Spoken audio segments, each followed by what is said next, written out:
there are no attributes. Nothing is long, or short, or blue, or yellow, or sweet, or sour, except in so far as it is thus sensed. So for a thing to be, it has to be the actual or potential object of perception. Here's the maxim: esse, est, percipi. To be is to be perceived. Well, what about the dark side of the moon, Bishop Berkeley? Does it exist? Or the top of the highest mountain yet to be climbed? Everything that exists inheres in some mind, as a condition of its existence.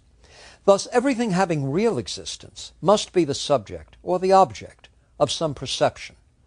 And obviously, the ultimate percipient, so to speak, the mind in which all reality can be eternally inhering, is the mind of Him who made it all. So there is this happy confluence of metaphysical rigor and religious faith.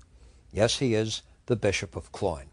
Now, the peak of the tallest mountain yet to be climbed, like the core of the planets that will never be known, are to be understood either as imaginary or as real. If the latter, they must subsist in experience. They must subsist as the idea of some mind or spirit. For absent the realm of idea and spirit, there can be nothing else, because for there to be anything else would require that there be attributes without percipients. The material universe, then, subsists in the mind of Him who made it, but it also subsists in its parts and particulars, in the perceptions and understandings of those who have experience of the world. In any case, no mind, no matter.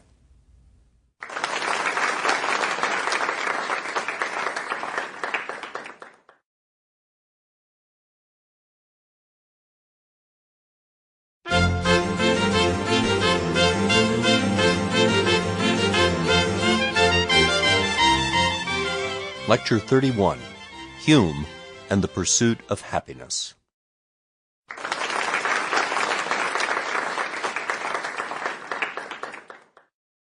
The year 1776 has particular significance to citizens of the United States.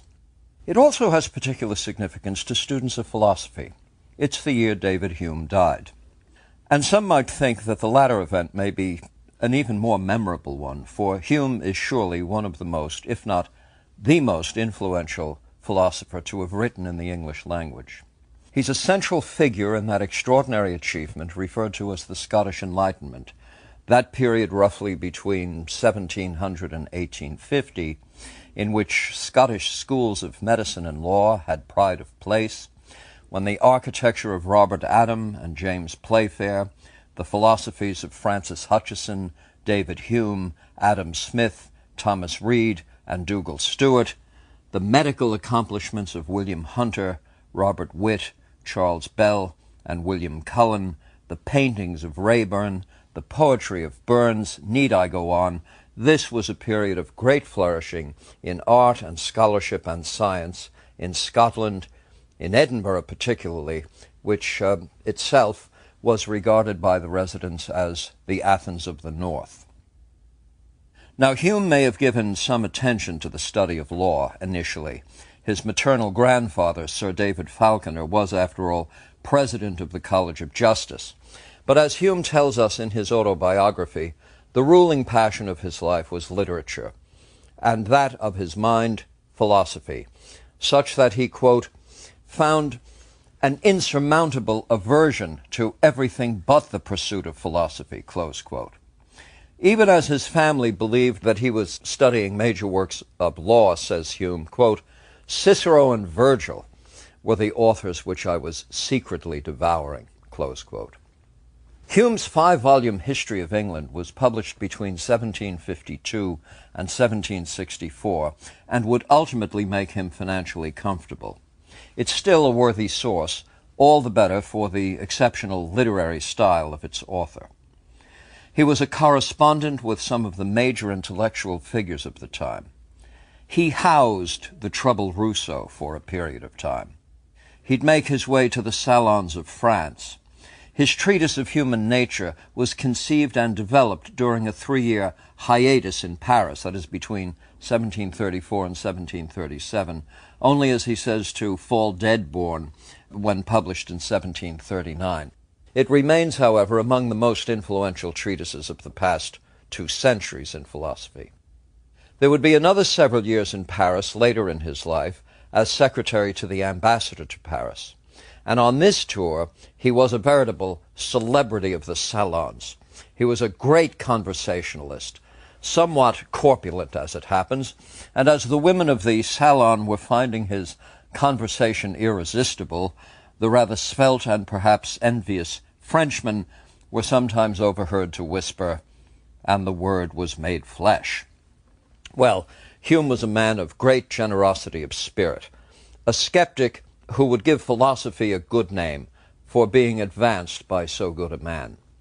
Now, as with so many of his contemporaries, Hume was well and widely read in Stoic philosophy. He conducted himself in many ways according to Stoic teaching.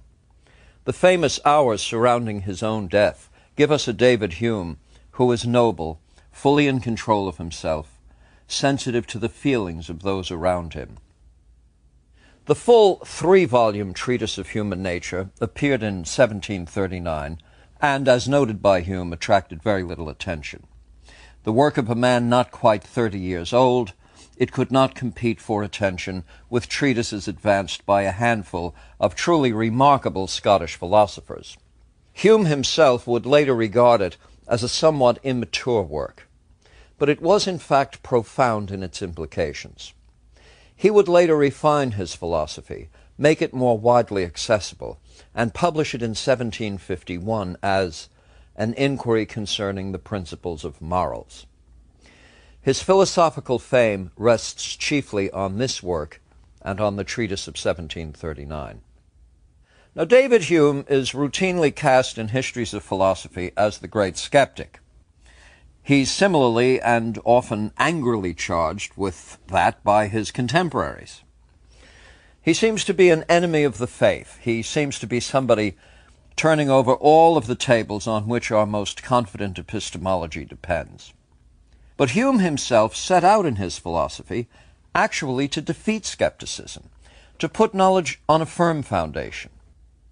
He has in mind not causing trouble, but creating clarity, by replacing what he takes to be utter speculation dominant in previous writers with something different, namely the right understanding of human nature. This is made unmistakably clear in the full title of the treatise of 1739. Here's the title: A Treatise of Human Nature, being an attempt to introduce the experimental method of reasoning into moral subjects. So how does he earn the reputation that he has as a skeptic? What is it that he develops that makes him so controversial a figure?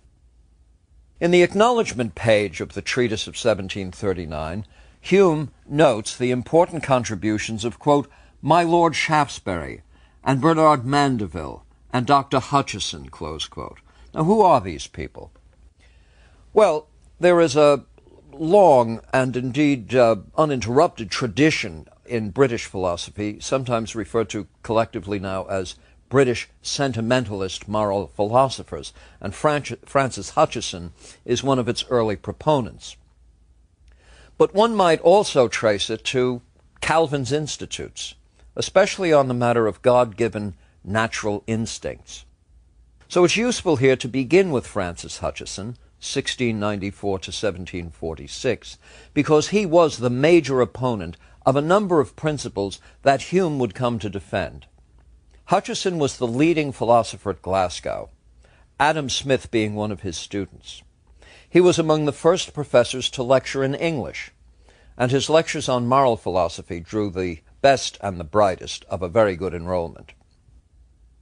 Against Hobbes's nearly morose perspective on human nature, impelled by hedonistic drives and seeking little more than security against a violent death, Hutcheson defended a theory of the moral sense, something innately planted and inclining human beings to act, as he says, for the greatest happiness for the greatest numbers.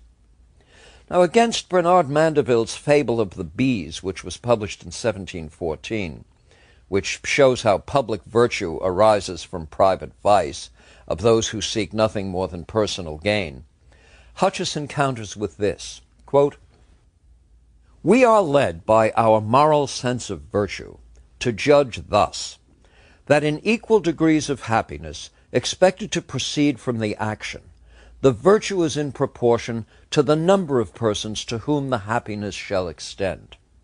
Inquiry into the origins of our ideas of beauty and virtue is the work in which that passage appears. So for all the differences obtaining between Hutcheson and Hume, there is this much similarity, and it is fundamental. The grounding of morality is human sentiment. That is to say, the moral dimensions of life are not marked out by the productions of abstract rationality. They are marked out by the actual constitutive nature of our being. We are equipped by a providential God, or what Hume rather neutrally refers to as the very constitution of our nature, equipped in such a way as to have certain core sentiments that establish what we value, the sentiment of benevolence, for example. And so what the early part of the British sentimentalist tradition seeks to establish is a kind of naturalized moral theory, not something abstract or transcendental, a gift of the schoolmen, but something very earthy. The moral domain, the domain of values, that which makes anything really count to us, is inextricably bound up with the kinds of beings we are. A person of deep religious conviction will understand this to be a gift of a providential God, who has fitted us out with just what we need by way of a moral temper to do God's bidding in the world. But if that isn't your view, if your religious position is not the foundation of your metaphysics, then indeed you simply take this as a fact of nature, that by the very constitution of our nature we have certain inclinations and not others. Now, in acknowledging Mandeville and Shaftesbury right at the beginning of the treatise, Hume is identifying himself as someone who is going to strive for an entirely naturalistic account of human nature, something we'll find a grounding for in epistemology and morality. That's going to be the grounding in our own nature. Hutcheson's religious account is beyond the resources that Hume requires for his own treatise. But Hume and Hutcheson will nonetheless establish the basis upon which Adam Smith's own moral and economic philosophies will come to depend. There's a tradition here, and Hume is a central part of it. Now, in Hume's work, the result of this perspective is the view that you simply cannot extricate the particularities of human nature from the claims we make about morality. There will always be the stamp of our perceptual mechanisms, our sentiments, our passions, on any production of ours, including the most vaunted productions of philosophy. Philosophy isn't outside the human condition. It's an expression of the human condition, and you can't get out of that bind at all. An empiricist, Hume is influenced by Bacon, Locke, and Berkeley. Now, the last of these provided the most compelling argument for the proposition that we cannot find a point or place external to perception from which to establish our epistemic claims. Hume, however, will not be caught up in the Berkeleyan dilemma about whether or not anything exists outside the realm of what is perceived.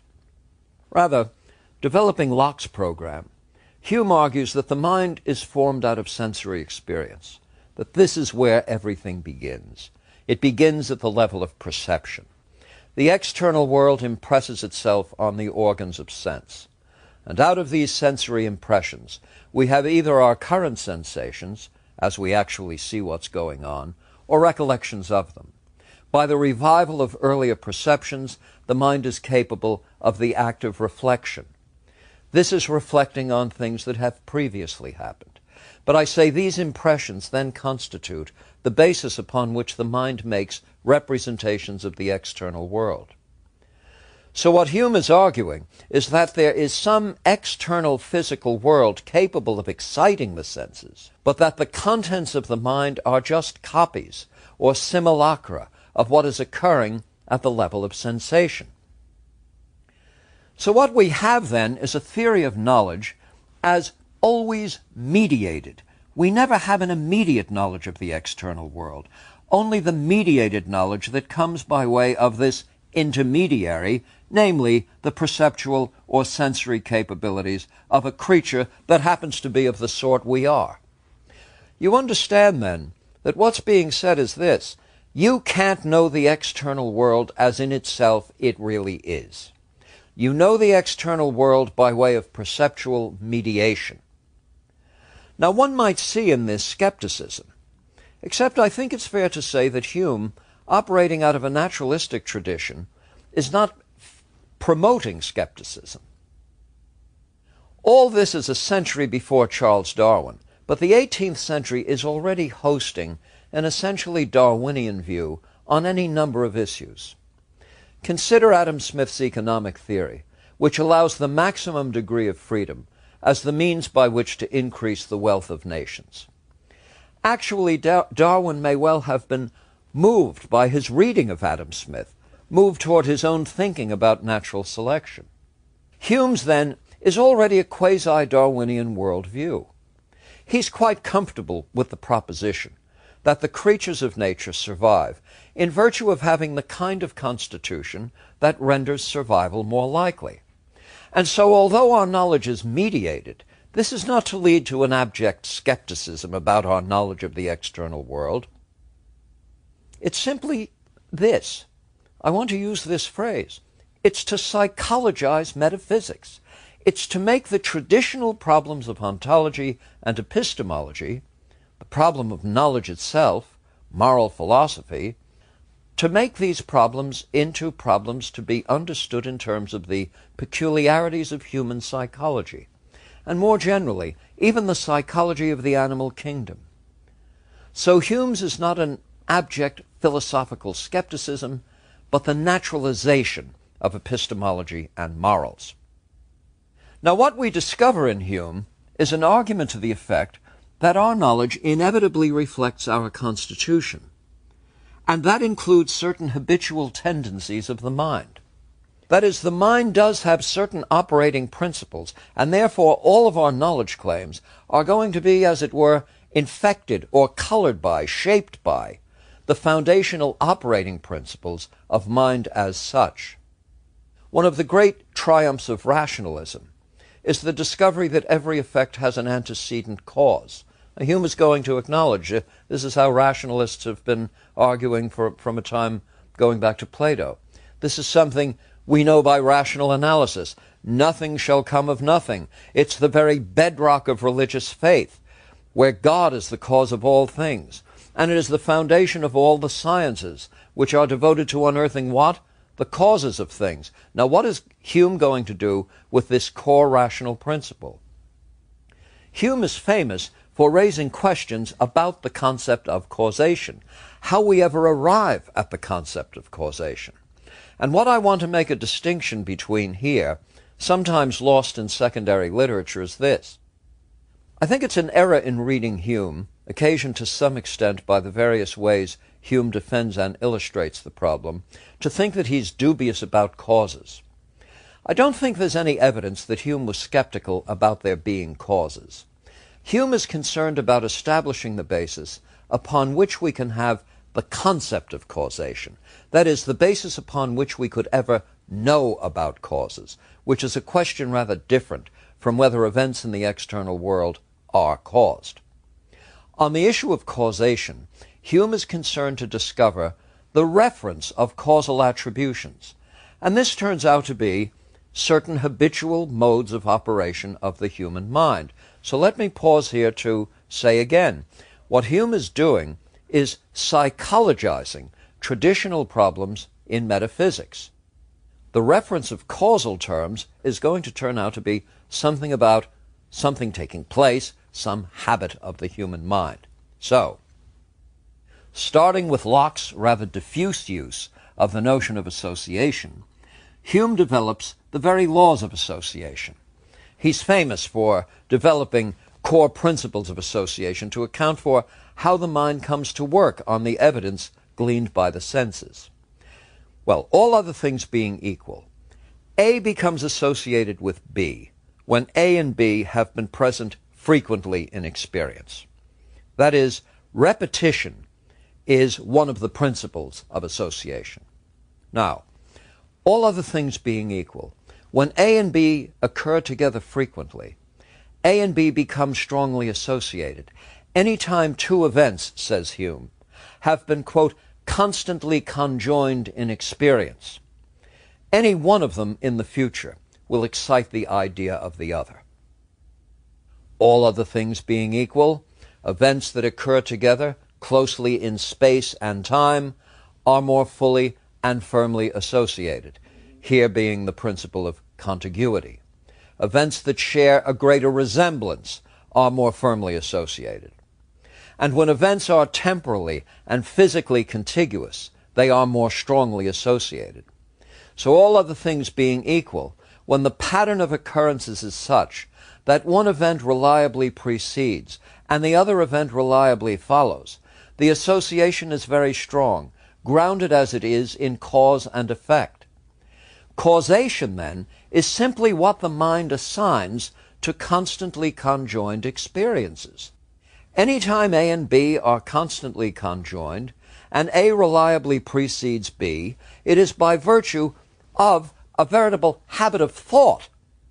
It's one of the very principles of mind as such, that A just is now regarded as the cause of B. At this point in his writings, Hume pauses to say, almost parenthetically, though it's a phrase that would excite the energies of many of his critics, quote, that anything may be the cause of anything, close quote. Do you see? What does Hume mean by that strange claim? Well, look, he doesn't elaborate on that particular point, but it is quite clear what his meaning is. Suppose we'd been constituted in such a way that we would sample the external world, let's say the senses worked in such a way, or the brain worked in such a way, that we would sample the external world, we would see the external world for a second, and then we'd go off the air, let's say for 4 seconds. We'd come back on the air for a second, we'd go off the air for 4 seconds. Now, can you imagine what our notions of causality would be in that circumstance, where maybe in 1 second you see a pitcher in a baseball game winding up to deliver a pitch, and then you're off the air, and 4 seconds later, 9 people are running around? You would inevitably you'd be led to the conclusion that whenever Smith winds up, 9 people are made to run around. The point Hume wants to make is that the concept of causation is not a recording of something observed in the external world. It is instead an habitual mental process. The determinants of the concept of causality are inherent in our mental operations themselves. He has psychologized the concept of causality. In one famous illustration, he says, I see before me a table on which there are billiard balls, and one ball moves, and it strikes the other, and the second one moves. He says, quote, I must own I cannot see some third term betwixt them, close quote. I cannot see some third term betwixt them. I see one ball move. There's a term I see. Ball 2 moves. There's a term. But I don't see causality. So where is the causality? Causality is in that habit of mind that renders causal any reliable anteceding and succeeding event, any constantly conjoined pair of events, or multiplicity of events. So you might say that although Hume is not skeptical about causation, he reduces the human understanding of causation to a pattern of reliable experiences, such that we will invent, as it were, causation wherever these spatial, temporal contiguities and cause-effect properties are in the mind, where those terms are satisfied. Now suppose we walk the highways and byways of the world and we confront some poor fallen figure. Let me make this as graphic as possible. This is the age of making things graphic, isn't it? Well, we find some poor fallen victim in a pool of blood, his pockets emptied. He's sprawled out on the pavement. and there's no sign of life at all. And the question that arises is whether some moral wrong has been perpetrated. We want to get at the ultimate grounding of morality.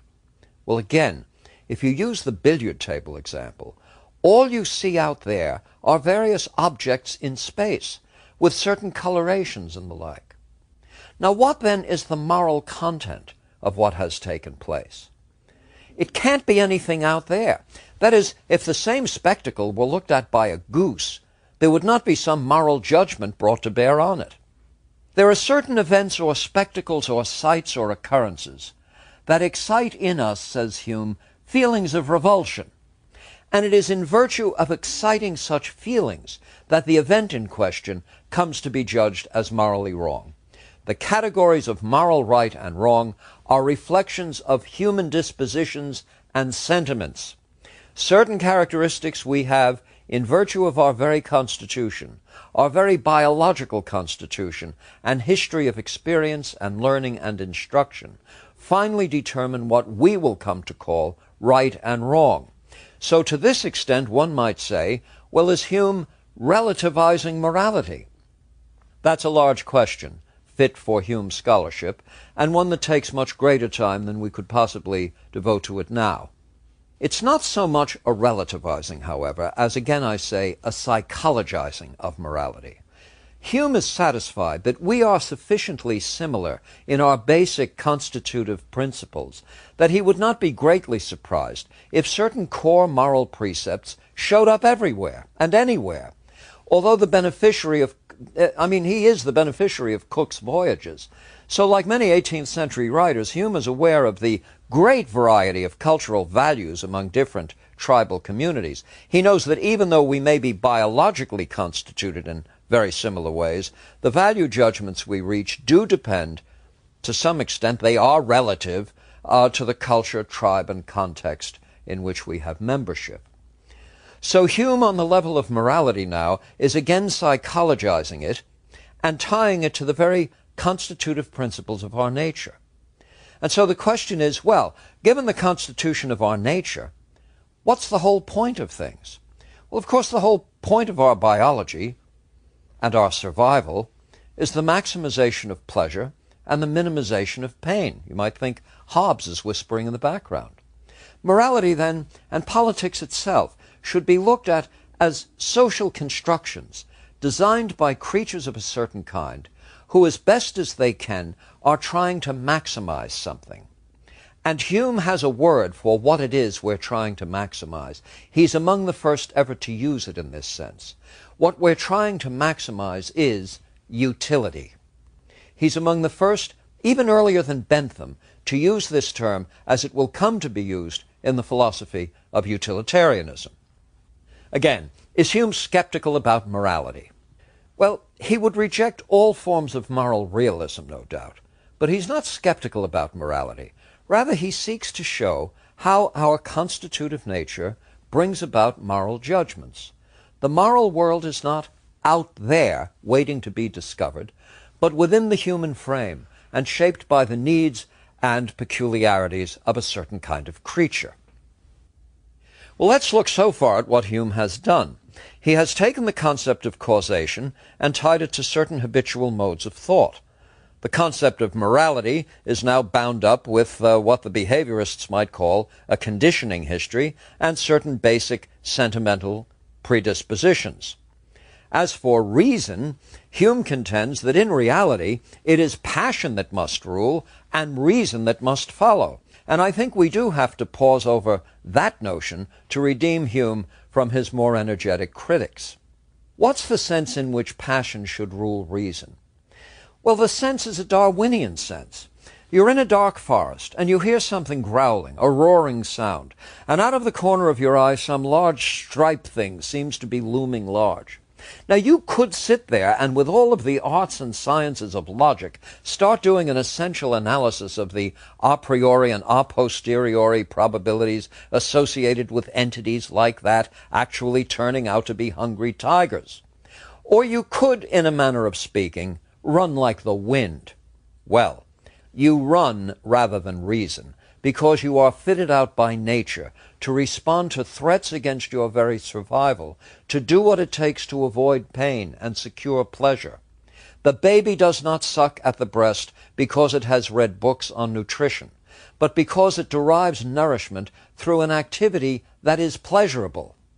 Now, this is the sense in which passion should rule reason. What we have to set out to do, well, what we have to maximize, what bears centrally on our interest as beings of the sort we are, is to behave in such a way as to maximize utilities. And this is at the level of emotional and appetitive and passionate processes, the needs of the body, the needs of life, most insistently recording themselves. Reason then becomes the deliberative means of securing what the appetites and passions require. Now, to the extent that this does not sound controversial, it's because we're all, reluctantly or otherwise, children of Hume's. We certainly believe that the essential functions of government are to be understood chiefly in utilitarian terms. We understand that the world as we know it is a creation of our own mental machinery. We can't get outside the box, that is, the box that includes all possible thoughts we might have. Thus, about God being the cause of all things, well, this is really a kind of mythos or belief system based on the very principles that ground all causal concepts. One cannot by reason or by experience go from the facts of the external world back to an intelligent agent who has brought it about. Belief of this sort is another habitual feature of the human mind. Throughout life, constantly conjoined events are viewed as causally related. Now one comes into a world that seems to be all set up in advance. By inference, by induction, one assumes that an unseen antecedent is responsible, and this is what leads to faith in a providential divinity. There will be more than one Presbyterian minister in Aberdeen and Glasgow and Edinburgh wondering whether anybody should be reading this sort of thing. There is another aspect of Hume's philosophy that should be considered, namely his famous problem of induction. Hume declares that the future is under no obligation to mimic the past, and therefore any inference we make about what will happen in the future based on past experience has no rational warrants. Ah, well, there's a problem of induction that we cannot solve. Causality is in the mind. Morality is somewhere in the pit of the stomach. Belief in God is an habitual mode of thought. Hume was quite a controversial fellow, and you can see why he remains one of the most influential writers in all of philosophy.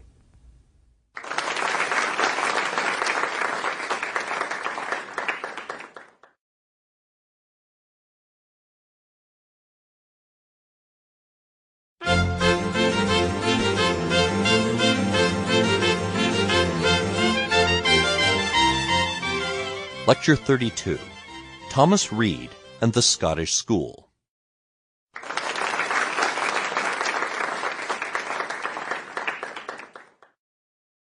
Who was that doughty Scotsman Thomas Reid who has come down to us known as the father of common sense philosophy?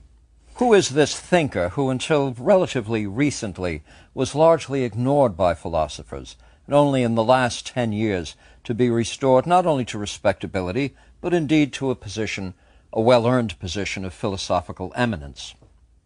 Well, if the maxim "publish or perish" had been operative during Reid's time, it's doubtful he ever would have had an academic position. He was born in 1710, but his first publication of major consequence came out in 1764. What might today's deans and colleagues say of a 53-year-old philosopher yet to have a book to his name? Fortunately for him, and for philosophy, the Scottish Enlightenment had different standards. Indeed, by these standards, many of today's more celebrated professors might have had a better fate had they published much less or even nothing at all. Reid was known to be an exceptional person by all of his contemporaries. He did study for the ministry, he held a position in the church at Newmachar for a period of years, and then settled down to teach at his alma mater, Marischal College, University of Aberdeen. It wouldn't be long, and even before the publication of his An Inquiry into the Human Mind, that he would be called to Glasgow to take the position recently relinquished by Adam Smith. The Scottish academic world knew his formidable powers long before the reading public would come to sample them. At Aberdeen, he was the founder of what came to be called the Wise Club, which met every fortnight, engaged all the major philosophical issues, wrote papers, planned longer treatises, and otherwise improved each other. A number of the productions of the Wise Club turned out to be important philosophically, but none that equaled Reid's Inquiry of 1764. I might note that it is in this work, in the section titled The Geometry of Visibles, that Reid anticipates by a half-century the non-Euclidean geometry of Riemann. Reid was a master of the science of optics. On his mother's side, he's a Gregory of the famous Cambridge University family, famous in optics and mathematics. Reid, too, wrote, but did not publish, original work in mathematics and astronomy. His writings were widely respected in the United States, where in the years leading to and just following the founding, Scottish thought was profoundly influential. His closest friend and student, Dougal Stewart, was judged by Thomas Jefferson to be one of the two greatest metaphysicians of the age, the other being Destutt Comte de Tracy in France. John Adams regarded Reid's work in philosophy of mind to be superior to that of Locke and even to Aristotle. Jefferson would also write to a nephew that if the nephew would understand what the Constitutional Convention is all about, he might read that part of Thomas Reid's Inquiry on natural language. I'll return to this later. The native Scot James Wilson, one of the signers of the Declaration of Independence, a member of the Constitutional Convention of 1787, and later Associate Justice of the first U.S. Supreme Court, was greatly influenced by Reid's Inquiry. He even cites the work in his opinion in Chisholm versus Georgia, 1793, the first major jurisdictional dispute that the Supreme Court would settle. Reid's French translator, Victor Cousin, would become an important figure in French education and would see to it that a Reidian common-sense philosophy would guide French education, an influence that was still evident a century later. He was a man of extraordinary breadth and of winning character. He was a reserved and not self-promoting fellow at all. I very much agree with the Brown University philosopher Roderick Chisholm that if you're looking for a 300-page work in philosophy, absolutely luminous and clear, analytically precise, and in the English language, you probably have no other place to look than Thomas Reid's An Inquiry into the Human Mind. I discuss him here as the most successful and systematic of Hume's contemporary critics. There's a story too long to tell in its fullness about Reid writing to Hume to read the Inquiry before Reid sends it to printers, just out of fairness. They had a friend in common, Hugh Blair, who passed the manuscript on to Hume, who promptly returned it, noting that clerics should devote themselves to bothering each other and should leave philosophy to philosophers. Fortunately, Blair persisted, and Hume did read the work carefully, and carefully enough to realize he was in the presence of a first-rate mind. Indeed, a decade later, preparing what was to be the final edition of his own work, Hume informs his publisher that in his revisions and additions he has answered Dr. Reid, quote, "and that silly Beattie." Well, James Beattie, as I have mentioned, was one who had the right position on the question of slavery. His own critique of Hume's philosophy, however, was far less respectful than was Reid's, and indeed it was less discerning as well. Well, Hume wrote a glowing letter to Reid, complaining that the only part he found obscure was the geometry of visibles. And this is revealing, for it's just that section of Reid's Inquiry that challenges the very linchpin of mediational theories of perception. I'll try to cover a bit of this in today's lecture. Reid writes back to Hume in response to his kind letter, and I think in Reid's reply one grasps the reasonableness and civility of Enlightenment sensibilities. Here are two philosophical disputants who really are at cross purposes in the most fundamental ways.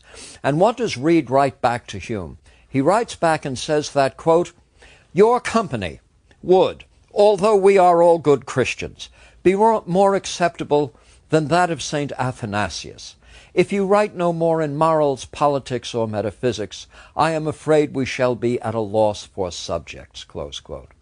Here is the smile of reason radiating over whole realms of thought. Now, what about the inquiry itself and the major claims that Hume had been making?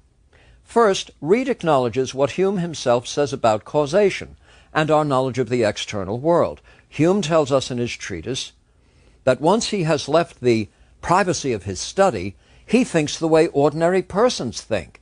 He quite understands common confusions here because they're his own confusions. It was only in the solitude of his philosophical reflections that he was able to produce his philosophy, and Reid finds in this the source of Hume's confusion. First, he gently chides Hume for embracing a philosophy that is like a hobby horse, which a man when he is ill can keep at home with him and ride to his contentment. But should he bring it into the marketplace, his friends will quickly impanel a jury and confiscate his estates. Reid's common-sense philosophy puts a certain requirement on a philosopher, namely the willingness to live according to the terms of his own philosophy. Reid says that the only complete skeptic that philosophy has ever turned up is Pyrrho of Elea, who was so doubtful about the reality of threatening and dangerous things that his friends used to have to walk around the city with him lest he march into flames or fall into rivers. But Reid says that even Pyrrho of Elea is said to have chased his cook down the street with a frying pan in his hand for the awful meal he had served some of Pyrrho's guests. So even Pyrrho knew where to draw the line at Pyrrhonism. Now Reid here is just being playful. He continues in the vein when he considers Descartes' famous cogito ergo sum. He says, here we have a philosopher unwilling to accept his own existence until he can come up with a very good rational argument for it.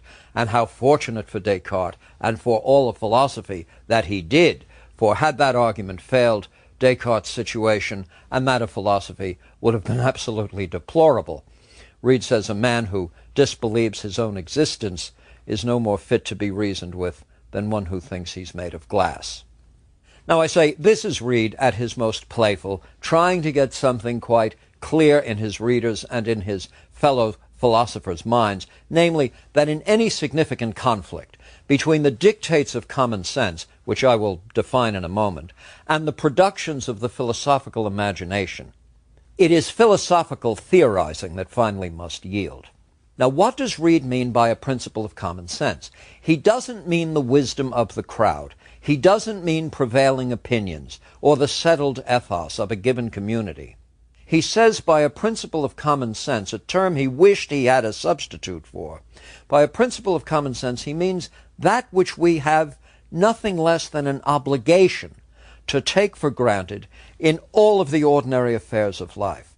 And he illustrates the point with the, quote, lowly caterpillar that will crawl across 1,000 leaves until it finds the one that's right for its diet. That's how a principle of common sense operates. One cannot begin the day, engage the business of life, except on a certain set of core principles, these being undeliberated. They're not matters of opinion or belief. They are the necessary preconditions for thought and action. At the core of Hume's epistemology is the theory that all of our knowledge is mediated, that we can never get out from behind that prism through which reality must be projected for us to know anything about it. Hume is in good company here. Reid notes the long, almost uninterrupted philosophical tradition that includes some of the most improbable soulmates, so to speak. It includes Aristotle and his theory of the phantasms. It includes Locke, of course, and most of the scholastics before Locke. It's central to Bishop Berkeley's philosophy. Now, the theory which they all subscribe to is a mediational theory of knowledge. The external world comes to be represented in some way via mediation by the senses. It cannot be directly known. Considering this theory, Reid says that if this is true, he will lay his hands across his lips and become a skeptic. Reid dubs this theory the ideal theory. We might want to call it more easily the idea theory, the theory according to which the contents of consciousness are the result of copies made of something at the level of the sense organs, so that we never know the external world directly, but only by way of ideas of the external world, copies. Now, whatever the senses report is what the mind has to deal with. The mind somehow constructs podiums and persons and stars and sweet tastes out of something at the sensory level. But we can never know the relationship, however, between what the senses have done to all this data and the external world itself. Reid is as much troubled by the method philosophers have employed in reaching so worrisome a conclusion as he is by the conclusion itself. If philosophers had used the methods of Bacon and Newton, experimental methods, instead of sitting back and speculating idly in an armchair, if they actually subjected views of this kind to the sort of experimental analysis that we now know to be the right mode of inquiry, strikingly different conclusions would have been reached. The geometry of visibles illustrates such an experimental approach. Here more in the manner of a thought experiment, though one that surely could be conducted in a laboratory. The example is a subtle one, and it eluded no less a genius than Hume, so let me try to craft a very simplified summary of the argument. Imagine that the eye is positioned at the center of an indefinitely large sphere, on the surface of which you might project anything you like. Well, anything you do project onto the surface of a sphere will, of course, be spherically projected. It will map onto the spherical shape of the object that receives the projection. Now, if you were to take a right-angled triangle and thus project it, it would follow the curvature of the sphere. Reid here is reminding readers of how the external world impresses itself on the visual organ. Now, as the bottom of the eye is itself curved, any projection of light from the external world is going to take on that curvature, except in the very small region of the retina known as the fovea. If the area is so small, there will be very little discrepancy between a curved triangle and a rectilinear one. Now suppose you draw a right-angled triangle on a piece of paper. Well, here's a core question. What is it you see?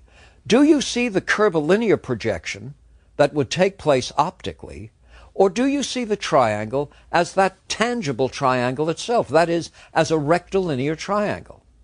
You see it as a rectilinear triangle. It has none of the spherical properties that you would expect if the mind were simply making a copy of whatever is taking place at the bottom of the eye. Now, Reid notes that when the external world impinges on sense organs, it sets up an activity. That physiological activity constitutes a kind of sign system, what Reid calls a natural sign. The external world creates natural consequences in our sensory biology. The mind, Reid says, by a way we do not understand, is somehow able to go from these signs, from these physiological signals, to the things signified. The essential mission of science, in general, is to work out the rules by which natural signs are connected with things signified. As Reid says in his chapter on touch, here praising Francis Bacon for his insights, Reid says, quote, "The first class of natural signs comprehends those whose connection with the thing is signified, the thing signified is established by nature, but discovered only by experience. The great Lord Verulam," he's talking about Bacon, "had a perfect comprehension of this when he called it an interpretation of nature." What is all we know of mechanics, astronomy, and optics, but connections established by nature and discovered by experience or observation, close quote. The method of Bacon, do you see? Now, in the matter of vision, Reid came too early to know the detail of processes giving rise to our perception of objects in the external world. The first response to light, as we know, is biochemical.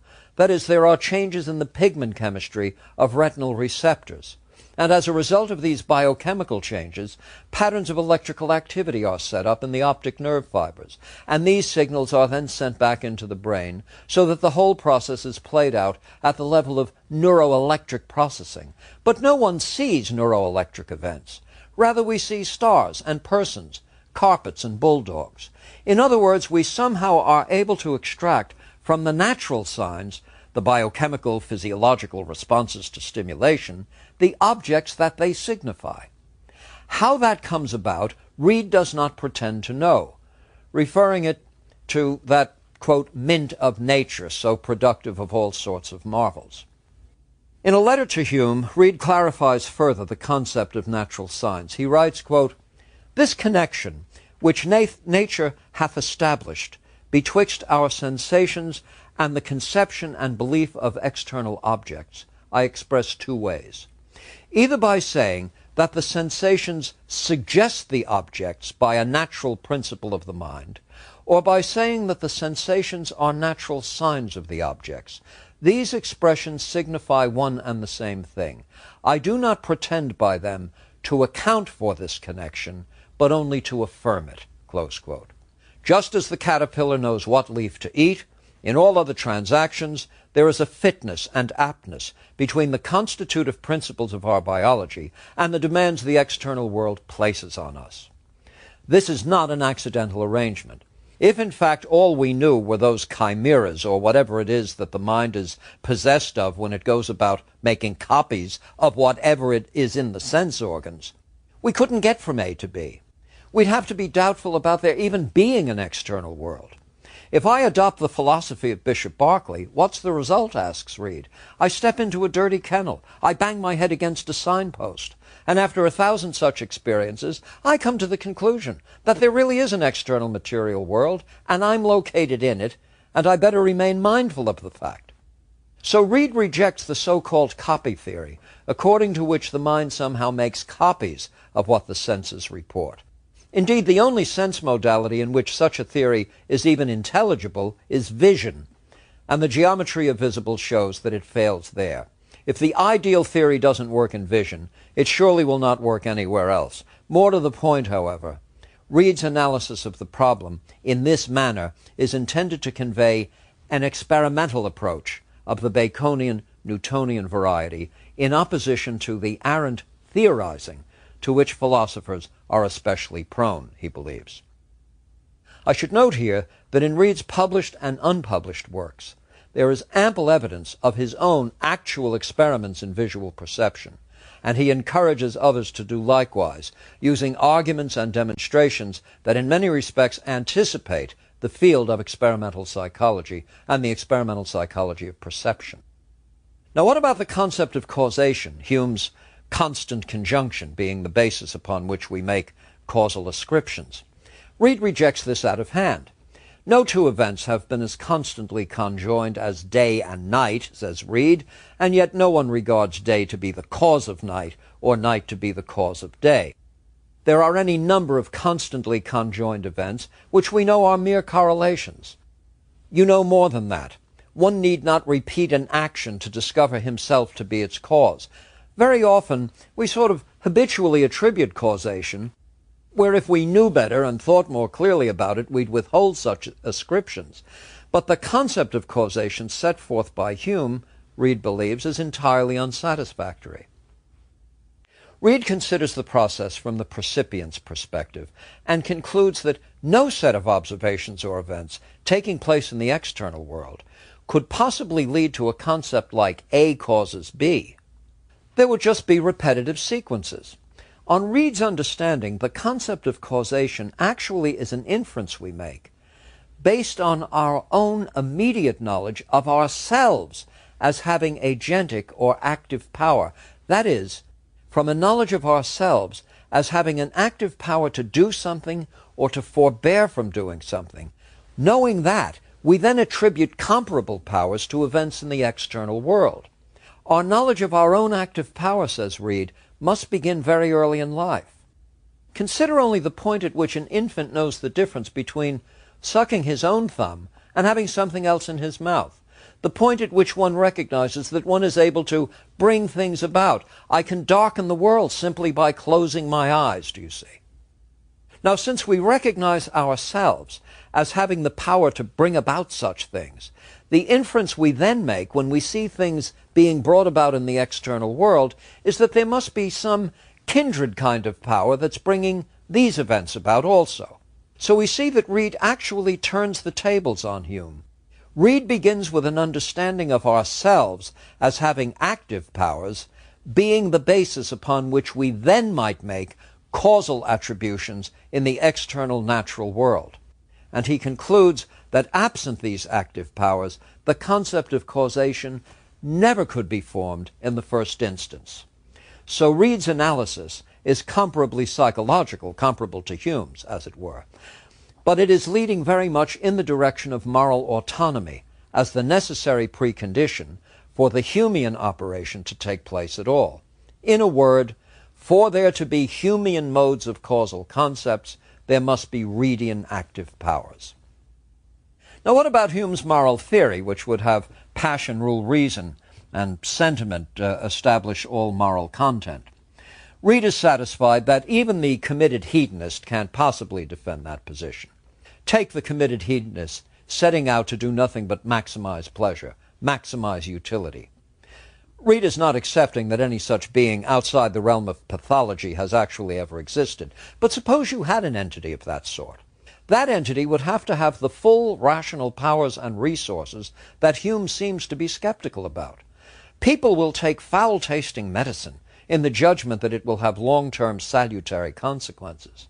And this is only possible to a rational, calculating being, able to anticipate long-range consequences and able to commit himself to a course of action likely to produce what is good on the whole over the long run. So it isn't enough to say that we are pleasure-seeking, pain-avoiding organisms, as if that settled the matter. Given human history and the inclinations of human beings and the needs and purposes that we identify, we have to be and are rational entities first, even at the level of rational calculations as to what is in our long-range interest. A philosopher should look for evidence to determine whether a theoretical position is sound or not. That's Reid's emphasis. What we know about human history affords ample evidence of an essentially altruistic disposition in human beings. There is no question that the lives of saints and heroes alone make clear our capacity for bona fide self-sacrifice, not in the interest of utility, but in the interest of what Reid refers to, here in anticipation of Kant, by the way, what Reid refers to as the first principles of morals. Just as there are preconditions for us to be knowledgeable about the world, there must be active powers for us to have the concept of causation, and there must also be a set of dispositions of an essentially moral nature. They can't come from outside. They have to be there to match up with events in the external world. Nor can they be mere passions or emotions, because passions and emotions as such are not principled. They're simply states of sentiment or states of feeling. Now, Reid offers not a rational theory of morality, but a psychological theory. No one would deliberate at a choice point except in the belief that he had the power to execute one or another course of action. No one would hold himself or others responsible for actions except in the belief that others and oneself had the power to do otherwise. Nor would one even make plans except in the belief that these were at least within the realm of personal power to bring to fruition.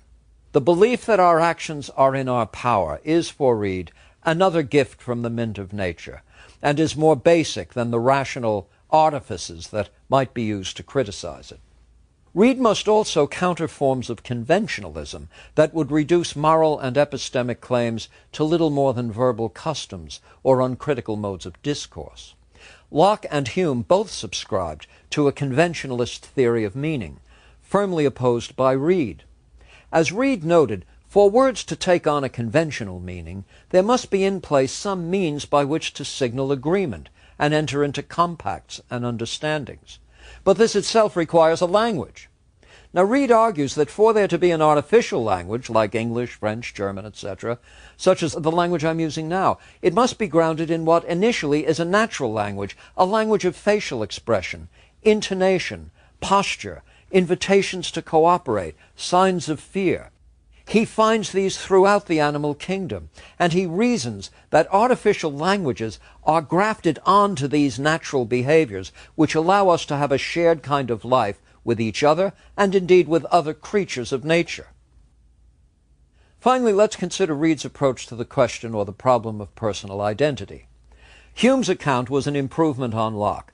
Locke's theory of personal identity was reducible to a kind of storage of experiences. Reid finds this entirely weak, and it invited the happy wrath of the scriblarians. On Locke's account, there's still some sort of observer of consciousness knitting together experiences that provide, in the ensemble, one's identity. Hume's account actually eliminates the middleman. Personal identity just is the train of associated or bundled perceptions. It's like a parade formation. If you take the elements of memory and the elements of consciousness as entities in a parade, well, some can be replaced by others, as marching soldiers might be replaced, but the parade formation remains continuous over time. That's Hume's approach. Now, Reid concludes this whole approach to personal identity is actually a non-starter. Locke's theory, he says, founders. For someone to recall having done something does not make him the person who did it. If you remembered losing the Battle of Waterloo, it would not make you Napoleon. Moreover, it fails at the level of logic. If you want to say that personal identity is just a collection of memories, then consider this. And Reid here borrows a page from Berkeley's Alciphron.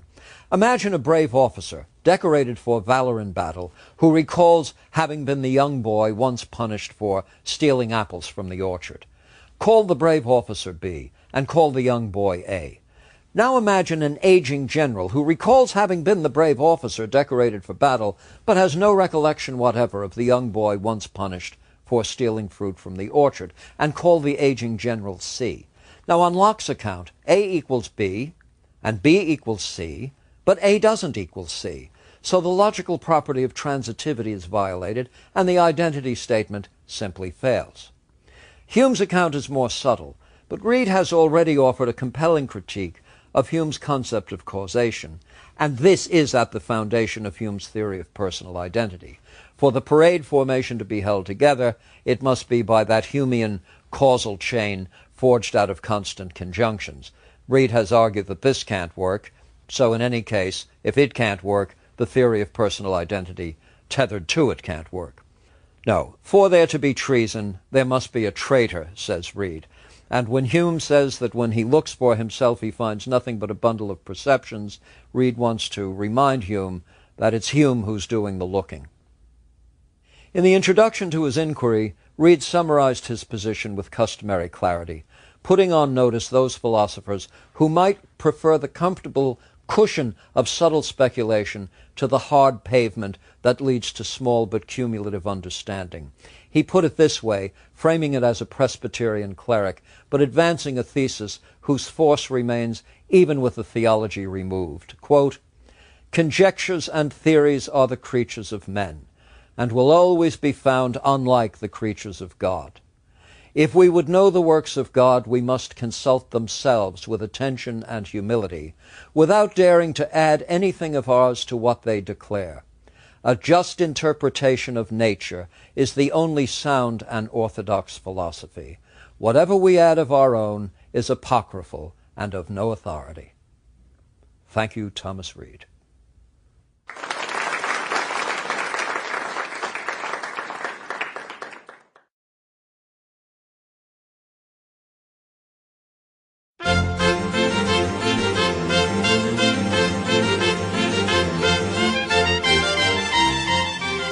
Lecture 33, France and the Philosophes.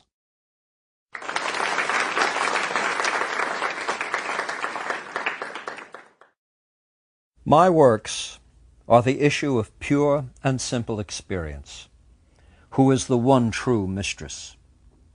These rules are sufficient to enable you to know the true from the false." Close quote. These are the words of Leonardo da Vinci from his book on painting. He writes at a time of witch hunts and the burning of saints, the burning of vanities in the town square, and an age that is already featuring Erasmus and Luther doing battle with each other on the question of freedom of the will. Reformation, Counter-Reformation, upheaval, feverishly unfolding. And here is Leonardo proclaiming, "My works are the issue of pure and simple experience, who is the one true mistress."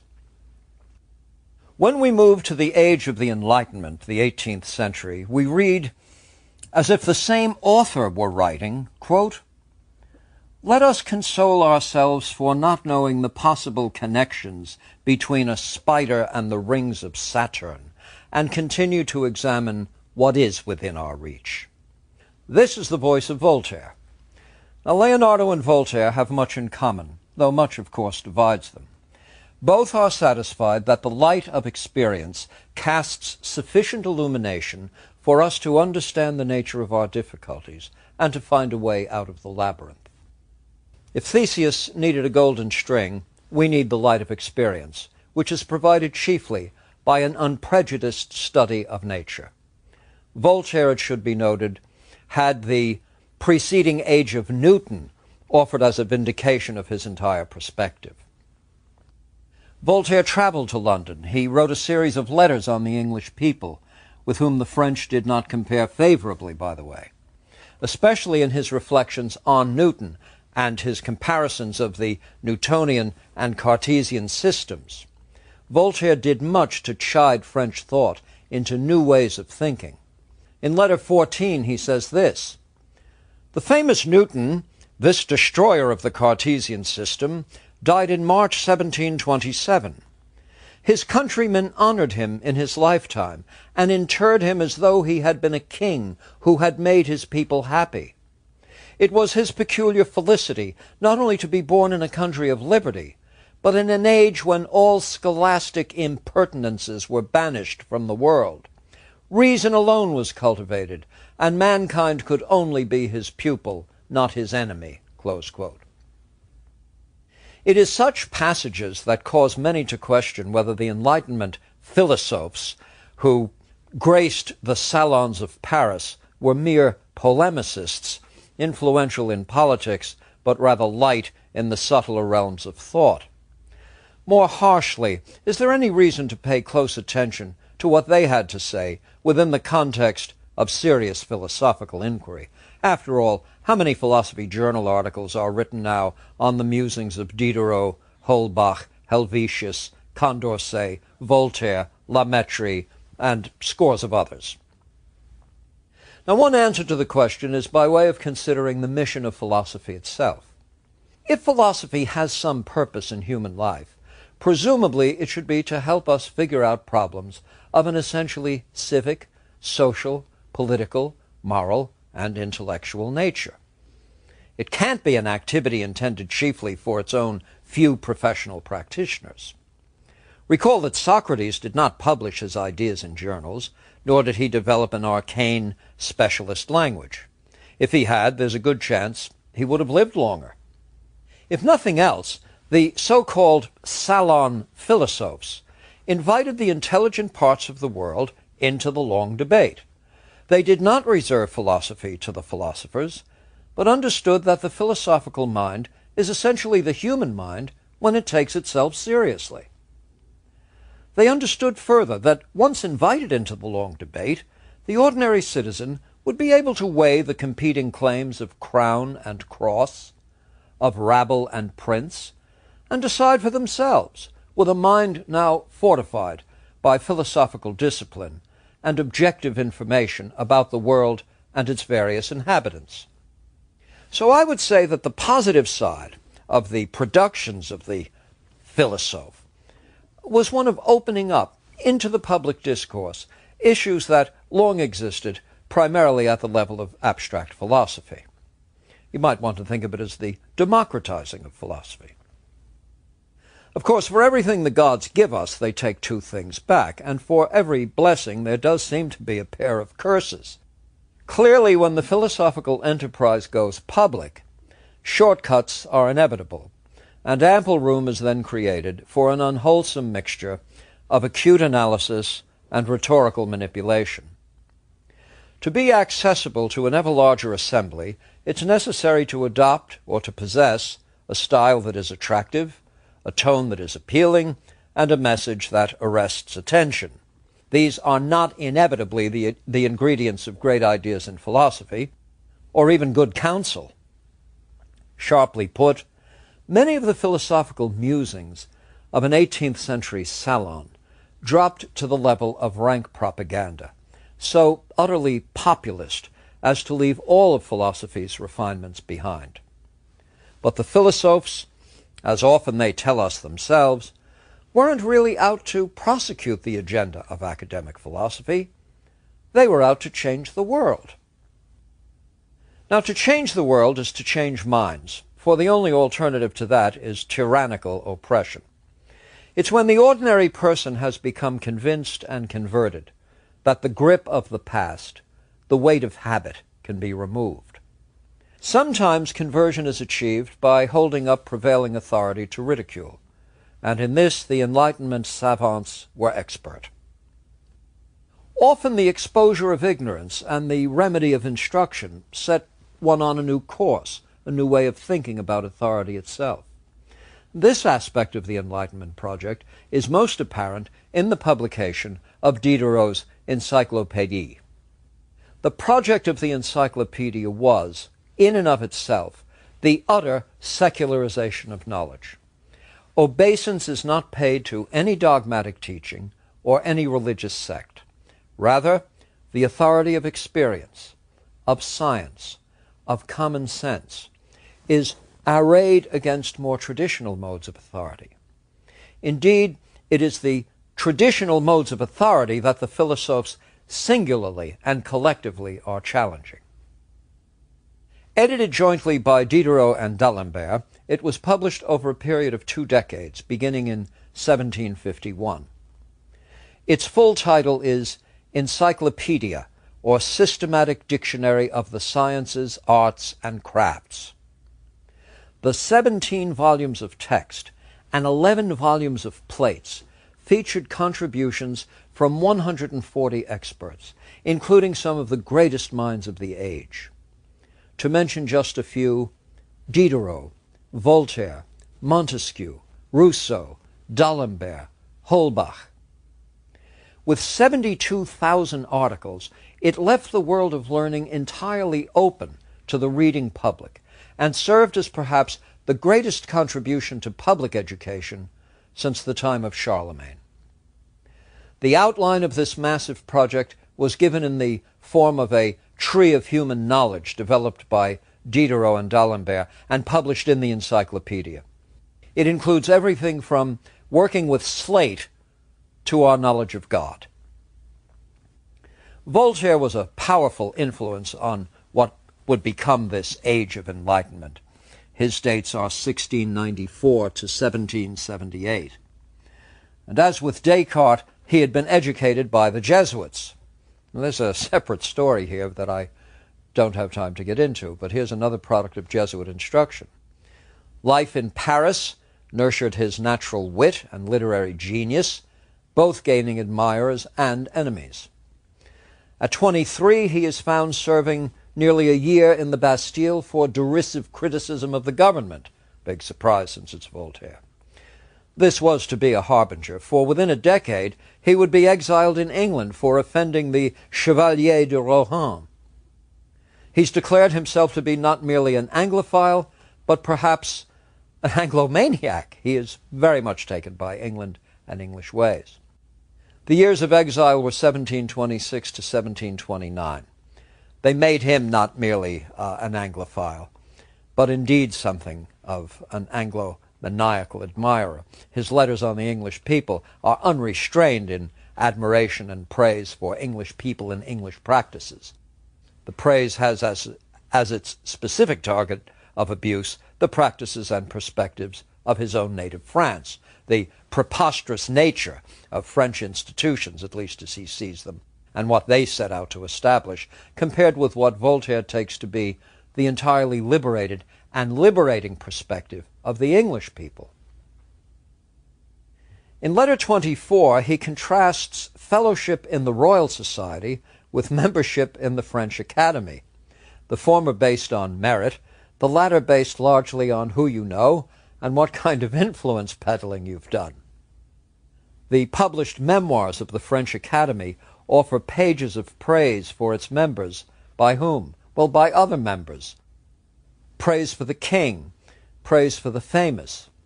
Meanwhile, the proceedings of the Royal Society contribute to the store of useful knowledge.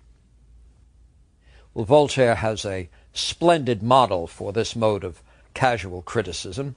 It's Montaigne, whose famous essays, published in 1575, are a veritable celebration of secular knowledge, common sense, common decency, the right way to work through problems, the philosophies worth having, and the gentle ridicule of pomposities of self-appointed authority.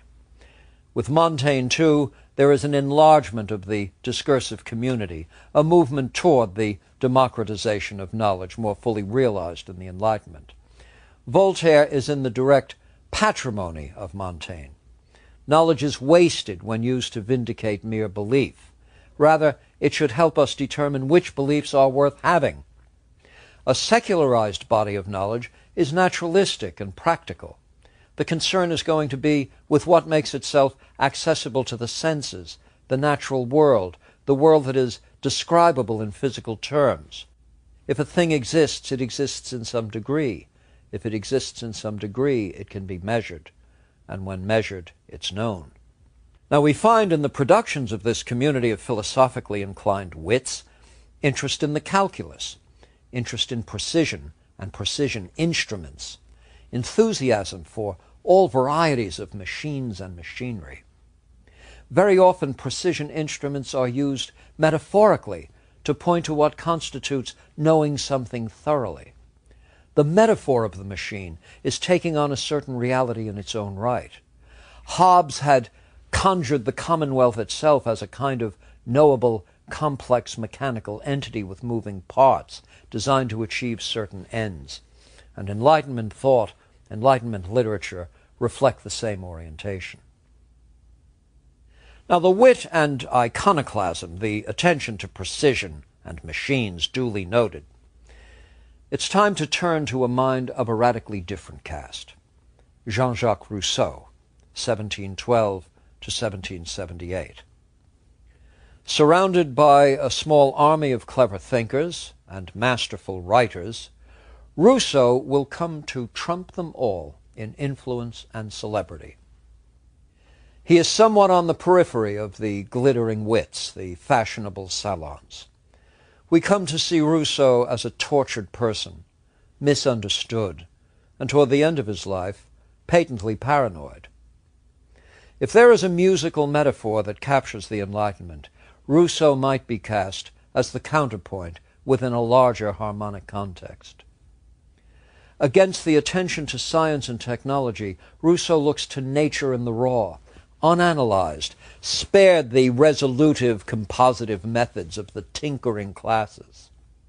Against the vaunted rationalism of the Enlightenment, its contempt for superstition, its reverence for high civilization, Rousseau draws attention to the inauthentic lives constrained and corrupted by civilization. He is the harbinger of that romantic rebellion, but bearing the same tools of high culture and literary astuteness that are the mark of Enlightenment thought.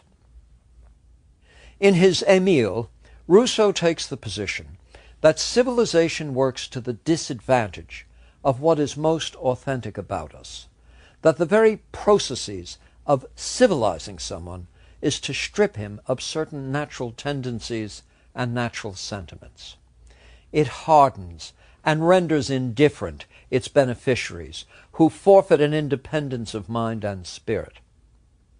If this is inconsistent with the judgment of a Diderot or a D'Alembert, it is utterly compatible with their revolutionary objectives. The education Rousseau will provide for Émile is as much against traditional authority as anything found in the writing of Voltaire or Condorcet.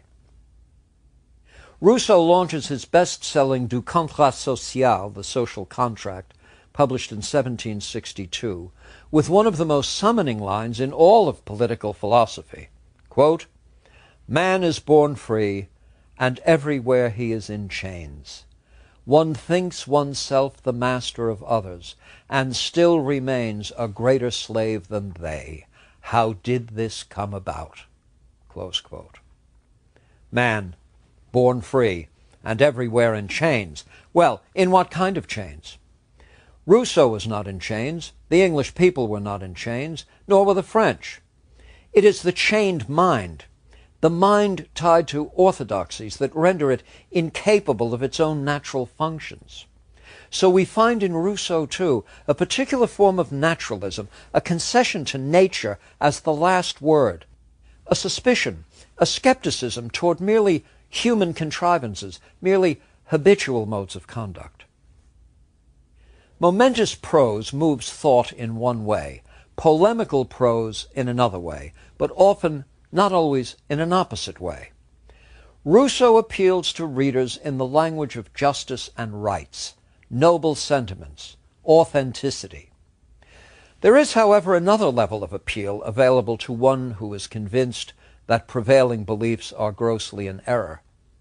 It is the journalistic level, the late-breaking news or major stories that seem to have been neglected. Well, I turn now to Julien Offray de la Mettrie, the author of L'Homme Machine, Man, a Machine, published in 1748. We've heard Rousseau's affecting lines at the beginning of his Social Contract. Here's the way La Mettrie begins his treatise. Try this now. Wait for it. Quote, "It is not enough for a wise man to study nature and truth. He should dare state truth for the benefit of the few who are willing and able to think. As for the rest, who, as voluntarily slaves of prejudice, they can do no more than attain truth than a frog can fly." Close quote. So that's another level at which the crowd might be appealed to. La Mettrie had written one book that got him in trouble with the authorities because he was a young physician, and young physicians were only supposed to write treatises on the accomplishments of older physicians. Having been reprimanded for his brashness in this regard, La Mettrie then undertook to publish Man, a Machine, and the scandal surrounding the appearance of that work was sufficiently intense to find its author running off to the protective custody of a Prussia now overruled and ruled by the tolerant tyrant Frederick, the friend of Voltaire. Well, La Mettrie has enjoyed a very appreciative press in the last 10 or 15 years as the brain sciences vie for funds and popular allegiance. It's praise that must come from those who either never read that book or assume that the people who were listening to their praise of La Mettrie would never get around to reading it themselves. It is, in fact, a thin polemic. How shall I capture it for you? This passage is especially representative. Quote, "The human body is a machine which winds its own springs. It is the living image of perpetual motion." Close quote. Elsewhere he writes, quote, "Man is so complicated a machine that it is impossible to get a clear idea of the machine beforehand, and hence impossible to define it." Close quote. At one point he notes that motility is inherent in biological systems. You don't have to presuppose the existence of some spiritual source of motivation or movement. You don't need something external to the forces of nature to account for significant movement. It's sort of built into the thing. And what's the proof of this? Well, he gets the proof from a military officer who notes that over the evening fire, if you take the heart out of a chicken and throw it in boiling water, it jumps up. Now, this is not what we would refer to as a successful employment of the methods of Bacon and Newton. What Man, a Machine is, I say, is a polemic. It's a polemic that includes this intentionally insolent passage. Quote, "Since all of the faculties of the soul depend as they do on the proper organization of the body, and more specifically of the brain, the soul is surely an enlightened machine." Close quote. Now that's an attention-getter. The soul, this most precious and transcendent of entities, this entity that most closely approximates the image of God within his creation, is an enlightened machine, an essentially mechanical contrivance. This is how learning and perception and motivation and emotion are thought to be understood. They're to be understood now in terms of basic mechanical properties of matter in motion, the body being a species of matter in motion. The thesis puts on notice all rationalist or transcendentalist or idealistic philosophies trying to make more out of man than a machine, even if an enlightened one. Now, another thing that we find in this period of philosophical agility, which is different from philosophical originality, I must say, is taking some developed philosophical work and, through the use of metaphor and exegesis, enlarging its teaching. One of the earliest translations of Locke into French was Condillac's. His 1746 essay on the origin of the understanding accords to the senses nearly everything that would be required for knowledge. And his 1754 treatise of sensation introduces the model of the sentient statue, a block of stone worked on by the environment, experiencing the impulsive assaults of a shaping environment. And out of these interactions, the block begins to take on the form of a recognizable being. The process continues, and through the result of an incessant interaction with a stimulating environment, the statue now comes to form elementary Lockean sensations, ideas, then more complex ideas. The point, of course, is that our essence does not precede our actual existence in the world, and that the kinds of beings we are serve as a record merely of the experiences we've had. Here's the prince and the peasant developed yet further and metaphorically. What goes into the making of a prince is not a divine ordinance, but traditions and customs that are man-made. They are inventions like gorgons. They're found nowhere except in the human imagination. Not long after this, Tom Paine, in his Common Sense, will speak of rank and titles as, quote, a magician's wand, which circumscribes human felicity, close quote. Tom Paine observes that nowhere in the book of Genesis does one find reference to a duke, a prince, or a duchess, that as such terms are used, one doesn't know whether they refer to a person or a horse or a dog. Again, the guide in all things is supposed to be nature.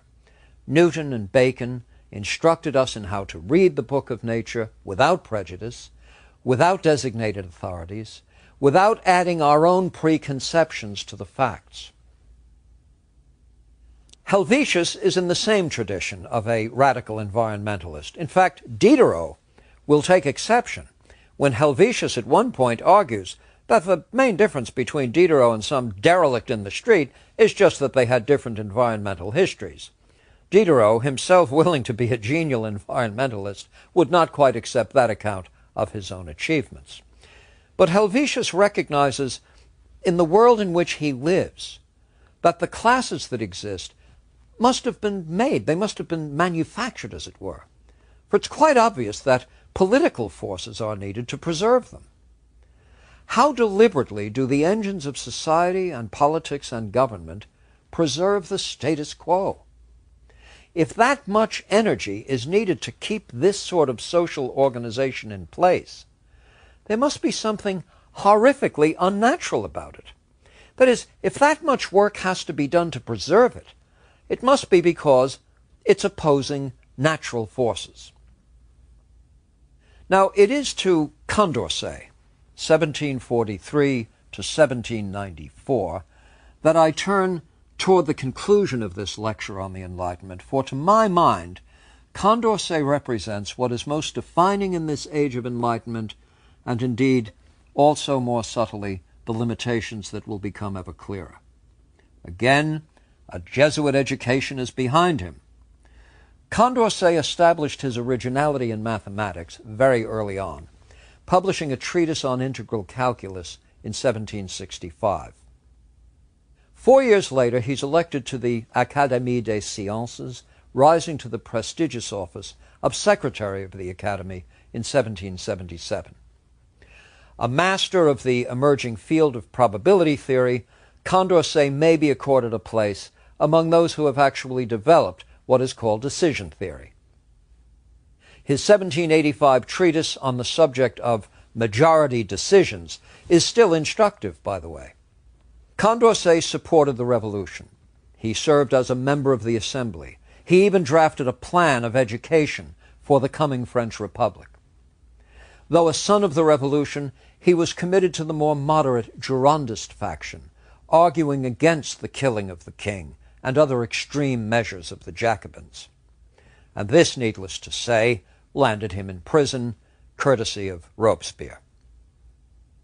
At this point, Condorcet, seeing the grim handwriting on the wall, went into hiding.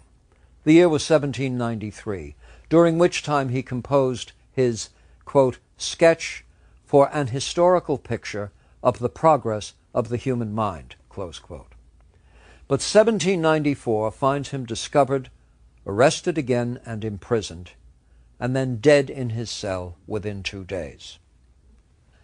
Condorcet was the hopeful philosopher who nonetheless would find himself hiding out in the last months of his life in the very France whose democratic and republican principles he had done so much to install and defend.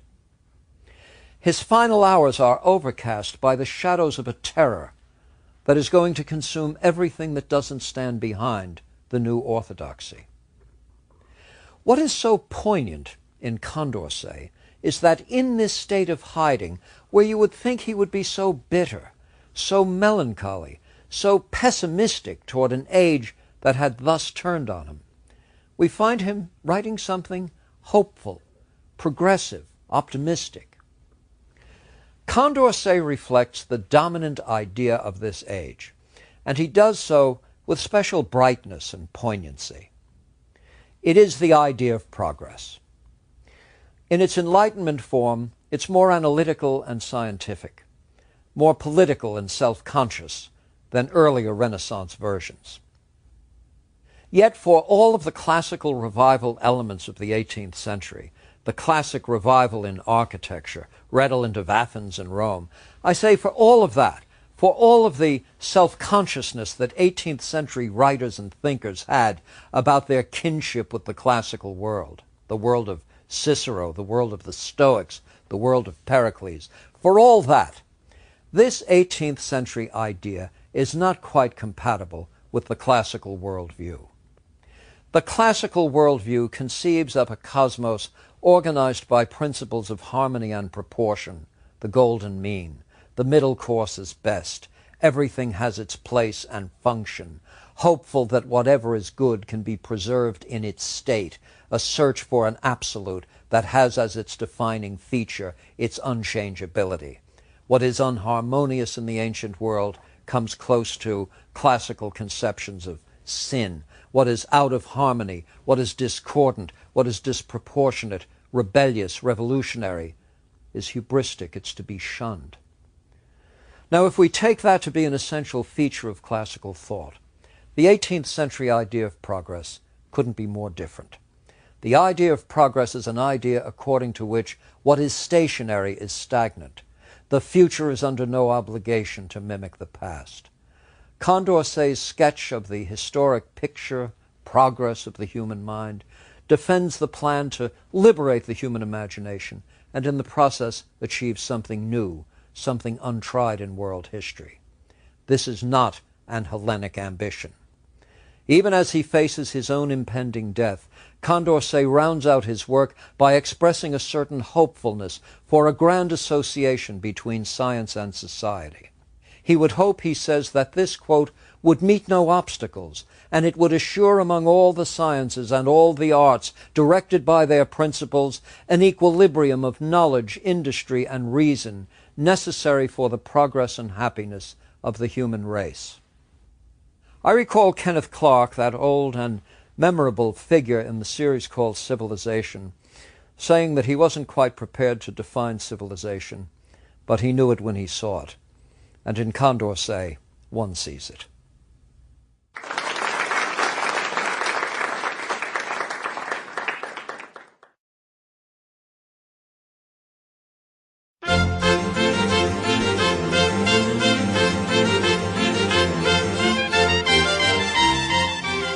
Lecture 34, The Federalist Papers and the Great Experiment.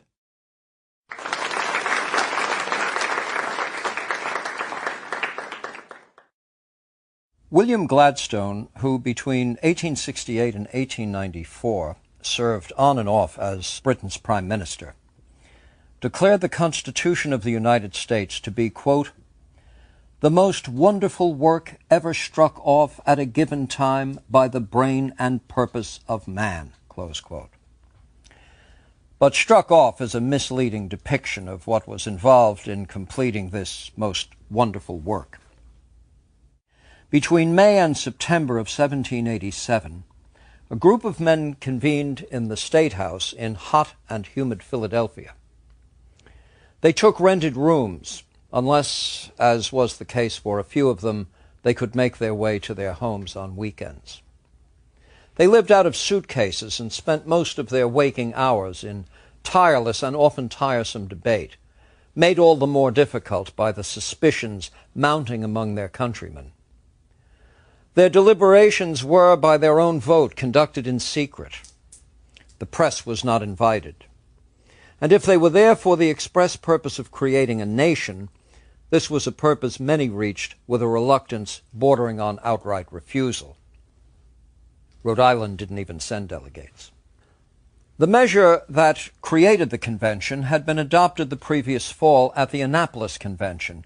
There, commissioners from New York, New Jersey, Pennsylvania, Delaware, and Virginia acknowledged the, quote, important defects in the system of the federal government, close quote, and they proposed what they called a convention of deputies from the United States to assemble, quote, for the special and sole purpose of digesting a plan for supplying such defects as may be discovered to exist, close quote. Annapolis had set no limit on the number of deputies. In the end, the states named 55 delegates. Interestingly, 25 of them had no formal college education of any sort, including Benjamin Franklin and George Washington. The other 30 had earned degrees from Princeton, 9 degrees from there, 5 from William and Mary, same number from Yale, a few from Columbia, and 1 each from Glasgow and from Oxford. It's clear from the notes so carefully taken by James Madison that the quality of discourse, however, reveals no difference between those with degrees and those with comparably sharp and sharply formed intelligence. If there was one delegate who knew all along that it was a nation that had to be created in Philadelphia, it was Alexander Hamilton. He had a plan. He even presented it, but it was extreme. A president for life with total veto power over all legislative enactments. Hamilton, it should be noted, thought that the greatest man who ever lived was Julius Caesar. But Hamilton also contributed among the most incisive, informed, and prescient ideas produced by this extraordinary assembly, and then later and especially in the Federalist Papers. It has sometimes been said that what took place during those 4.5 months was nothing less than miraculous. In fact, Jefferson, who wasn't there and who later would find out everything you could possibly want to know about those deliberations by reading the notes taken by Madison, couldn't believe that Madison was at once a full-fledged participant every day of the meetings and at the same time could record these notes with such accuracy and completeness, dispassion, representing views contrary to his own with faithfulness and respect. Jefferson thought Madison's notes were miraculous, let alone what actually was achieved in the deliberations. Was this a meeting of wise old heads? Well, there was only one old head in the room. It was Ben Franklin's. Actually, this was more a young man's achievement, or at least the achievement of a vigorous assortment ranging in age from Jonathan Dayton, who was 26, to Ben Franklin, who was 81. The average age was 42, and this would have dropped perhaps into the high 30s if Franklin and the next 2 oldest had been removed. The meetings were presided over by George Washington, who was already a national icon. He speaks rarely during the 4.5 months, but his presence confers a nobility on the chamber. He occasionally reminds those assembled that these are, as it were, in-camera sessions. There's nothing to be said to the press. The press commenting on day-to-day affairs of this deliberative body could only drive the country to fearfulness and confusion. Well, how scrupulously was this principle adhered to? Quite scrupulously. There's one event that says much. Apparently, after one of the day's deliberations, some one of the representatives had his notes for the day fall to the ground, so they were on the floor of the room, and apparently another one of the delegates, seeing them on the floor and not knowing whose notes they were, picked them up and put them on the president's desk, on George Washington's desk. Next day, Washington holds up the notes, cautions people about the need to preserve confidentiality, and it's a measure of the esteem in which Washington was held by his contemporaries that no one claimed the notes. I mean, no one wanted to go up front and say, "Oh, sorry, George, these are mine."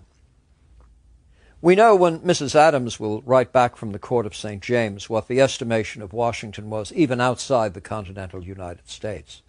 She tells us that with all the European dignitaries coming to the court of St. James, the one person who, when he entered the room, was obviously the aristocrat in the group, all eyes turned to him, was Washington.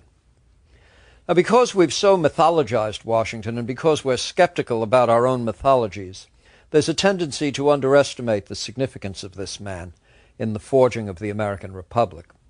We all have our historical villains and favorites. I should think that if I were ever to presume to examine the cultural history of America at the founding, Washington would be the central figure, the embodiment of what, at least at the level of rhetoric, was taken to be the animating principles of the new republic.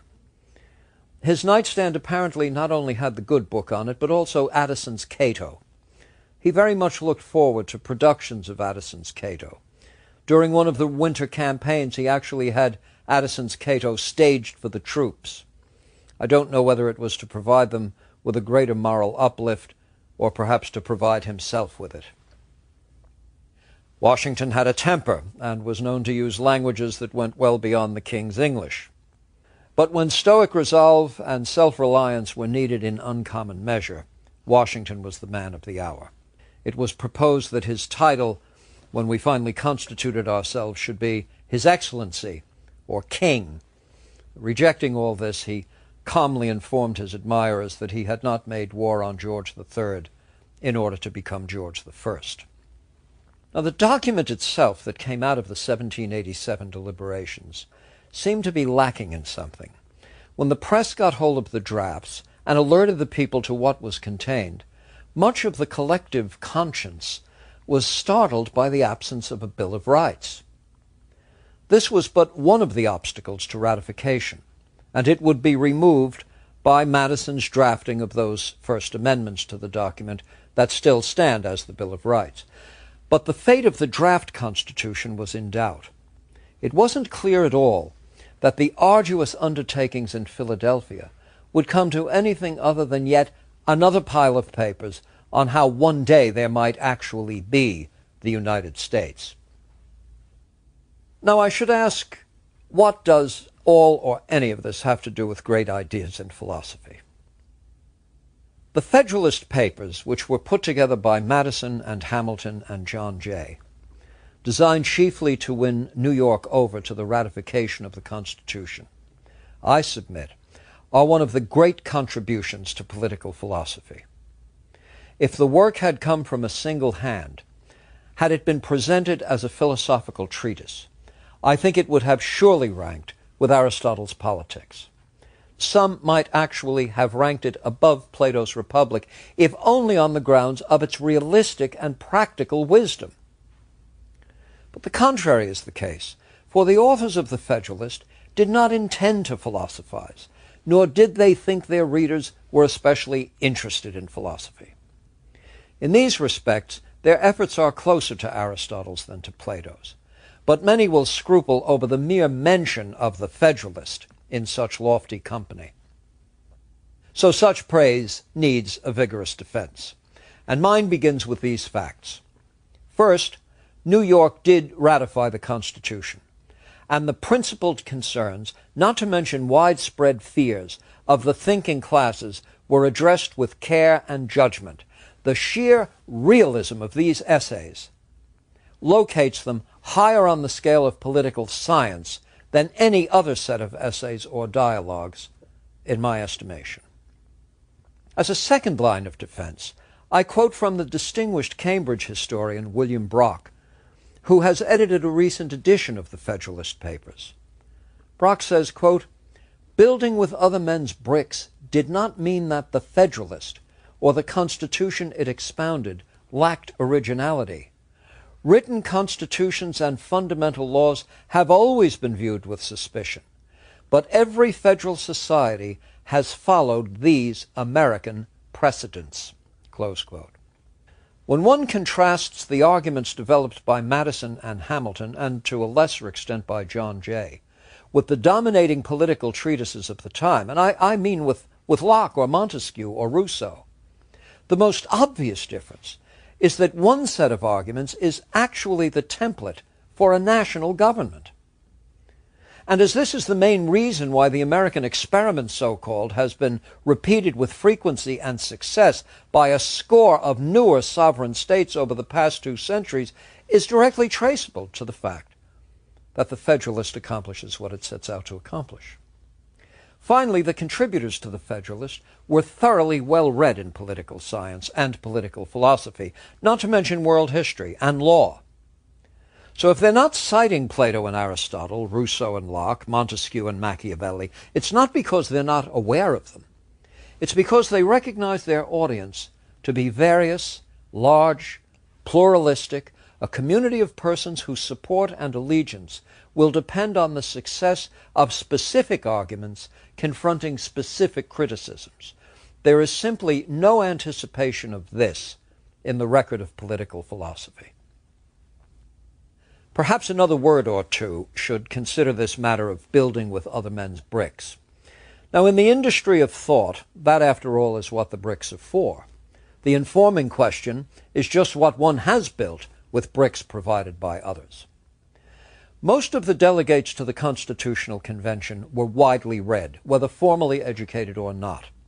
Locke, Hume, Montesquieu, and others were a staple, of course. But I think it's more than interesting to note that the first American edition of Locke's political treatises was 1773, and there wouldn't be another edition for 160 years. Surely many had read Hume. I think Hamilton probably read Hume a little more than some of the others, though it would be Hume's historical work that would have been of general interest in any case. But we speak here of a reading public, not just of delegates who were well-read, but a colonial world of surprisingly well-read citizens. When Edmund Burke addressed Parliament on the need for reconciliation with the colonies, he was eager to remind his parliamentary colleagues of what he had been told repeatedly by major booksellers in London, namely, they sell more books in the colonies than in England, and especially books dealing with law. So it is useful to keep in mind that the founders were setting out to constitute a government in the wake of a war of revolution which was still regarded by many as a treason. The founders and the Federalist offer the world the grounds of justification, and then the practical implementation of those very principles that were the grounds of justification. Well, the Federalist Papers. Between October of 1787 and April of 1788, 85 letters or essays were published in New York newspapers under the name Publius by the 3 authors of the Federalist.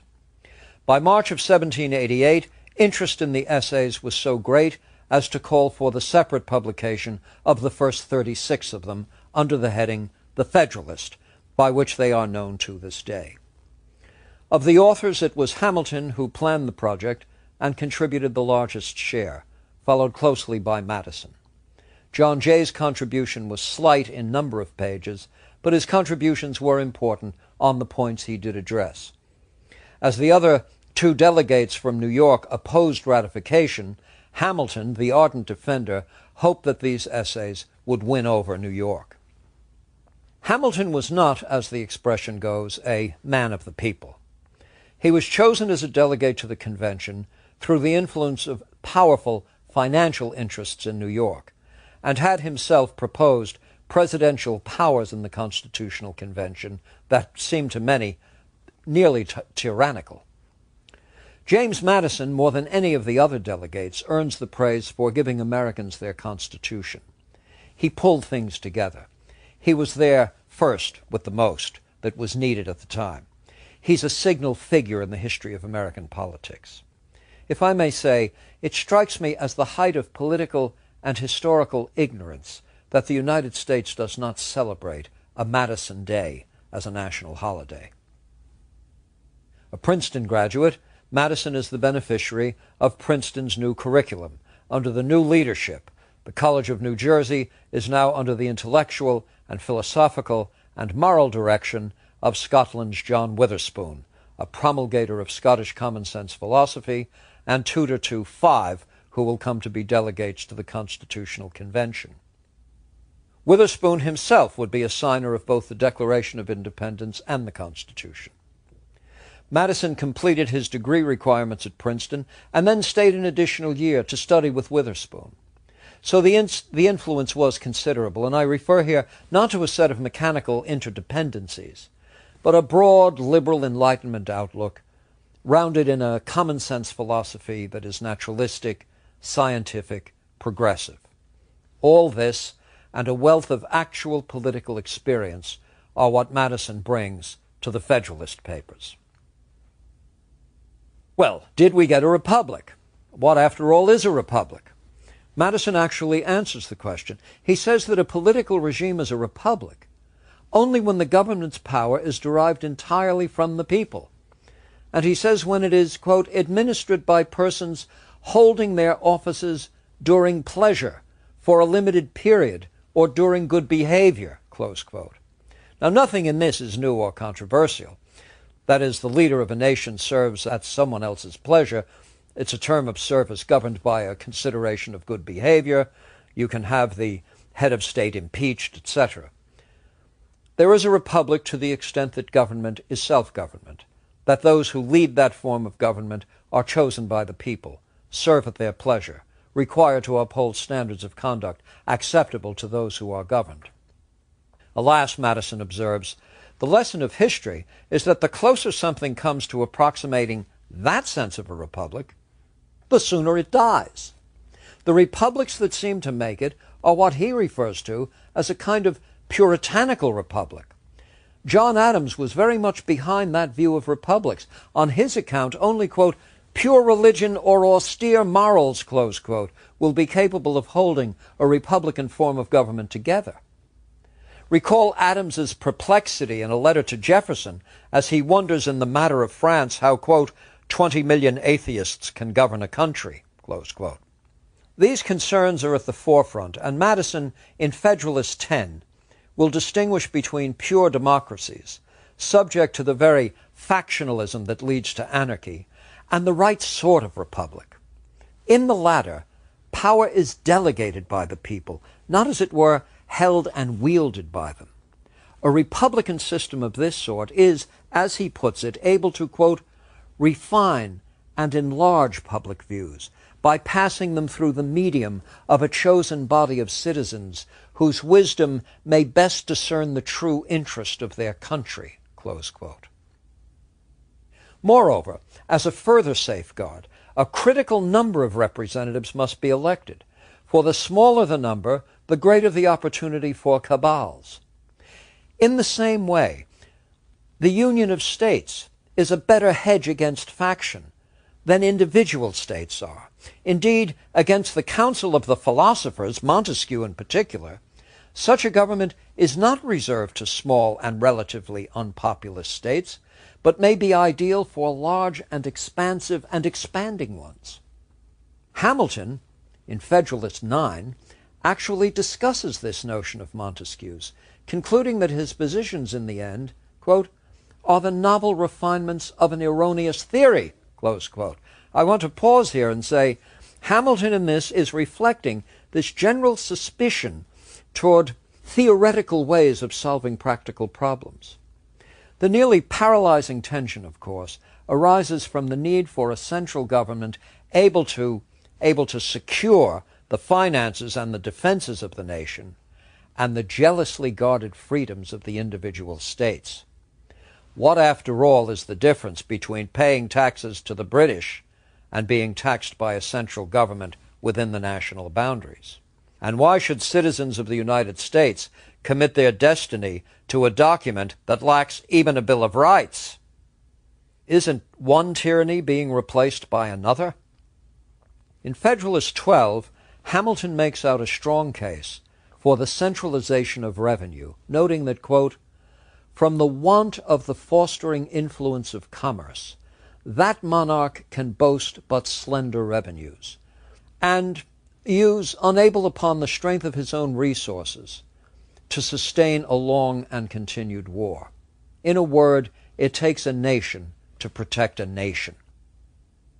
But why no Bill of Rights? First, there's a strong principled position that if you set forth in a Bill of Rights such rights as the people have, you're in the preposterous position of giving government the right to determine what our natural rights are. And since, for a self-governing people, rights are what the people declare them to be, no one needs a list.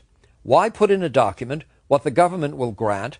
For to enumerate what the government will grant is to limit the rights. But another part of the story is this. The point of the Constitution was to constitute a nation and to give it a centrality, but not a centrality that will trump the interests of separate states. So the structuring is such that there are certain rights reserved to the individual states and their people, and these can't be abridged by the central government. Now, why not a Bill of Rights that tells us the rights the individual has that cannot be abridged by his local government? Well, let me pause here to make this point a little clearer. You certainly have a very good reason to protect the individual against encroachments by a central government that might have tyrannical pretensions. But don't you also need to protect the individual against the encroachments of a tyrannical state? Why is there so little said about the limitations on the states? This is something that had to be thought through by Madison, understanding that in the matter of not delineating the rights of states and the distinctive rights of their citizens, some explanation is called for. Well, it's best to specify the powers of the central government and then make clear that except for these, all the other powers are reserved to the states and the individual citizens. With a Bill of Rights in place, the Constitution secures for the individual citizen protection against abuses otherwise inflicted by a national government. What the national government cannot impose on the individual, the separate state governments probably cannot either, and in any case, the states just are the resident citizens. A citizen of Maryland has voluntarily entered into that association. He can pick up and move somewhere else, which would be quite different from picking up and moving out of the United States. So, it's in Federalist 46 that Madison makes all this explicit. Quote, "The federal and state governments are in fact but different agents and trustees of the people, constituted with different powers, designed for different purposes. The adversaries of the Constitution seem to have lost sight of the people altogether, and to have viewed these different establishments not only as mutual rivals and enemies, but as uncontrolled by any common superior. They must be told that the ultimate authority resides in the people alone, and that it will not depend merely on the comparative ambition or address of the different governments." We the people. The people. But what sort of people is envisaged by Madison? Montesquieu taught that there are three essential forms of government, each of which calls for the shaping of a distinct characteristic in those governed. Under a despotism, it is necessary to cultivate in the people, according to Montesquieu, the character or disposition of fear. Under monarchies, the required disposition is that of honor. But with a republican form of government, Montesquieu says, what is called for is nothing less than the cultivation of virtue. Now we find this in the Stoic outlook of George Washington and many other founders, this recognition that a republic will succeed because we have the resources to create and preserve lives of virtue and self-sacrifice.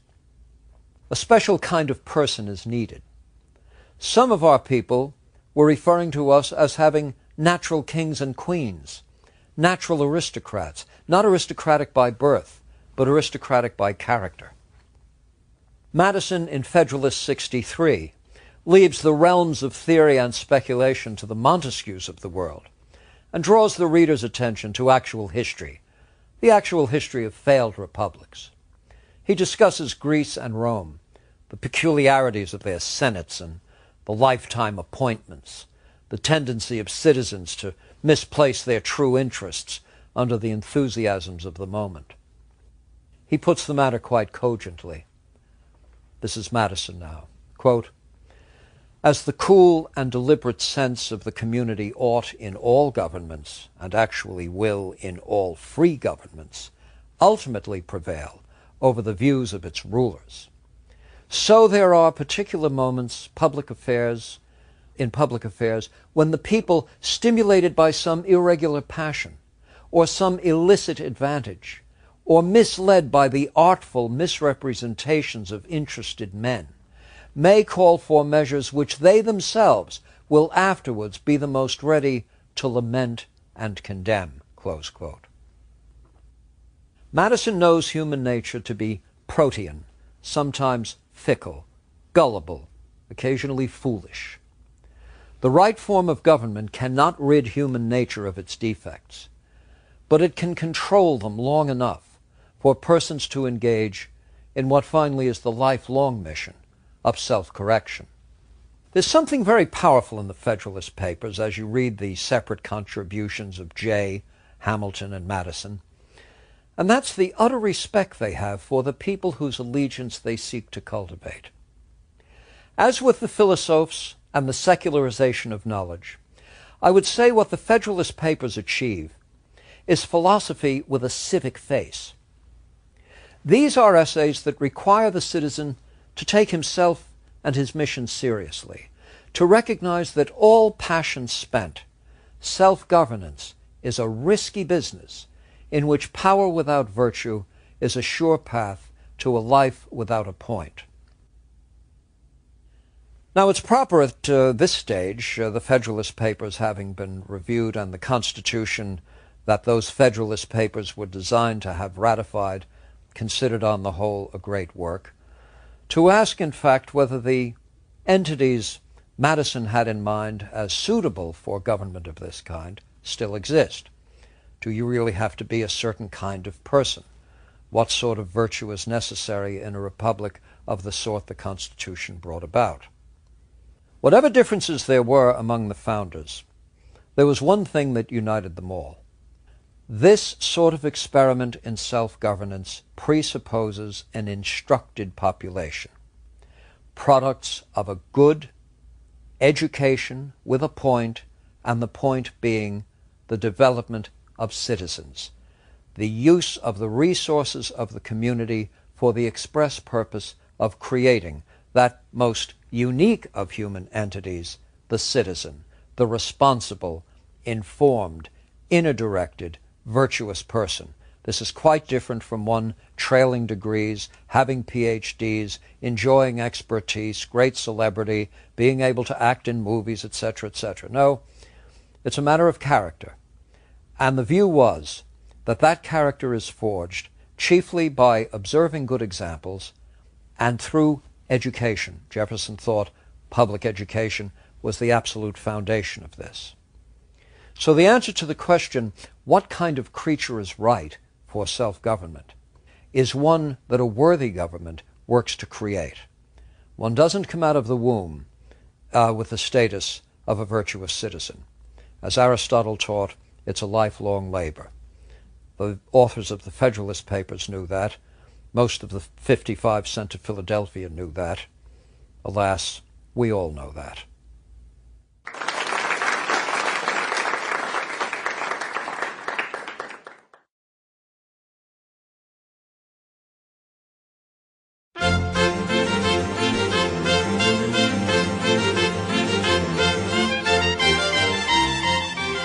Lecture 35.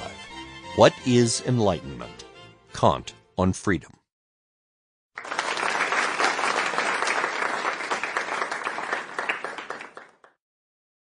All of the interests of my reason, speculative as well as practical, combine in the three following questions. What can I know? What ought I to do? What can I hope? These were the ultimate questions to which Immanuel Kant devoted most of his adult life. He died in 1804. 20 years earlier, he asked and answered a different question in one of his more accessible essays, Was ist Aufklärung? What is enlightenment? And his answer to that question was that enlightenment is synonymous with intellectual freedom, with a special form of maturity that finds one expressing his own authentic ideas rather than echoing the thoughts of others.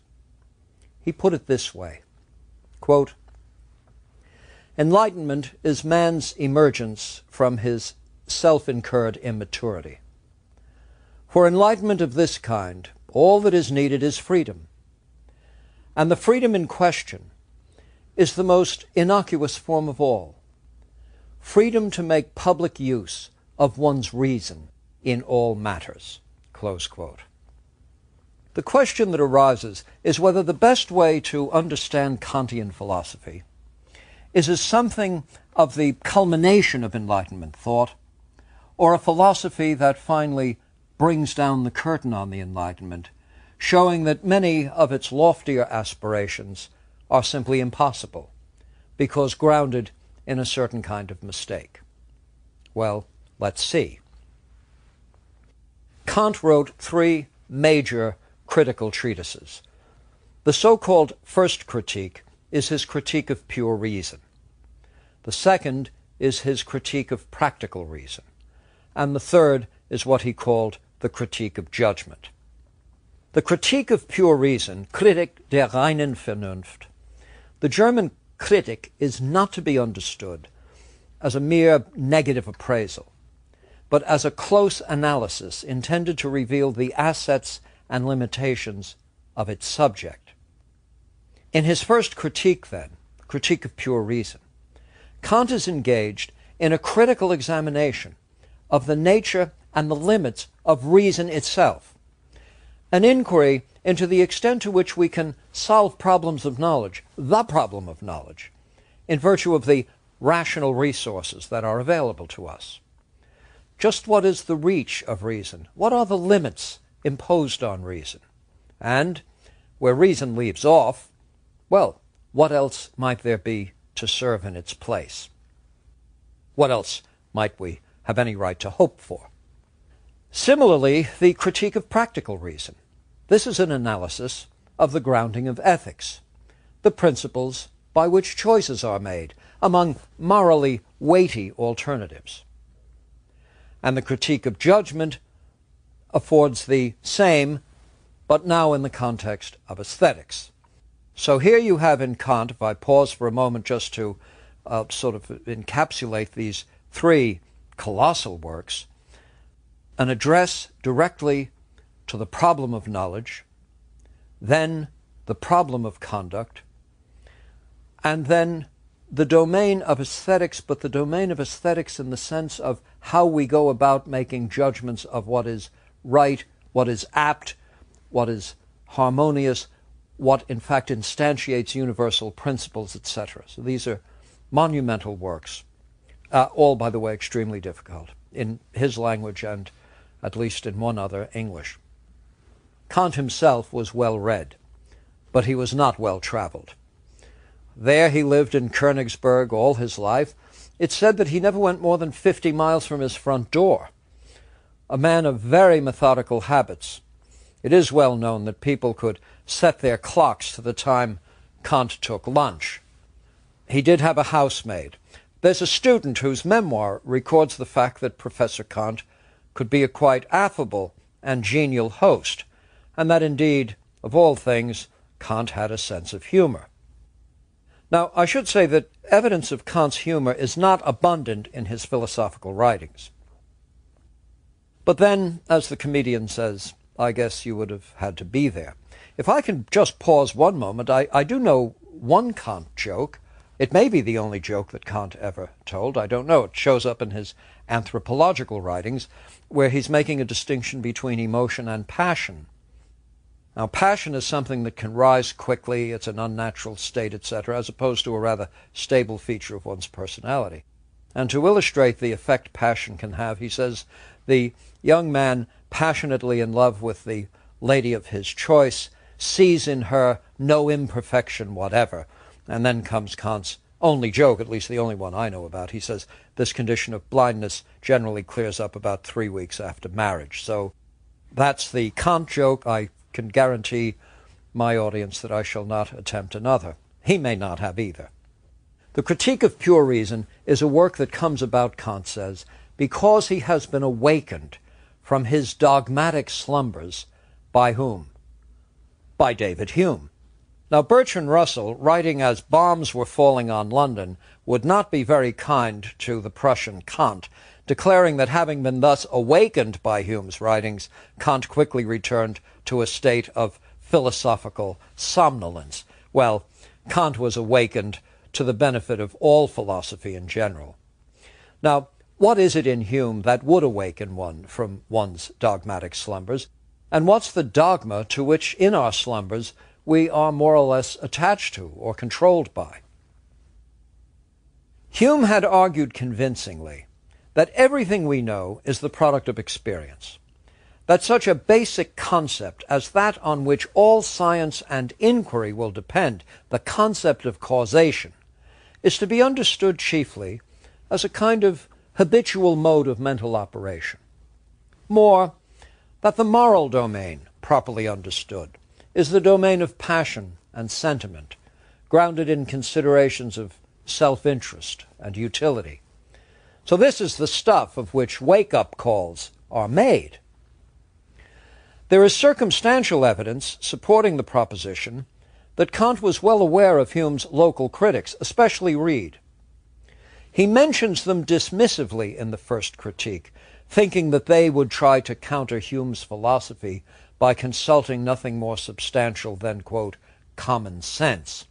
Now, Kant did not read English, and the translation of Reid's inquiry that would have been available to him had been anonymously translated, by the way. It rendered the term common sense gemeiner Menschenverstand, the way you might talk about a common criminal. So if Kant wanted to have it his way, he could have regarded Hume's critics as relying on gemeiner, common in the sense of very common, vulgar, the usual, do you see, mere consensus, that sort of thing, what the great generality of people happen to have as an opinion. In this he grossly underestimated Reid. And there were academic political reasons for this, which I shan't go into. Nonetheless, we do know that Kant knew better, and we know that in Kant's time, German scholarship was in regular contact with summaries, redactions of major works in the English-speaking world of philosophy, and by the way, especially the world of Scottish philosophy. So the ink was not long dry on major Scottish treatises before summaries of these works would be available in German. And as it happens, Kant can be shown to have been influenced by Reid. Indeed, there are aspects of Kant's moral theory that more or less track the Reidian notion of moral first principles. This clearly is the subject for another occasion and a much, much closer study than would be called for in a general lecture. Now, getting to Hume. Well, starting with the first critique, Kant agrees with Hume in insisting that all knowledge arises from experience. Obviously, you can't know whether George has his shoes on unless you look and see. This isn't some sort of ratiocinative or introspective procedure for answering questions. Kant says it's a mistake to assume, however, that because our knowledge arises from experience, that our knowledge is grounded in experience. Now, this is a distinction that is fundamental. There is a difference between something arising from something else and something being based necessarily on something else. How does Kant proceed to make the point? Let's begin with Hume's theory of causal concepts. According to Hume, we come to regard A as the cause of B when A and B have been constantly conjoined in experience. That is, when the associative principles of repetition and contiguity and cause and effect have worked their magic. At that point, the mind is so constituted that the inevitable conclusion it reaches is that A is the cause of B. Now, it is not the conclusion of an argument. It's just the habit of the mind. We have the case of billiard balls. Ball 1 hits ball 2. 1 moves. In hitting ball 2, 2 moves. Now, witnessing such conjunctions, says Hume, one cannot see a third term betwixt them. Causation is not visible on the billiard table. Rather, it is an idea formed in the mind as a result of constant conjunctions. Now, this was all rehearsed in my lecture on Hume. All right. Kant recognizes in this account a fundamental and necessary precondition, not addressed by Hume. Billiard ball 1 moves. Then billiard ball 2 moves. That's what succession is all about. First one event, then another event. Now, clearly, that third term this time is then, and it's also not on the billiard table. We can't look at a billiard table and see temporality. We can't see time or feel time. That is to say, there cannot be succession, and therefore there cannot be constant conjunctions unless time is present as a categorical framework for all experience. Time, then, is one of the necessary preconditions for the temporal ordering of events in time itself, and it's not given in any empirical experience. In other words, time is not a stimulus that works on a sense organ. Time cannot be provided by experience. It's not a something out there that stimulates me. In Kant's terminology, cognitive or epistemic holdings that are not the result of experience are referred to as pure. Pure in Kant's sense refers to what is non-empirical. So, a critique of pure reason means a critical examination of the very forms of rationality that could not possibly be provided by experience, but nonetheless constitute the framework within which experience becomes possible. Now, I shall return to this more than once in today's lecture. Now, remaining with Hume's billiard table, we can ask, what else is not given in experience? If Hume refers to something as being seen before him, as in, I see a billiard table before me, well, the question that arises is by what faculty or sense do we come to experience space itself? Space as such is not given in experience. Objects are in space, but space is not a stimulus. It's not an object. What is it then? It's something that must be present for there to be experience at all. All experience presupposes a spatial, temporal framework. There cannot be experience except by way of time and space. Thus does Kant reach the concept of what he calls the pure intuitions of time and space, pure in the sense of non-empirical. Now, intuitions is one of those words which in both German and English can give rise to great confusion. Let's just say that what Kant is referring to is a necessary precondition for something else to come about. He refers to the pure intuitions as being a priori, prior to any and every experience. So the a priori pure intuitions of time and space become the necessary preconditions for there to be experiences of just the sort required by Hume's theory. Now remember, a priori here is not just a matter of prior in time. It's conceptually, logically, something must be for something else to take place. The concept of causation is not simply a habit of the mind, then, based on certain common experiences. The concept of causation must be grounded in something more fundamental and grounded in that which experience itself could not possibly convey. You get the point. Grounded in as distinct from arising from. Now, if time and space are the necessary preconditions for there to be any and all possible experience, are there necessary preconditions for our having any understanding of the world, any understanding at all? Now, Locke's essay on the human understanding says, how comes the mind to be furnished? I answer in a word, from experience.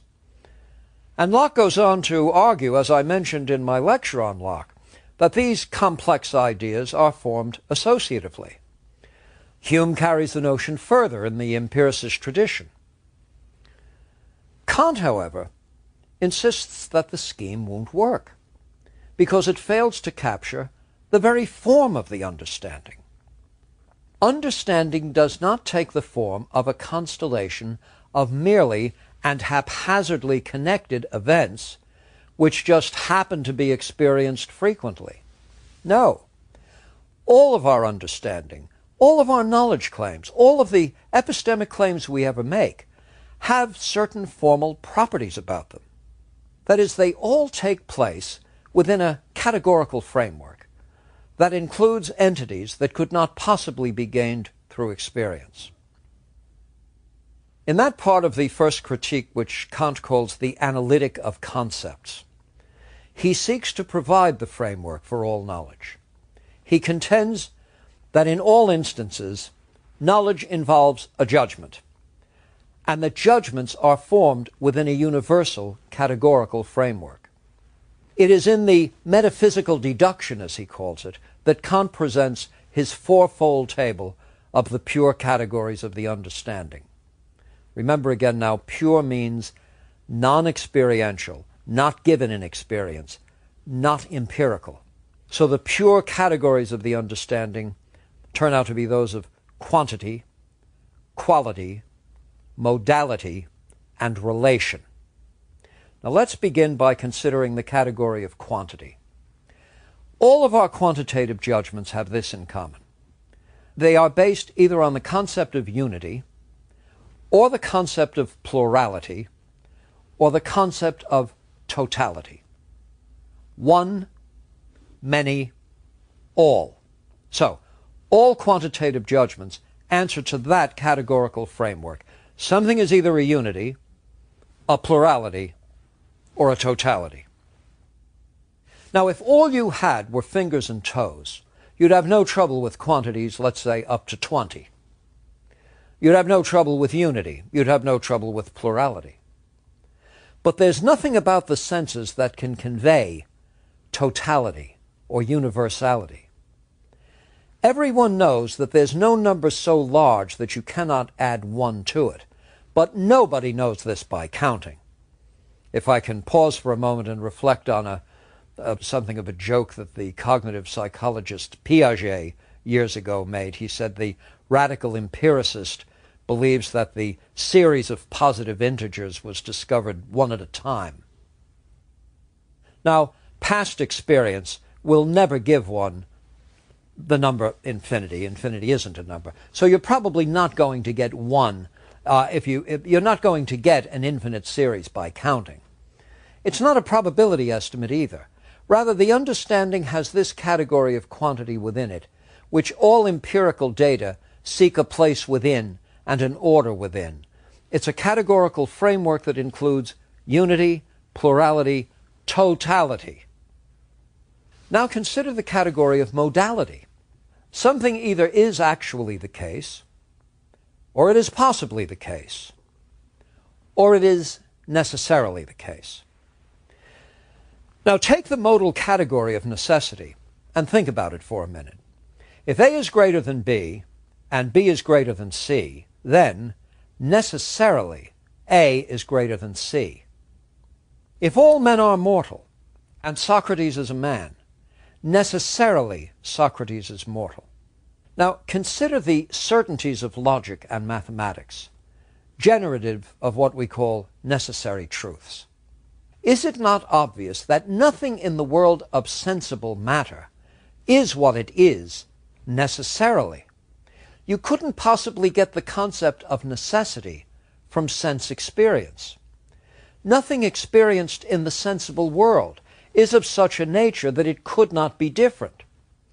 So the concept of necessarily X can't possibly be the gift of experience. It's not an empirical, but a pure category of the understanding. Do you see? Now, it might be argued that what Kant is providing here is merely a list of descriptions that we use for our experiences, and these somehow are reflections of how the brain organizes things. That is, let me pause here to say, suppose you wanted to grant all this much to Kant, but say, look, he couldn't know this, having died in 1804, but what he's really accounting for is the particular manner in which the nervous system processes inputs. Well, although he died in 1804, Kant actually did address the possibility in the first critique, whether the best way to understand the categories of the understanding is in terms of the particular organization we have, Hume's old constitution of our nature, the kinds of beings we are. But as Kant points out, if that were the case, then the pure categories of the understanding would merely be contingent. That is to say, they would simply be contingently tied to a particular kind of cognitive being. Different brain categories would be entirely different. But Kant has shown through his analysis that all judgment requires a categorical framework necessarily. His theory is not about how we go about describing and ordering things, but the necessary framework for all understanding. It wouldn't matter if you were a Martian or anything else. Quantity, quality, modality, and relation constitute the necessary epistemic framework within which there can be understanding. The pure categories determine the conditions under which there can be any understanding of the world at all. So, it's not a matter of the peculiarities of a particular nervous system. It has to do with the nature of what can be understood and how. The pure categories of the understanding are not themselves generative of content. Kant is not specifying in advance how many quantitative things we can know, or whether we can ever know the difference between something being certainly true or merely highly probable. These constitute the forms of understanding just as the pure intuitions of time and space constitute the form of experience. What Kant is providing is the form of all understanding, the form of all experience, is by way of the pure intuitions of time and space. The form of the understanding is by the pure categories of the understanding. So Kant is not specifying what experiences we're going to have, only that if there is to be experience, necessarily there must be the pure intuitions of time and space. Similarly, and again, Kant is not specifying what the understanding comes to have, only that the form of all understanding is in terms of the pure categories of the understanding, and these are not empirical. Well, back now to Hume and the wake-up call. Hume may be understood as claiming the following. There are two classes of things we can know about. One class involves the relations among ideas, and the other, matters of fact. Now, this division is sometimes called Hume's fork. When we declare that all bachelors are unmarried men, which is, by the way, necessarily true, we are expressing no more than a relationship between two ideas, namely the idea of bachelor and that of unmarried man. But of course this is an utterly uninforming truth. It's a mere tautology. It's a truth by definition. Now, propositions where the meaning of the subject term is contained in the predicate term, as in all bachelors are unmarried men, what in philosophy are called analytic propositions, well, this simply shows relationships between ideas. And analytical propositions are true, they're necessarily true, their truth can be known entirely independently of experience, so that we say they can be known to be true a priori. Here's a proposition. Bill is wearing shoes. Now that's a different kind of proposition. There isn't anything in the subject term Bill that includes in the predicate term, in the meaning of the predicate term, wearing shoes. Bill could be shoeless. He could be barefoot. He might not have feet. So this is a claim about the factual content of the world. If you needed a brief summary of Hume's solution to the problem of knowledge, it would be Hume claiming this: statements of the sort, Bill is wearing shoes, present facts about the world. They are synthetic propositions, and their truth can never be known prior to the relevant observation or experience. Hume insists, then, that no synthetic proposition can be known to be true a priori. That is, any factual statement about the world has as a condition of its truth a relevant observation. You cannot establish its truth prior to some relevant experience, some relevant test. So the Humean epistemology, the Humean solution, as it were, to the problem of knowledge, is that there can be no synthetic proposition whose truth is knowable a priori. Now, Kant's rebuttal is by way of the pure intuitions of space and time, and the categories of the understanding. The form of all experience is given by the pure intuitions of time and space, and the form of all knowledge by the pure categories of the understanding. As this refers to things in the external world, including Bill wearing shoes, all empirical statements that we make will necessarily have certain properties which can be established a priori by way of the pure intuitions of time and space and the pure categories of the understanding. Now let me pause here. What Kant is setting out to establish is that there are some synthetic propositions, the truth of which can be known a priori, namely that whatever experience you're about to have, it takes place within a spatio-temporal framework, and that is going to be a fact of the experience. Now, if that is the case, then I'm able to offer such synthetic propositions as this. Any event that takes place in time, or has a limited duration, or has either a unity or plurality or totality. Now, these are actually going to be statements about real-world events. And described this way, their truth, we might say, is known a priori.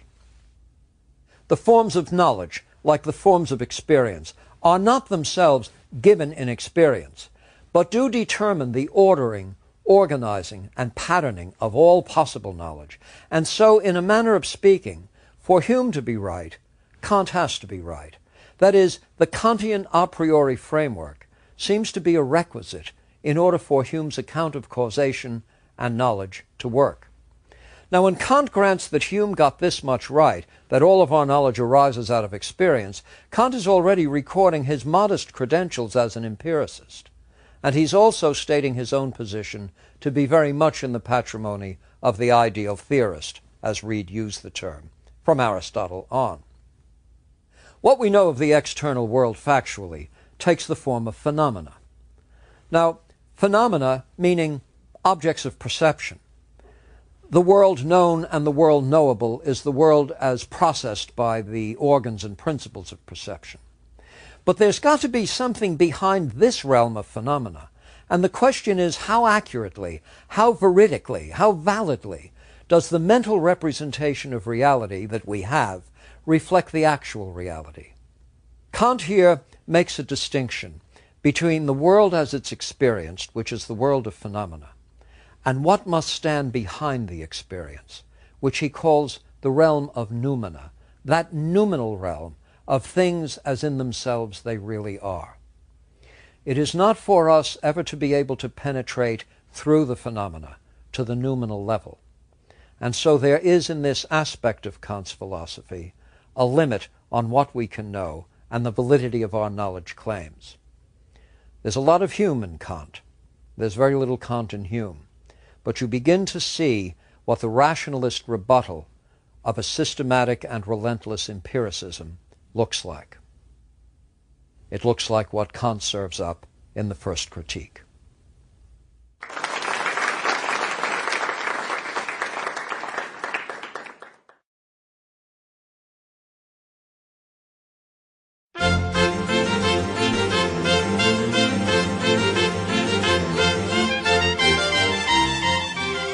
Lecture 36, Moral Science and the Natural World.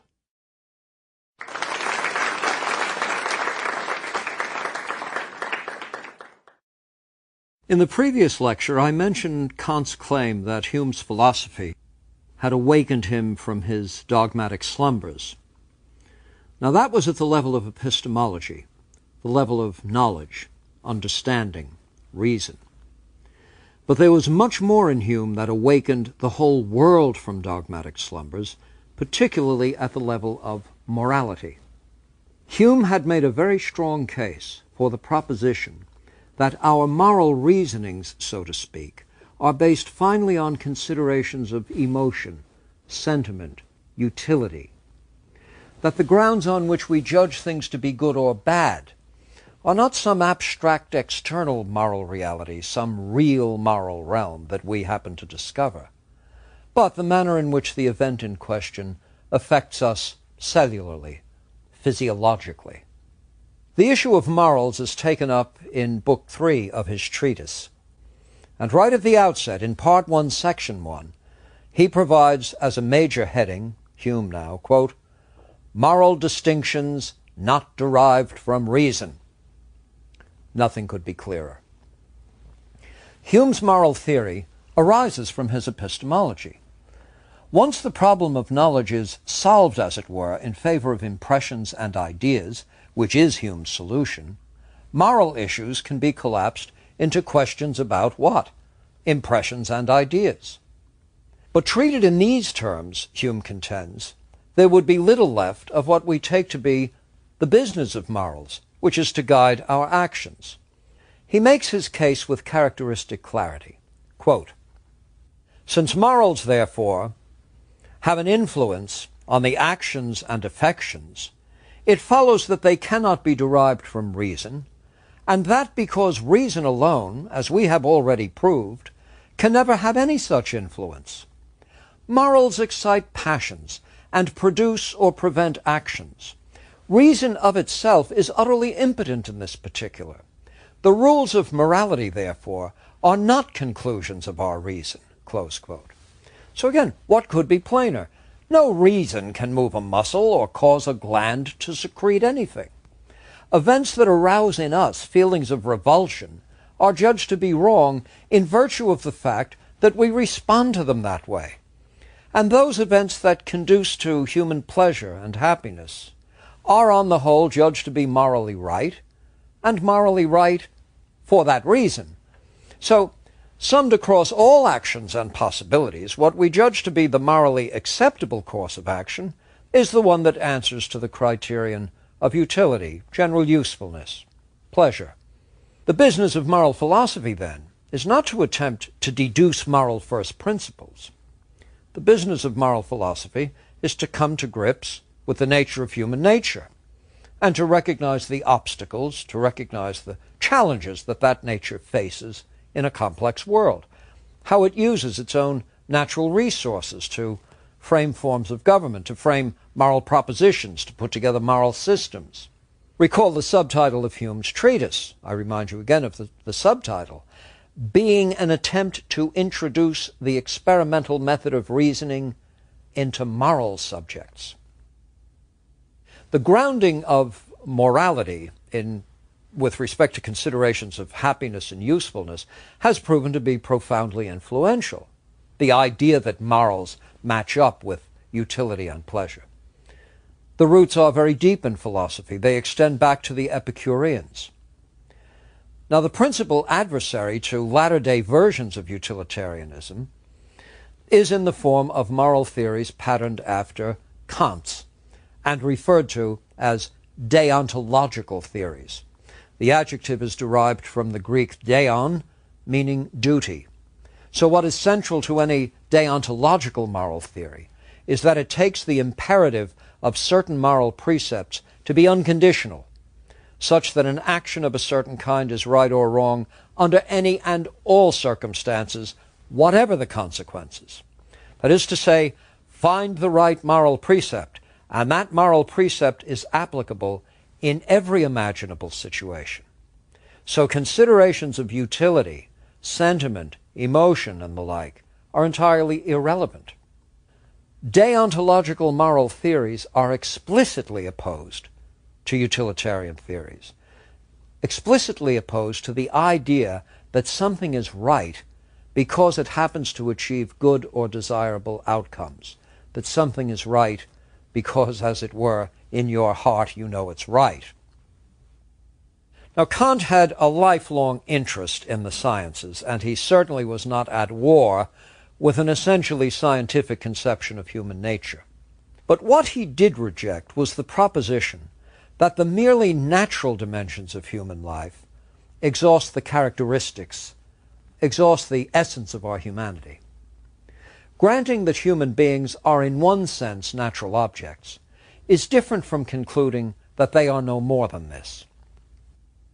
Surely if a human being is dropped from a height, my favorite example, the rate of descent will be 32 feet per second per second.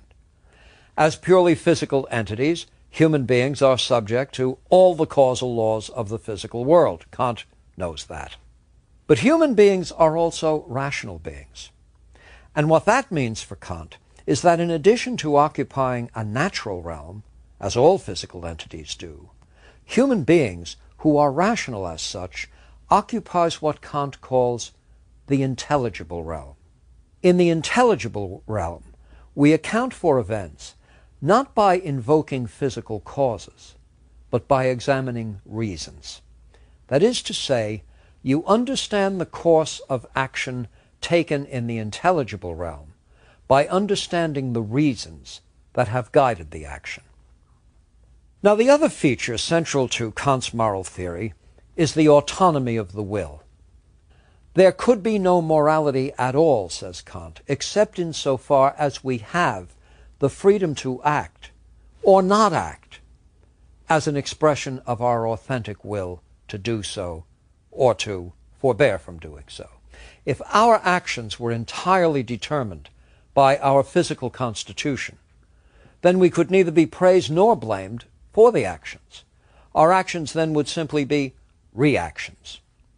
The grounds on which we become subject to moral judgment, moral censure, any kind of moral judgment at all, are grounds of autonomy.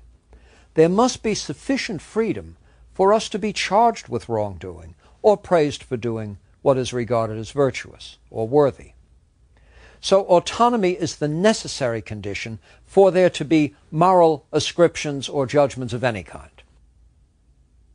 Now, Kant is quite direct in saying that the kind of freedom at issue here can't be proven empirically, but it is established in another way.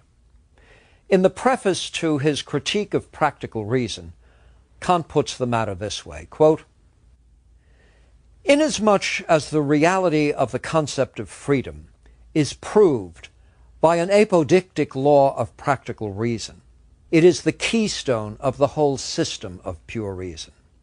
And all other concepts, those of God and immortality, which, as being mere ideas, now attach themselves to this concept, and by it obtain objective reality. That is to say, their possibility is proved by the fact that freedom actually exists, for this idea is revealed by the moral law."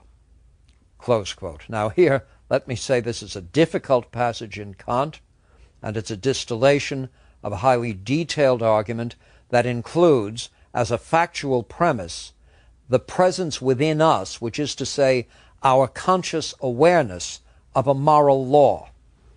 It is this, however, that grounds the concept of freedom. For were there not such a moral law apparent to consciousness, the concept of freedom itself would be unintelligible. It is useful here to recall in this connection Reid's critique of Hume on the matter of causation. Reid argued that the mere phenomena of constantly paired events would never by themselves generate the concept of a causal sequence. It's only because of our own intuitive understanding of ourselves as having the power to bring things about that we are then led to the belief that events external to our own will are similarly brought about by some sort of power. Kant's argument for freedom is similar. It is owing to our intuitive awareness of the moral law that we arrive at the concept of freedom. The means by which the concept is reached is rational, not empirical. There can be no scientific proof of freedom. What form do scientific proofs take? They generally take identifying the laws of causality. But how unsuited, then, would empirical methods be for identifying the laws of freedom? Let me stop here to clarify this point. Suppose you wanted a scientific proof that there is freedom. Well, what goes into a scientific proof? What goes into a scientific proof is establishing the determinative laws that make something the way it is. Well, this is so contrary to the very idea of freedom that you'd simply be using not just the wrong instrument to establish whether there is freedom or not, you'd be using one that defies the very concept of it. But Kant does talk about laws of freedom, even though it sounds contradictory. But it only sounds contradictory because one thinks of laws in the scientific sense of strict determinism. Now, autonomy is a word whose Greek roots are auto, or self-reflexive, and nomos, which is law. The morally autonomous person is not one who is lawless, but one whose freedom is governed by laws he gives himself. Do you see?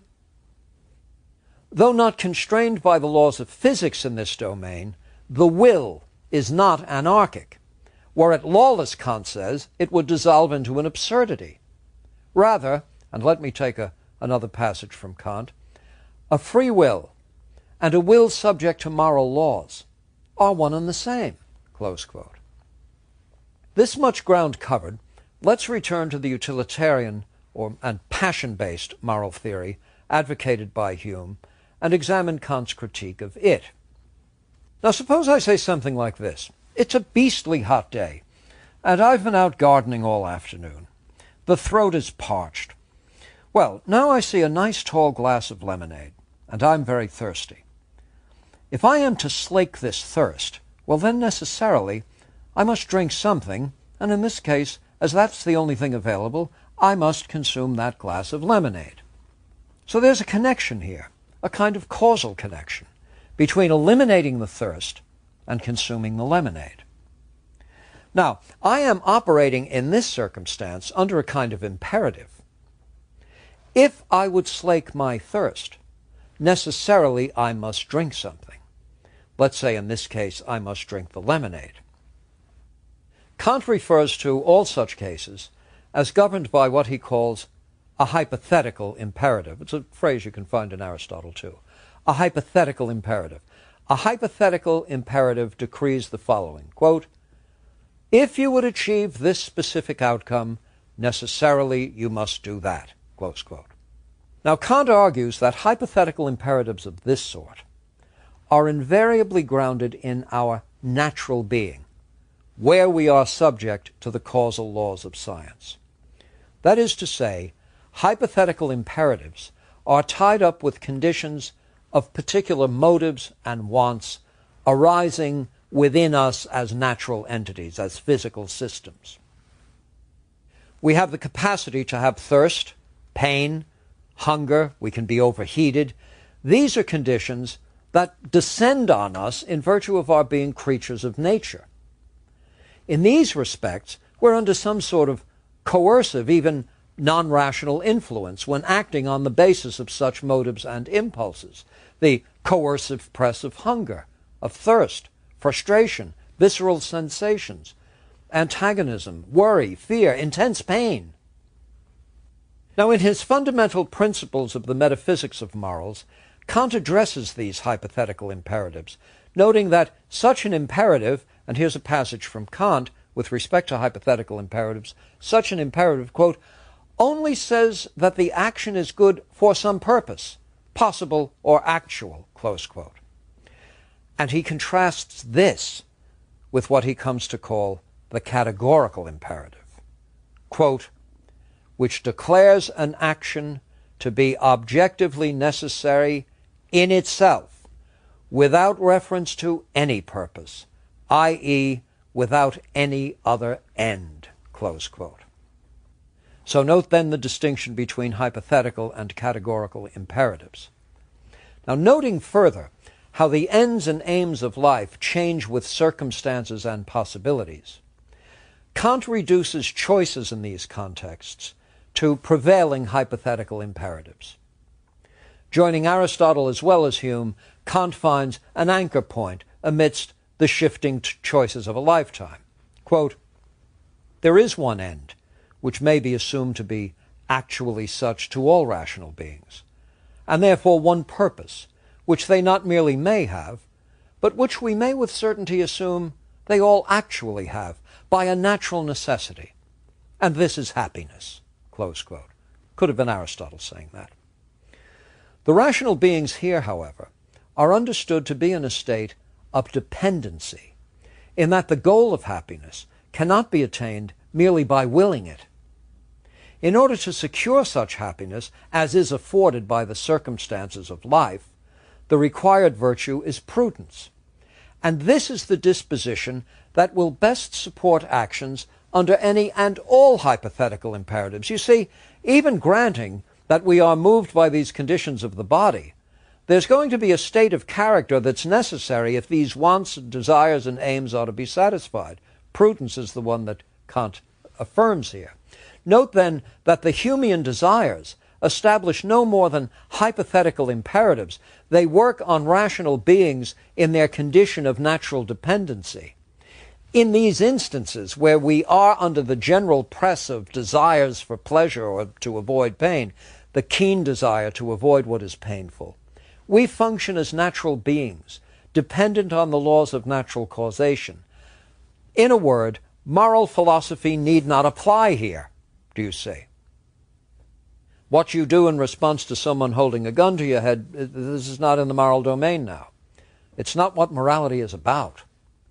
Because in this domain, sooner or later, the right explanation of why I'm doing what I'm doing is not going to be in terms of a rational, autonomous being choosing a course of action on a ground produced by reason itself. Rather, it's going to be a course of action chosen by a natural kind of entity, essentially coercively worked on by the forces of nature, and responding to its own internal physiology, its own constitution. Actions in that context really are more akin to reactions. So what Kant is setting up here, if you want to see the gray eminence, the shadowy figure of Hume as the target, what Kant is setting up here is, look, the part of the story that you get from Hume really is outside of morality. It has to do with what creatures do under conditions of disturbance and desire. Morality, Kant argues, doesn't begin in that domain. Morality begins with a rational and autonomous being in the intelligible realm, the realm in which we are called upon to provide reasons for action. That is to say, if I take my hand off a hot stove, no reason for that action is necessary. That's a reflex. But when we move into the intelligible realm, where reasons and justifications are called for, what we invariably must find is a rule or precept or principle that guides actions of a given kind. A rule or precept that guides an action must apply to all situations of a particular kind. Now, one of the characteristics of a moral precept is that it's universalizable. That is, if it were not universalizable, it would be tied to a particular condition. And if it's tied to a particular condition, it's dependent on the merely contingent facts of the natural world. But when we consider bona fide moral canons, they are of the sort, do this, or thou shalt not kill, not thou shalt not kill on Tuesdays. Moral maxims, as reasons for acting, are applicable to all situations in which generically a given kind of action might take place. Now, as they are universalizable, they carry with them an imperative that is not hypothetical. It's not a case of if I would get across the street then, or if I would slake my thirst then. Rather, these imperatives state, do X, or forbear from doing X. The categorical imperative is not tied to a particular desire, or impulse, or motive. Rather, It asserts its own moral authority. The authority of the imperative is contained in the maxim itself, not something that it brings about, not some contingent outcome, not some consequence as such. Now, before discussing Kant's versions of the categorical imperative, I pause to note what no less a philosopher than John Stuart Mill thought of the categorical imperative. He believed Kant's categorical imperative was a license to perform absolutely hideous acts. Well, perhaps we better see what troubled John Stuart Mill. I mean, if it troubled John Stuart Mill, perhaps we should be at least prepared to be troubled as well. Recall Kant's pure categories of the understanding. These do not supply content. Rather, they supply the overall framework governing the very possibility of understanding. The categories of quantity, quality, relation, and modality don't supply the understanding with specific content. That's the business of experience. So too with the pure intuitions of time and space. As intuitions, these do not supply a this or a that. Well, similarly, the categorical imperative does not supply moral content. Rather, it expresses the form of the moral law. Well, what is the categorical imperative then? This imperative accessible only to a creature that is rational as such. You are not a moral being because you are a human being. Any number of human beings can have no moral standing at all. Infants are not moral beings on Kant's account. The profoundly retarded, I should think, on Kant's account, would not qualify as moral beings. A really serious defect in the nervous system might strip one of one's autonomy and rational powers, and thus remove one from the domain of moral beings. What constitutes an entity as a moral being is rationality itself, that it inheres in human beings, rendering us fit for moral judgment happens to be the way things are. But we're not fit for moral judgment in virtue of the fact that we're human beings. It's in virtue of the fact that we are rational beings. Now, consider the successful insanity defense. The conclusion of law is that the perpetrator lacked sufficient rational power to frame means-ends relationships or to comport his behavior according to the requirements of law. The defendant, we would say, is not a member of that community found to be fit for the rule of law. Well, so too with human beings lacking autonomy of the will. Whatever else might be said, at least on Kant's account, they could not qualify as moral beings. Now, what then are versions of the categorical imperative? The categorical imperative is summarized this way by Kant. This is perhaps its most famous expression. Quote, "Act in such a way that the maxim of your action would, if you were able, be instituted as a universal law of nature." Close quote. Again, so act that the maxim of your action, not the physical details of the behavior, but the maxim of the action, the principle that that action instantiates, would be, if you could make it happen, instituted as a universal law of nature. You would make this principle dispositive everywhere and for all time, if you could.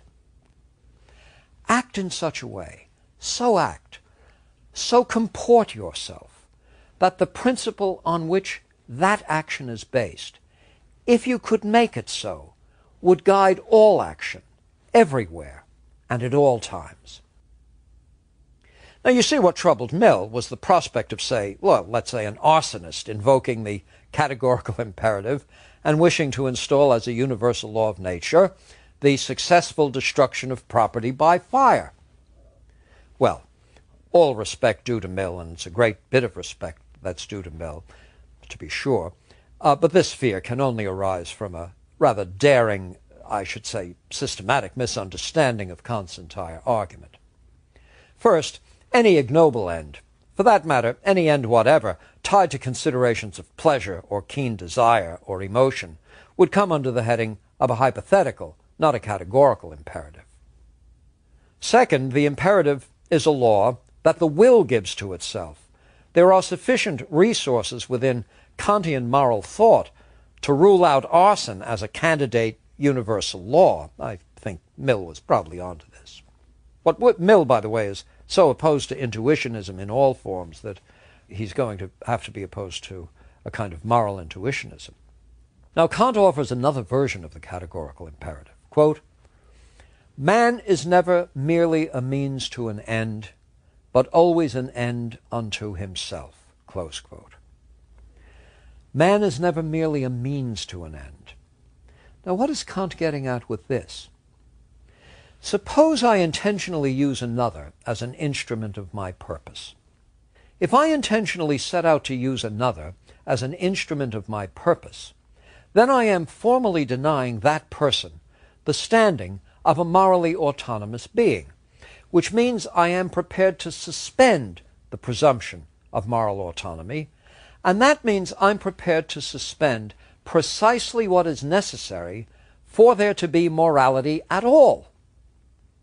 Now, moreover, if I'm prepared to install that precept as a universal law, I do so with the understanding that I, too, now qualify for such a treatment. Let's recall Abraham Lincoln's famous statement, "As I would not be a slave, I would not be a master." Do you see, the point that Lincoln is making is so coextensive with the argument that Kant has developed. The very institution of slavery establishes as a permissible maxim the use of another human being as an instrument. Well, who's to say in what direction that master-slave operation is going to work, do you see? Whatever principle would ground the right to use another person as a tool grounds the right to use other persons as tools. Man is an end unto himself. Kant is famous for concluding from this that one must never lie. Never ever lie? Never ever ever lie? Not even a little white lie? Not just sort of making each other feel a little better?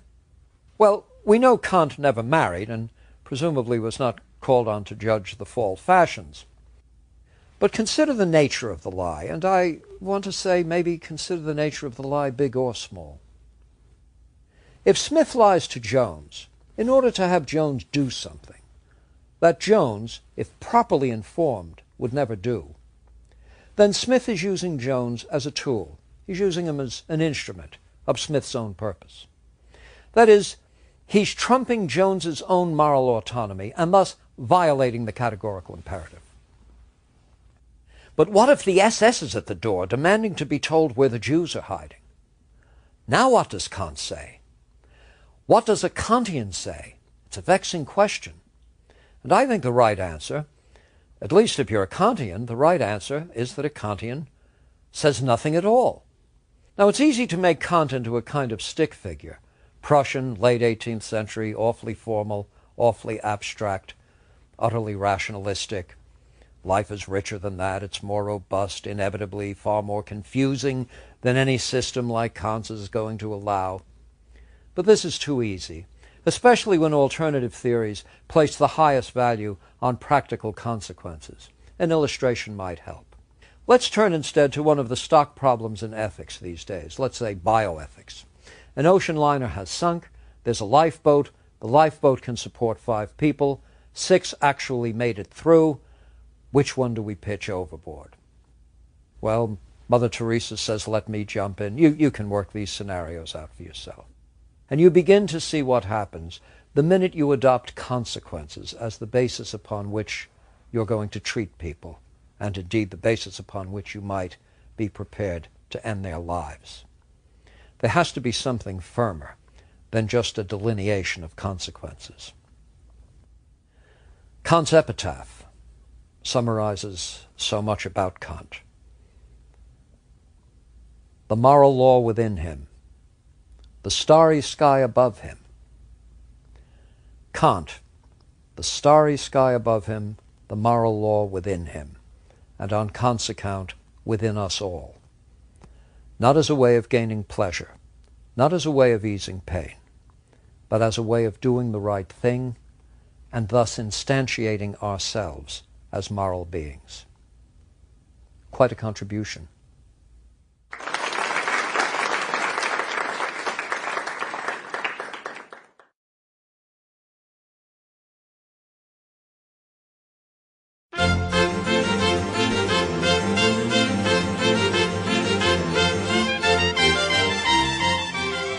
These lectures are part of the Great Courses series. They are produced by the Teaching Company. These lectures are titled The Great Ideas of Philosophy, Part 4. Lecture 37, Phrenology, a Science of the Mind.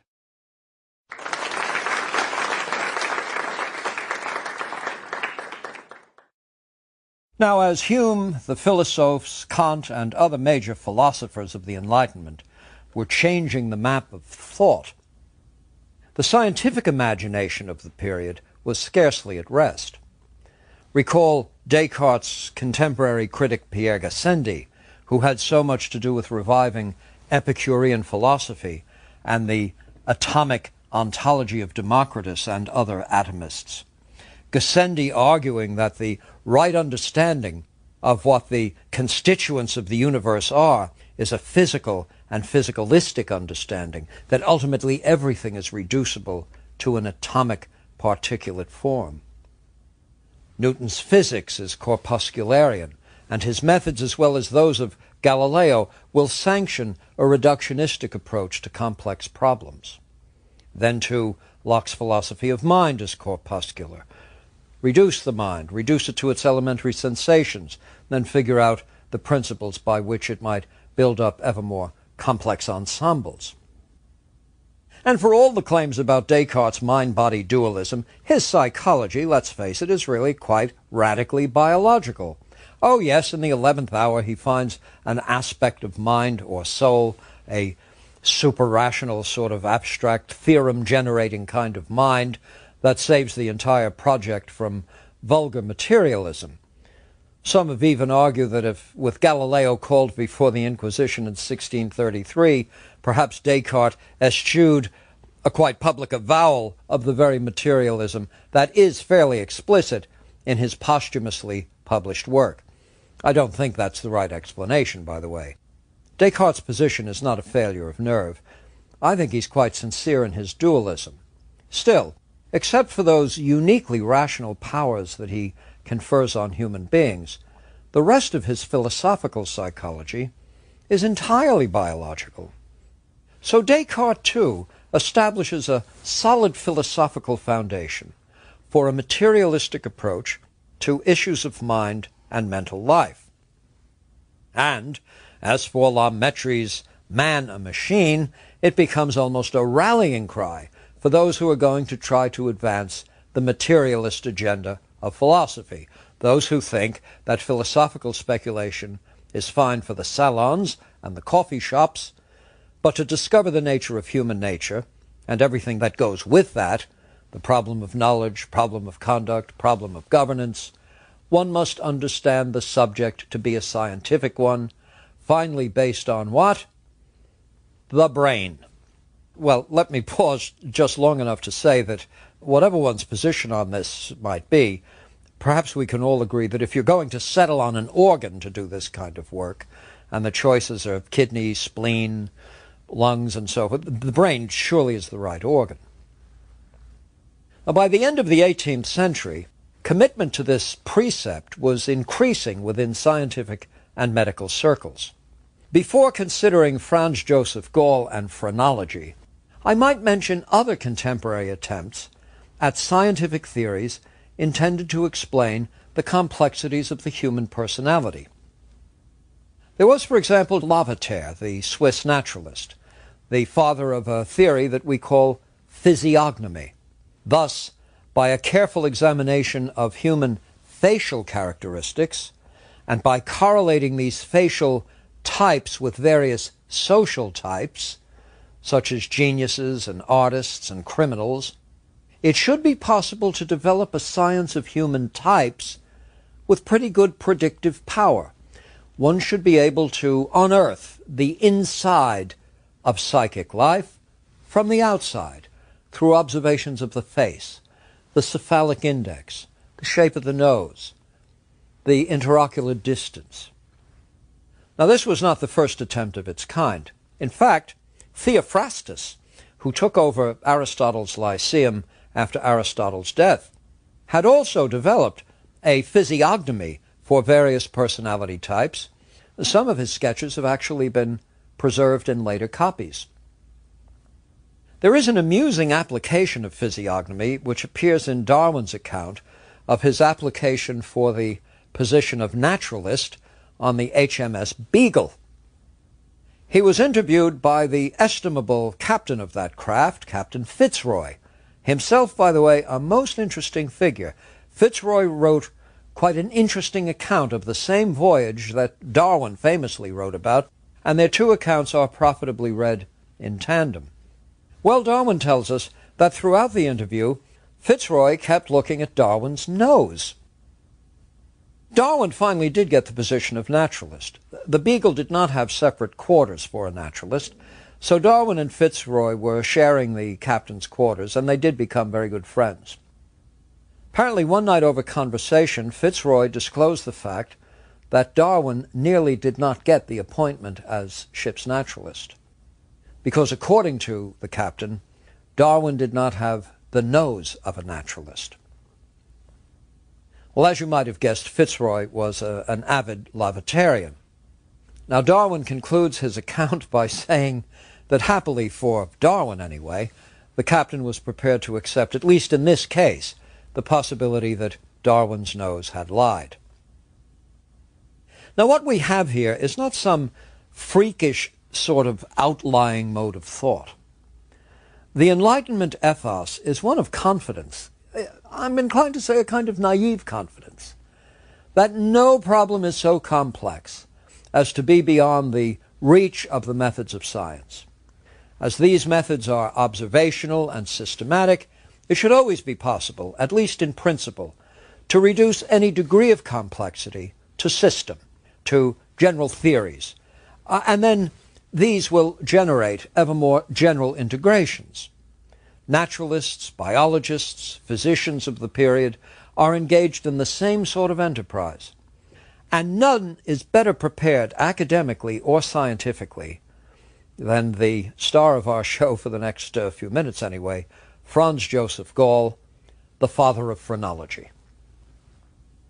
Gall's dates are 1758 to 1828. He's born in Baden, Germany, and he studies medicine first at Strasbourg and then in 1781 at the esteemed University of Vienna, which at the time probably was it certainly was the leading medical school on the continent and surely on a par with Edinburgh. Vienna had a medical faculty from the time of the university's founding in 1365. And by the time of Gall's education, it had some of the most famous names in the medical science of the age. Von Swieten, for example, who had been the star pupil of the great Boerhaave at Leiden, is one of the senior medical faculty members. In Vienna, von Swieten would be court physician to Maria Theresa, the empress favoring him with a baronetcy. Now, all this is to say that Gall's promise was sufficient to earn him a place at Vienna, tough place to get into, and that his education there was as good as medicine could provide late in the 18th century. So we're not dealing with some outlying sort of freakishly thinking person. This is a mainstream, I'm inclined to say, gifted but conventional student of medicine going to one of the best places to get prepared. Even as a youngster, however, Gall had his own independent ideas about science. He formed a theory in his youth that a close relationship must obtain between large eyes and a large memory, and more generally that one might be able to judge all sorts of talents by examining physical features. In 1791, in his early 30s, Gall was ever more decisive in his theorizing, now committing himself to what would be his first full-blown theory, that of cranioscopy. By the careful examination of the cranial formations, a doctor should be able to assess the underlying mental and moral powers or faculties. Well, Gall's career was centered on three of the most historical events in European history: the French Revolution, the rise and fall of Napoleon. The domains of religion, politics, and science, never totally distinct and independent, were now more mutually influential than under normal conditions. Gall's theories, as they unfolded, could not please any of these factions. As his popular lectures spread the theory of the now dubbed phrenology, churchmen in Vienna took notice. Concerned that such a theory finally must lead to materialistic, atheistic, deterministic accounts of human moral and mental powers, the clergy successfully had government sanctions imposed on Gall. This was in 1802. And within a few years, Gall is found abandoning Austria and making his way as a lecturer in various German university towns. By 1807, we find he has settled in Paris, and over the next years, he would come to have to answer charges of atheism. He'd fail in his attempt at election to the French Academy, and otherwise would spread his celebrity with multi-volume treatises on the functions of the brain, as well as quite popular lectures on what William James years later would come to call the science of bumpology. Well, James's estimation aside, Gall himself had numerous admirers and celebrated patients, the latter including Stendhal, Saint-Simon, even Metternich, one of the ablest statesmen of the 19th century. Now, I should pause to note that a doctor having very famous patients may have very famous patients not because he's a great doctor. There might be something peculiar in the famous patients themselves. Why do you go to a phrenologist? Well, perhaps because traditional medical approaches have not succeeded. In any case, for all the criticism, and phrenology had many critics, it gained many adherents, including such unlikely a pair as Goethe and Thomas Edison. The first journal devoted to the science of phrenology appeared in 1823, based in Edinburgh. Gall's efforts now stoutly defended and promulgated by his collaborator Johann Spurzheim, who began as Gall's dissectionist and ended as his most influential disciple, later parting with the master over theoretical differences. Well, in time there would be more than 30 journals devoted to the subject of phrenology. There were phrenology heads in the offices of some of the leading medical figures of the day. This was a science that really took on the status of a movement for a period of time. And I say it's very easy retrospectively to think of the whole thing as a kind of charlatanism perpetrated by some eccentric, but nothing could be further from the truth. Gall showed great promise as a medical student, and that promise was redeemed by research that Gall actually undertook. It was Franz Joseph Gall who got hold of fetuses spontaneously aborted during different stages of gestational development, and then carefully drew and sketched the development of the nervous system during these periods. Well, I should be inclined to say he's a pioneer in human developmental neuroanatomy, perhaps the pioneer, at least for his time. It was also Gall who differentiated between the brain's gray and white matter. This required very, very careful dissections, very great skill. His anatomical studies were painstaking as he set out to develop the functional anatomy of the brain. Of course, Gall's focus was chiefly on the cerebral cortex, which shows the most readily visible aspects of the brain. Physically, it's the dominant part of the human brain, and of course it's the easiest one to get to if you simply peel back the cranium. Well, Gall is doing that. He's one of the pioneers in what today we would call comparative anatomy, because of his careful examinations of the structural nuances one finds going from species to species in the matter of neuroanatomy, recognizing the differences in the conformations and relative contribution of cerebral cortex to the nervous systems of various animals, of creatures different from ourselves. So this is a serious, research-oriented medical person with the best medical training you could get at the time. Gall was interested in the characteristics of the brains of exceptional people, exceptional in both directions: the profoundly retarded, the violent, the assaultive criminal, those executed for the most ghoulish of crimes, those who had served distinguished careers as political leaders, as leaders in the field of music, in the arts. He did everything he could to get hold of their post-mortem brains and see what was different about them. You know, there are little pieces of Einstein's brain making the rounds. This is not something that began and ended with Gall. I'm sure there are people fairly confident that if you want to know how those two great theoretical papers in physics came from the same person in so short a period of time, the best way to answer that question is to look at a little piece of Einstein's brain. Good luck. Now, on the basis of Gall's anatomical studies, he was prepared to propound what he rather immodestly referred to as the, quote, 4 incontestable truths of phrenology.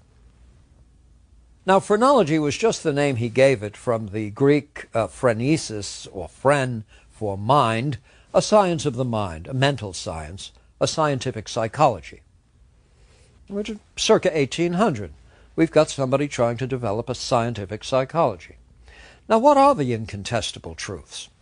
Well, first, every mental and moral faculty of the mind, every intellectual, emotional, and dispositional feature of mental life is associated, says Gall, with a specific organ in the brain. Gall had identified 27 basic faculties of the mind, and the theory would call for each of these to be associated with a specific organ of the brain. Later, Spurzheim would add another 10. Now note the tendency of the brain sciences to become inflationary. As matters become more complicated, we simply generate new faculties that will do the job. But ignore the peculiar phrase, organ of the brain. What Gall has in mind is a functional unit, or what today might be called a module. His is a modularity theory of mind. Now, the second incontestable truth is that the amount of that faculty that a person possesses is associated with the relative mass of brain connected to that faculty.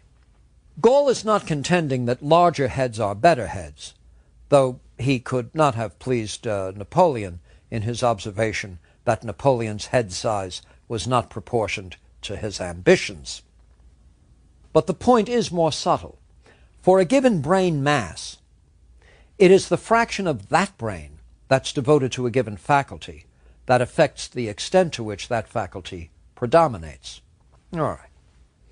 Now, the third incontestable truth of phrenology is that the mental and moral faculties are innate.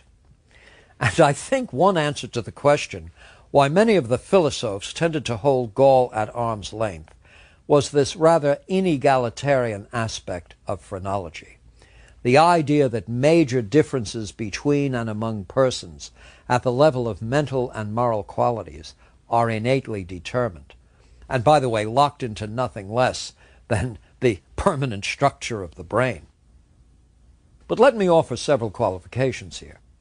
First, in Gall's multi-volume treatise in which these ideas are presented and defended, he's quite clear in acknowledging the profound influence of the environment, of learning and experience, of social life, on how a person develops. He is not fatalistic in contending that the faculties are innate. Instead, he's noting that for environments to have any influence, they have to have an influence on something, and that something is genetically given.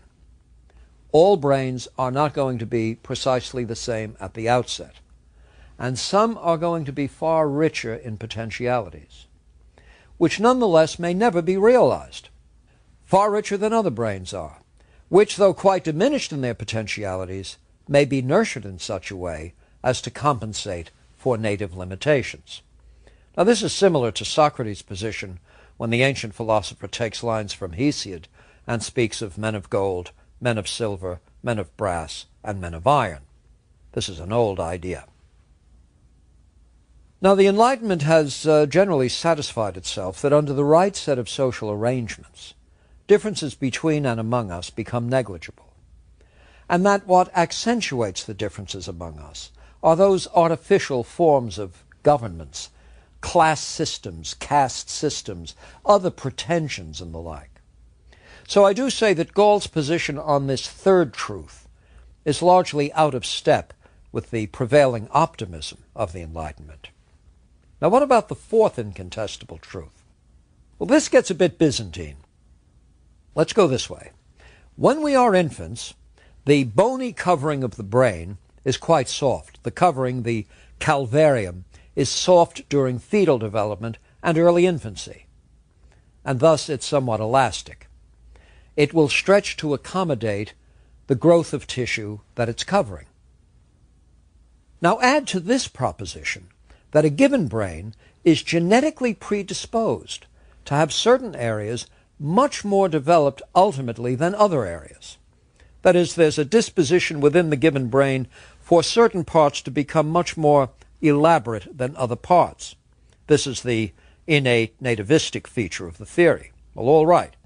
So here's little Billy and little Jane. They're developing, and let's suppose that in both of them the faculty of destructiveness is going to become particularly pronounced. Gall had written on murderers, cruel tyrants, acts of senseless torture, the sadism of Nero.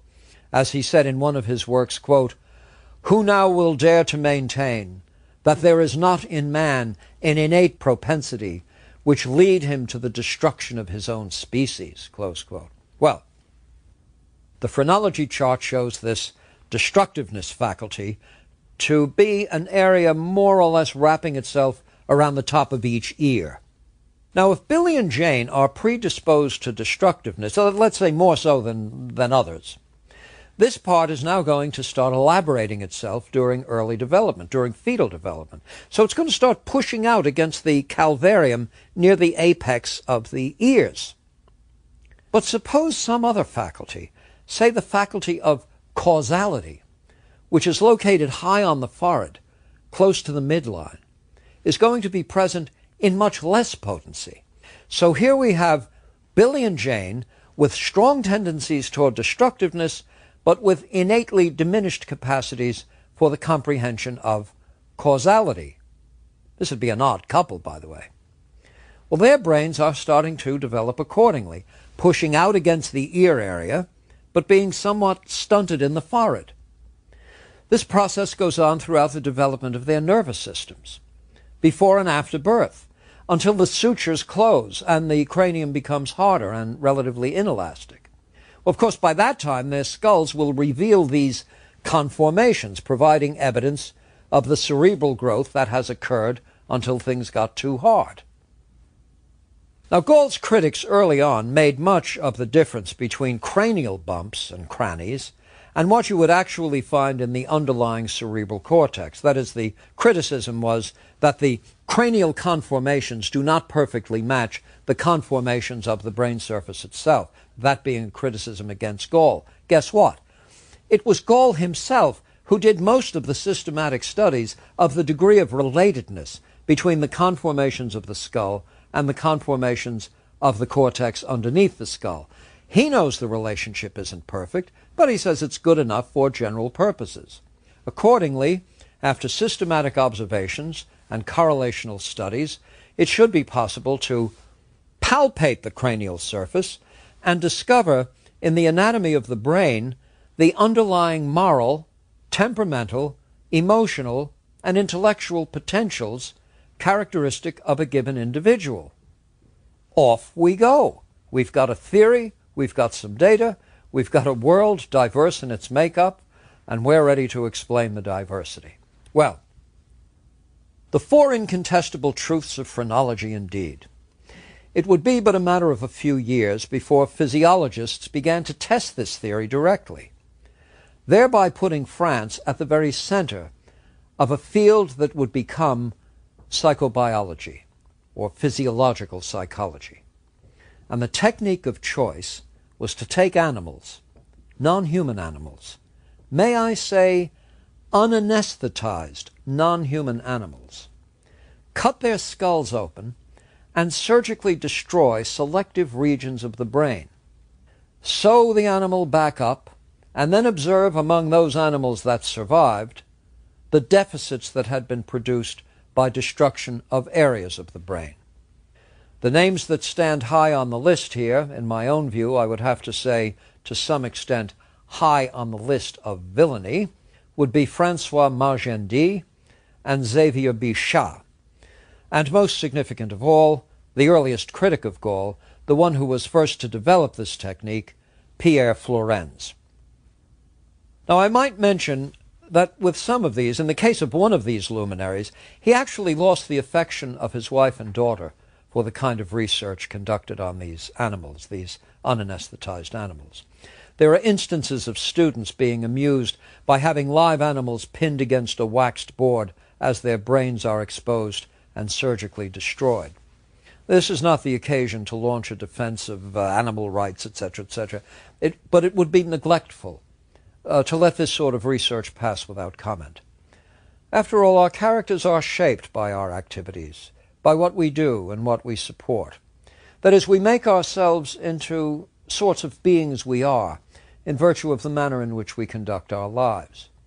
Now, the seemingly noble motive that would permit anything and everything for the sake of knowledge can be a license for villainy, and one has to wonder the extent to which one really does transform one's character when one is prepared to bring insufferable pain and suffering to bear on innocent beings to test a theory, even one judged to be as important as Gall thought his theory was.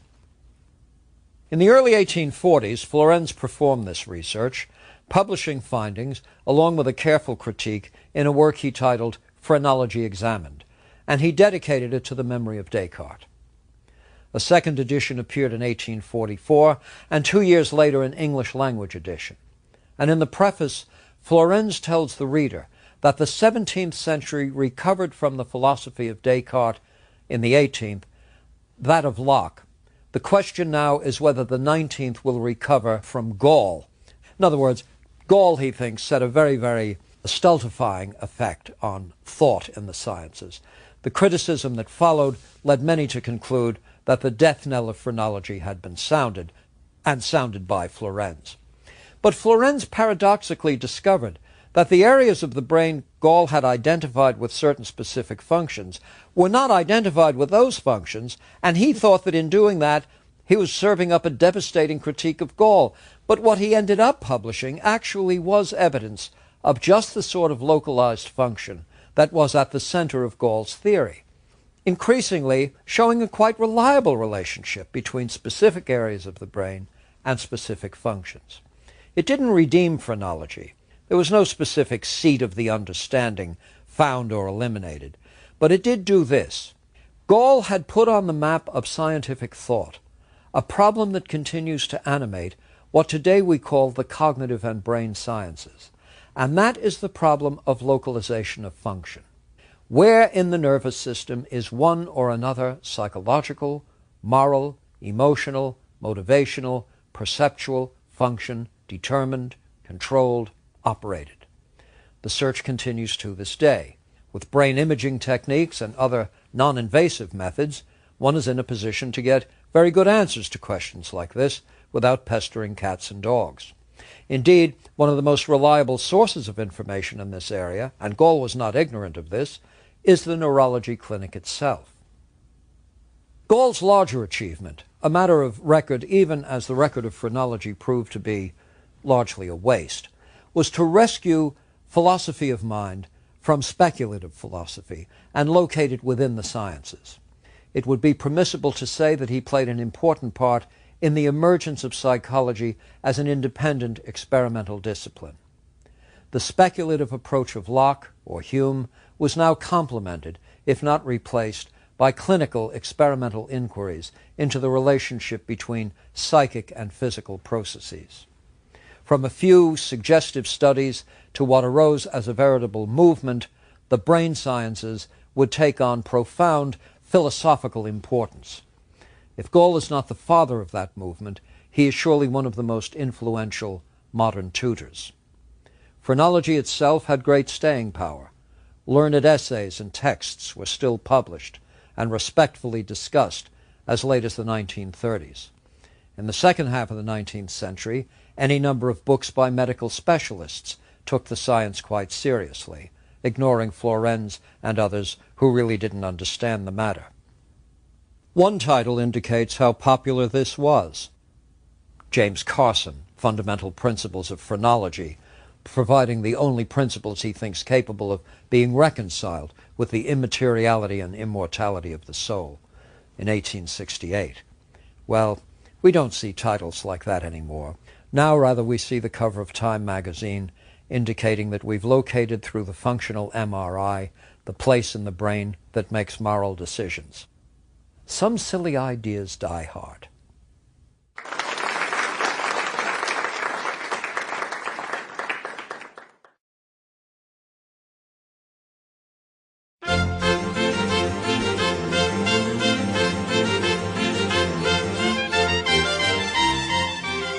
Lecture 38, The Idea of Freedom.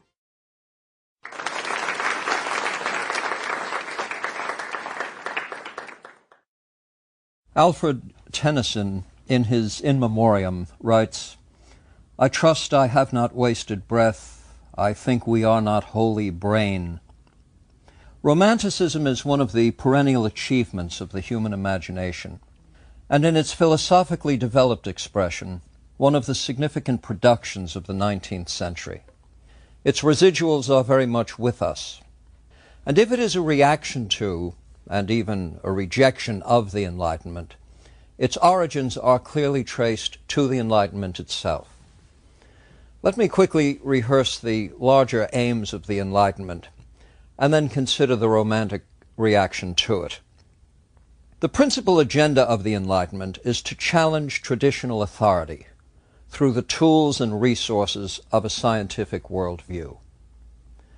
In rejecting superstition, or at least what they took to be superstition in all of its forms, and in reserving to experience alone the final authority on what can be known, the leaders of Enlightenment thought placed nature itself at the center of philosophical concern. Now, nature here includes human nature in its various social, political, and personal projections. Nature, as in the essential nature of law, government, belief. Nature, as in the nature of the world and the cosmos.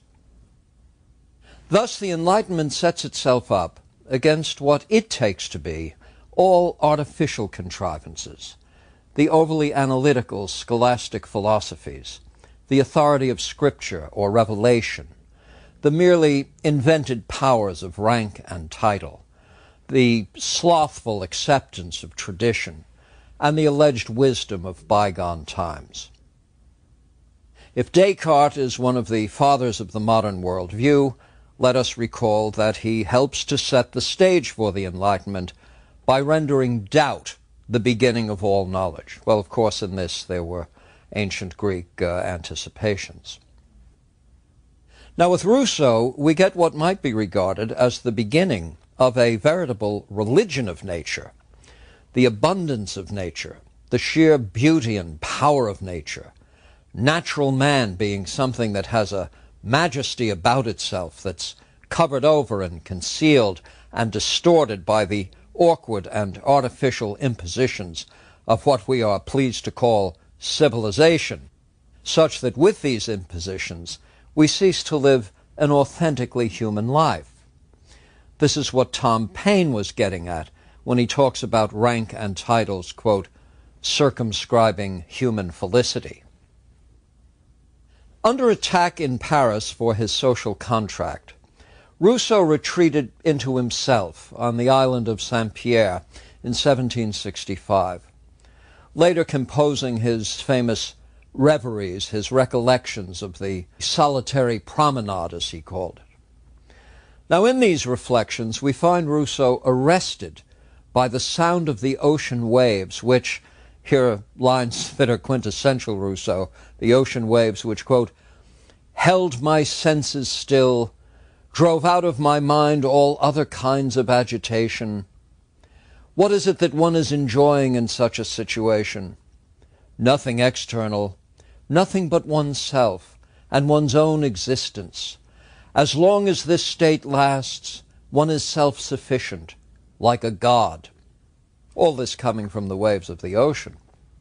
Later, Rousseau commits himself to a disinterested surrender to sensation alone, thus merging with fields of flowers, with streams and woods, and, quote, enameled meadows. Now this transcendent piece is fragile, for, as Rousseau goes on to say, quote, as soon as one wishes only to be an author or professor, all this sweet charm vanishes, close quote. I might say that willing to be a professor doesn't necessarily eliminate all sweet charm, but the challenge is there. Now, what these passages show is something that was imminent in the ethos of the Enlightenment from the very first, namely, a religion of nature that cannot be fully described with the artificial instrument of language. Had not Kant inserted this insuperable barrier between the world of phenomena and that noumenal reality behind that world? But to accept this is not to reject sensual experience. It is to liberate perception itself from its professional mission. Now, Kant wouldn't be quite pleased with our drawing out those implications, but his philosophy at once, well, entices us to get to the bottom of things, to see what's behind the screen, as it were, to understand at the outset that the formalisms that guide and edit perception are of little avail. But if perception in this rule-governed sense will not disclose the real nature of things, and if science is but systematic observation, well, then one conclusion that surely jumps out at us is that science is just another obstacle to the truth of things.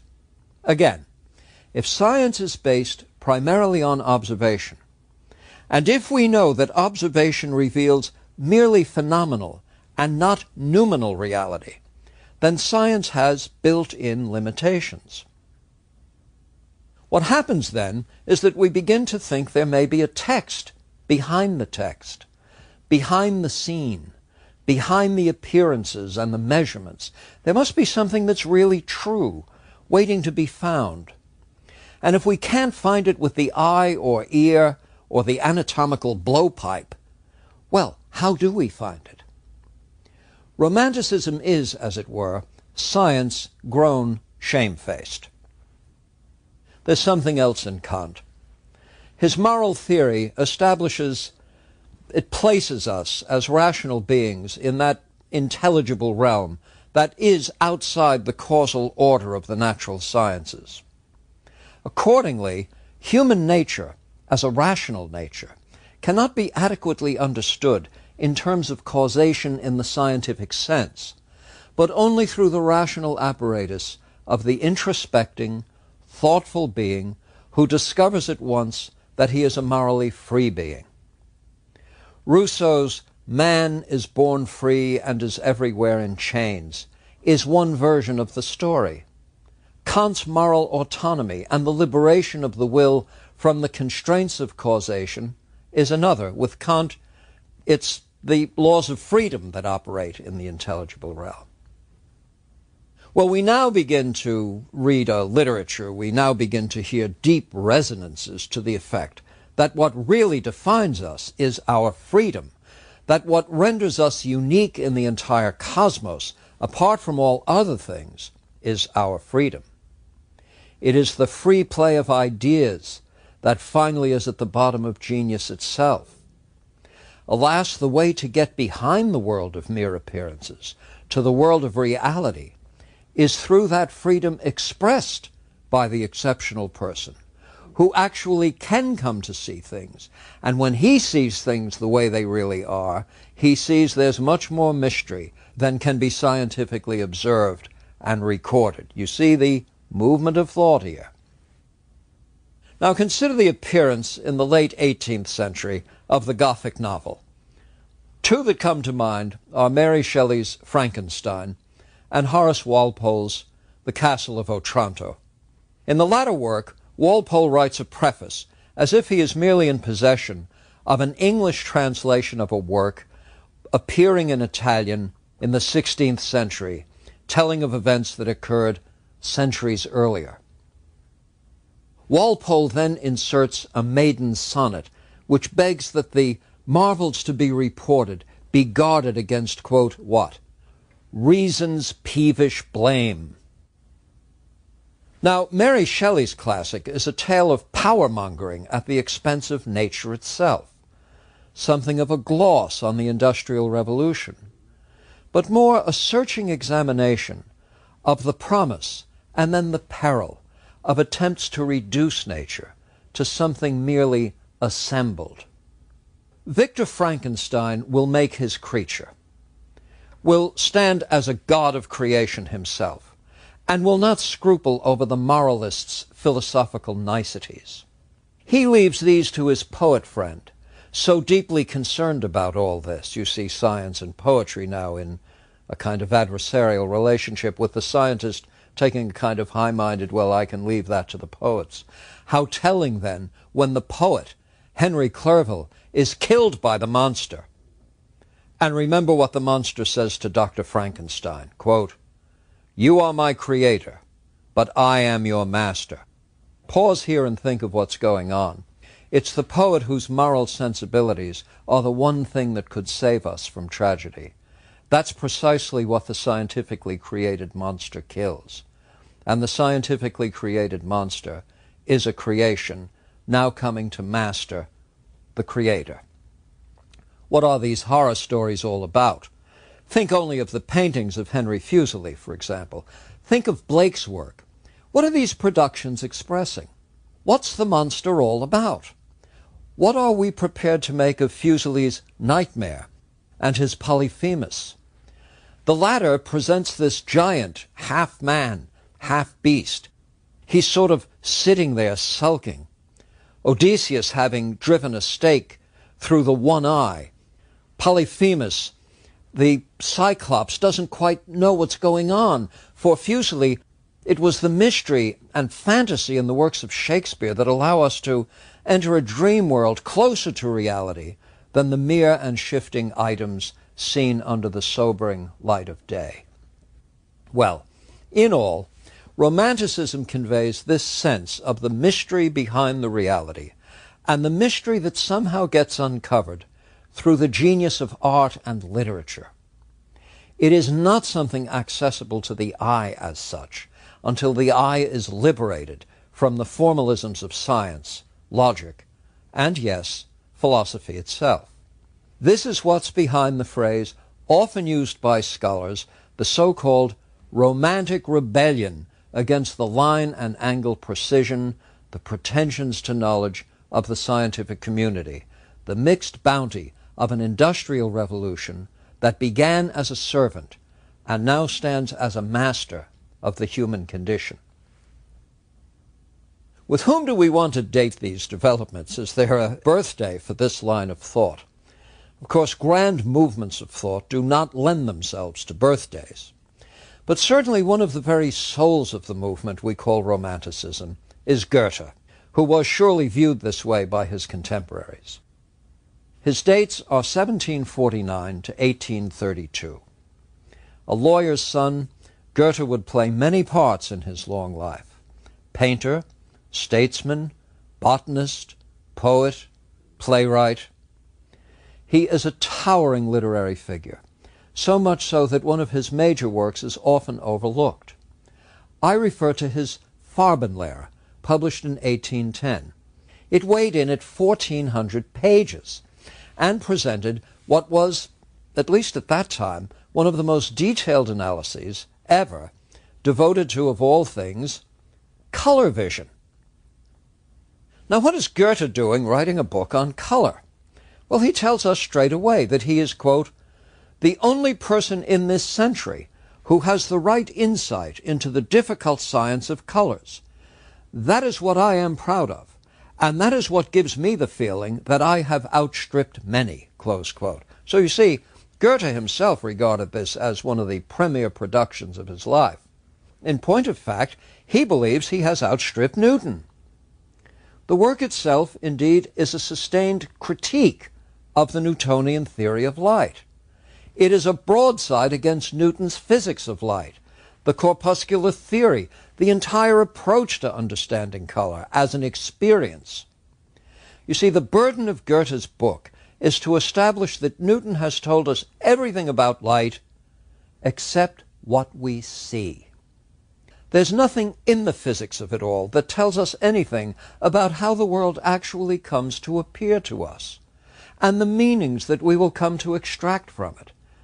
It tells us nothing about that most central of visual experiences, the perception of beauty. So Goethe wants to step back, and in this work, he's not just doing it in this work, it's in all of his great literary works. Goethe is stepping back and saying, wait a minute. If this is the culmination of scientific thought on a subject, then science must be woefully limited as an enterprise. If this is the most we're ever going to get out of what we all agreed to be the greatest scientific achievement of the modern age, Newton, well, we're not even on page 2 yet. We want to know about light for one central reason, because the visible world is a world that moves and summons us. It's the world that presents us with the emblems and icons of possible lives. None of this is existing at a corpuscular level. Moreover, if the visual system is stimulated alternately with light and dark, well, color experiences can be generated that way. Thus, we don't even need Newtonian physics in order to generate color out of black and white. And of course, the implications of this are quite clear. We have creative resources within us. We are not entirely dependent on the physics of the external world, even for the richest experiences that we might have. Perception can defy physics. It has organizing and inventive powers of its own. It's not merely a passive process. So that what defines human nature is not going to be the mechanical causation examined in the realm of physics. It's going to be something deeper. Goethe's 10-year friendship with Friedrich Schiller was decisive in Goethe's writing of Faust. Schiller, you know, is the author of the great An die Freude, the Ode to Joy that Beethoven incorporated so magnificently into the choral movement of the Ninth Symphony. Now, there is time here to consider just one of Schiller's influential works. I refer to his Letters on the Aesthetic Education of Man. A core precept in Romanticism, of course, is that the dimension of human life that counts most is the aesthetic dimension. And in his Letters on the Aesthetic Education of Man, Schiller states boldly that, quote, "Man is never so authentically himself as when at play." Man is never so authentically man. We are never our authentic selves so fully as when at play. And you say to yourself, what could he be getting at here? Schiller, as with all the Romantics, was deeply read in classics. Recall Aristotle on the matter of life on the Isle of the Blessed, where, almost like a god, one engages in contemplative activity for its own sake, not for any purpose beyond itself, but for the sheer eudaimonic form of life that is lived when one is engaged in contemplation of the right kind. The idea being that the divinity within us expresses itself most fully when what we are doing for the sheer intrinsic worth of the activity itself, and not for anything external to it. This is Schiller's sense of the authenticity of play. It's his aesthetic creed. Now, play is not effortless. People consume far more energy when at play, usually, than when they're at work. If we take play seriously, well, just find a person who has a passion for a hobby of sorts. Find a person who sculpts or paints or tries to write poetry or sails or plays chess. Such persons would give up life's essentials for these consuming passions. And passions is the operative word. Romanticism is about passion. Not lust, but authentic commitment. And commitment by its nature is not the gift of reason, but of feeling. And what is the characteristic of play? It's what we do when we are free, what we do to be free. It is freedom that allows play, and it is in play that we discover our authentic selves. I think too many students who have heard versions of this lecture have drawn from it the implication that, quote, goofing off, close quote, is a mode of authenticity, but one has to digest these propositions very carefully. In any case, here is Romanticism speaking in a voice that, if anything, the modern citizen hears more clearly than perhaps even the 19th century heard it. I'm not sure the 19th century was quite as given to play as we are, though I'm not at all sure that the forms of play we've developed for ourselves retained that liberating and authentic quality of play that Schiller had in mind. In important respects, to professionalize an activity is to transform play into business. There may still be commitment, there may still even be obsession, but one wonders if the aesthetic of the activity has been lost in the metamorphosis. Well, let me return now to the more famous Goethe, not the author of a thick book on color, but the genius who wrote Faust. In Goethe's hands, the Faust legend is in two parts, written years apart. The optimistic Goethe is the Faust in part 2, saved by attending angels at the moment when the devil has claimed his soul. But let me go back to what the Faust story is a story about. It may well be based on the life of one Johann Faustin, who flourished about 1480 as a magician, as a master of alchemy and the darker sciences and arts. Almost all of you surely will know about it. Faust is a gentleman scholar, a donnish man who knows much. He knows everything. He's a fellow who has read a lot. He's got glass tubes and Bunsen burners and astrological maps and flowcharts. He is studious. He has a great library. He might just as well have rooms at All Souls, Oxford. And he's bored to tears. Life has lost its meaning. He knows everything. Nothing really means anything. There he is. Now, as the legend of Johann Faustin himself is usually told, his Christian upbringing finds him a master of Scripture, but also a searcher after truth. He becomes an original thinker, an alchemist, but one who longs to commune with the devil in order to possess supernatural knowledge and power. This the devil grants on condition that the devil's service be confined to a period of 24 years, and that at the end of that time, Faustin, having renounced his religion, the devil now may possess his soul. Well, in Goethe's version, there is a wager of sorts between God and Satan. Faust has replaced his religious devotion with devotion to what? Science and rationality. But God believes he can be redeemed and will renounce Satan and his ways. The devil chides God for giving man reason, by which he has become, quote, more brutish than any brute, close quote. And Faust, as all this is going on, laments the fact that all his studies have not given him access to the real truths of things. Well, you've now got the picture of this titanically filled head with an empty heart, looking for some meaning, trying to get something out of this earthly life beyond what is earthly. Mephistopheles shows up, all tricked out and smiling, ready for service. Faust makes it quite clear. He's prepared. He's prepared to play the game. He's a sophisticated man, a man of the world. He knows there are no free lunches in Weimar.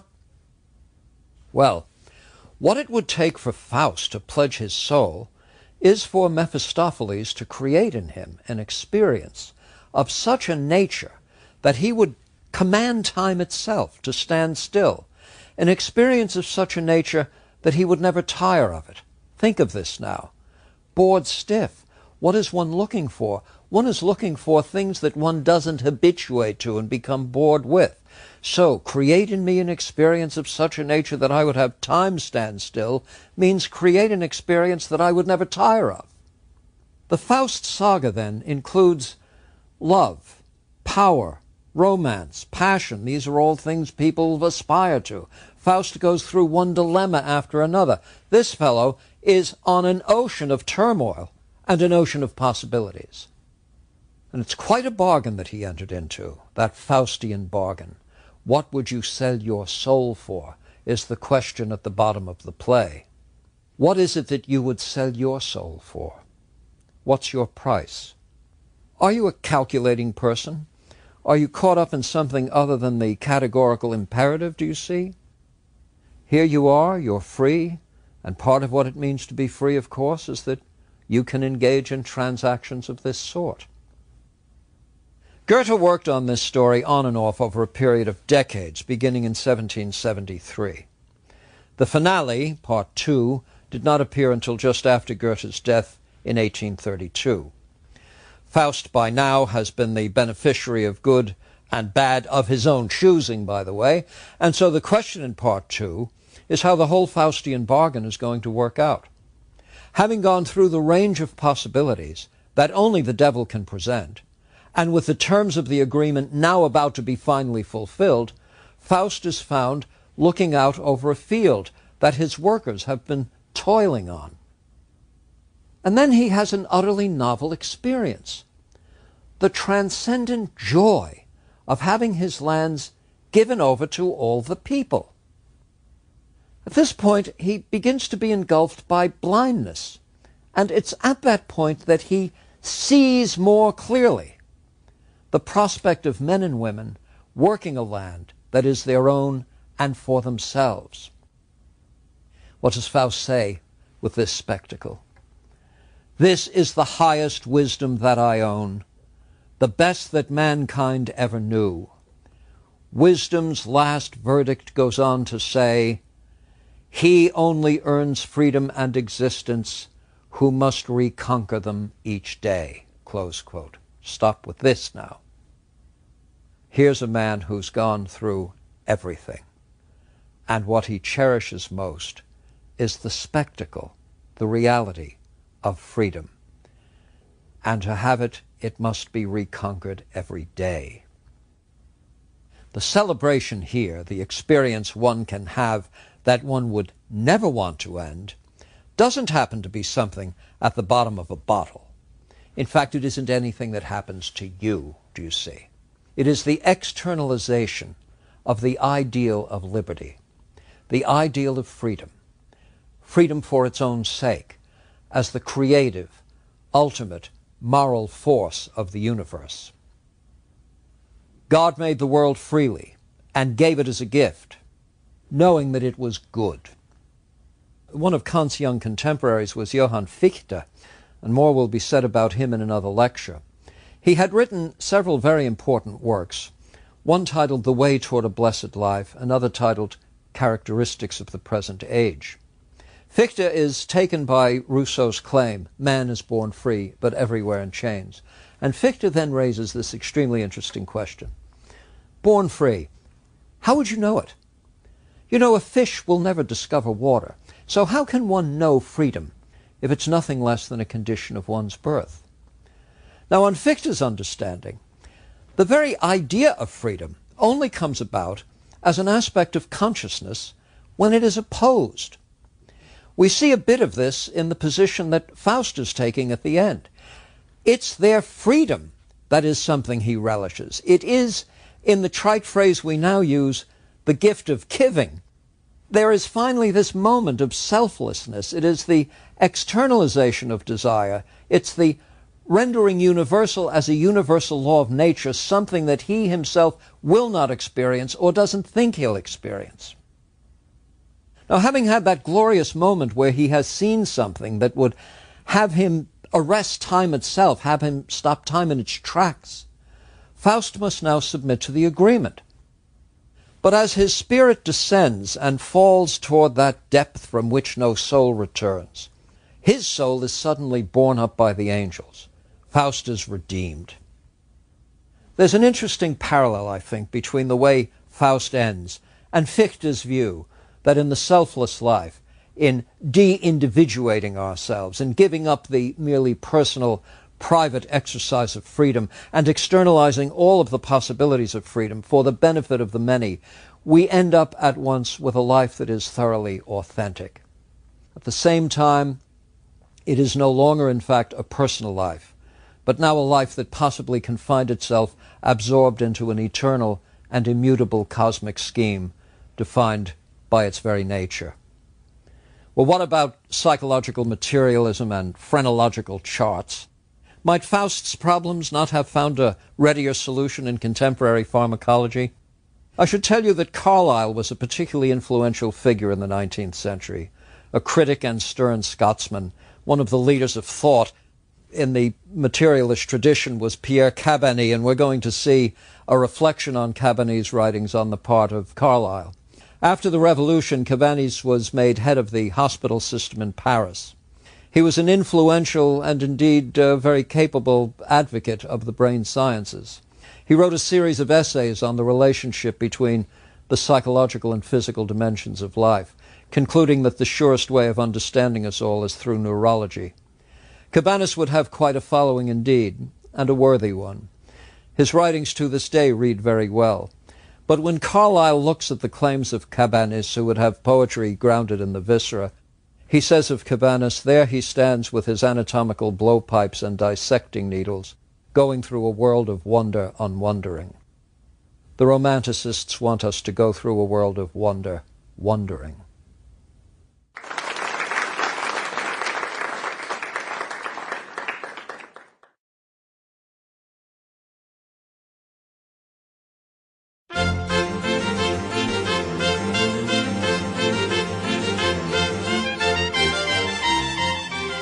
Lecture 39, The Hegelians and History.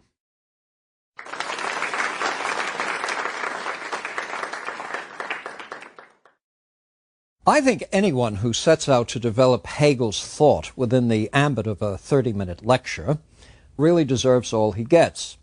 Suits for libel, perhaps even actions by surviving members of the Hegel clan, if there are any. Sometimes when students ask for a quite sharp distinction between the classical and romantic worldviews, I've said, half seriously, to recall that Aristotle's will calls for him to be buried next to his wife, and Hegel's will calls for him to be buried next to Fichte.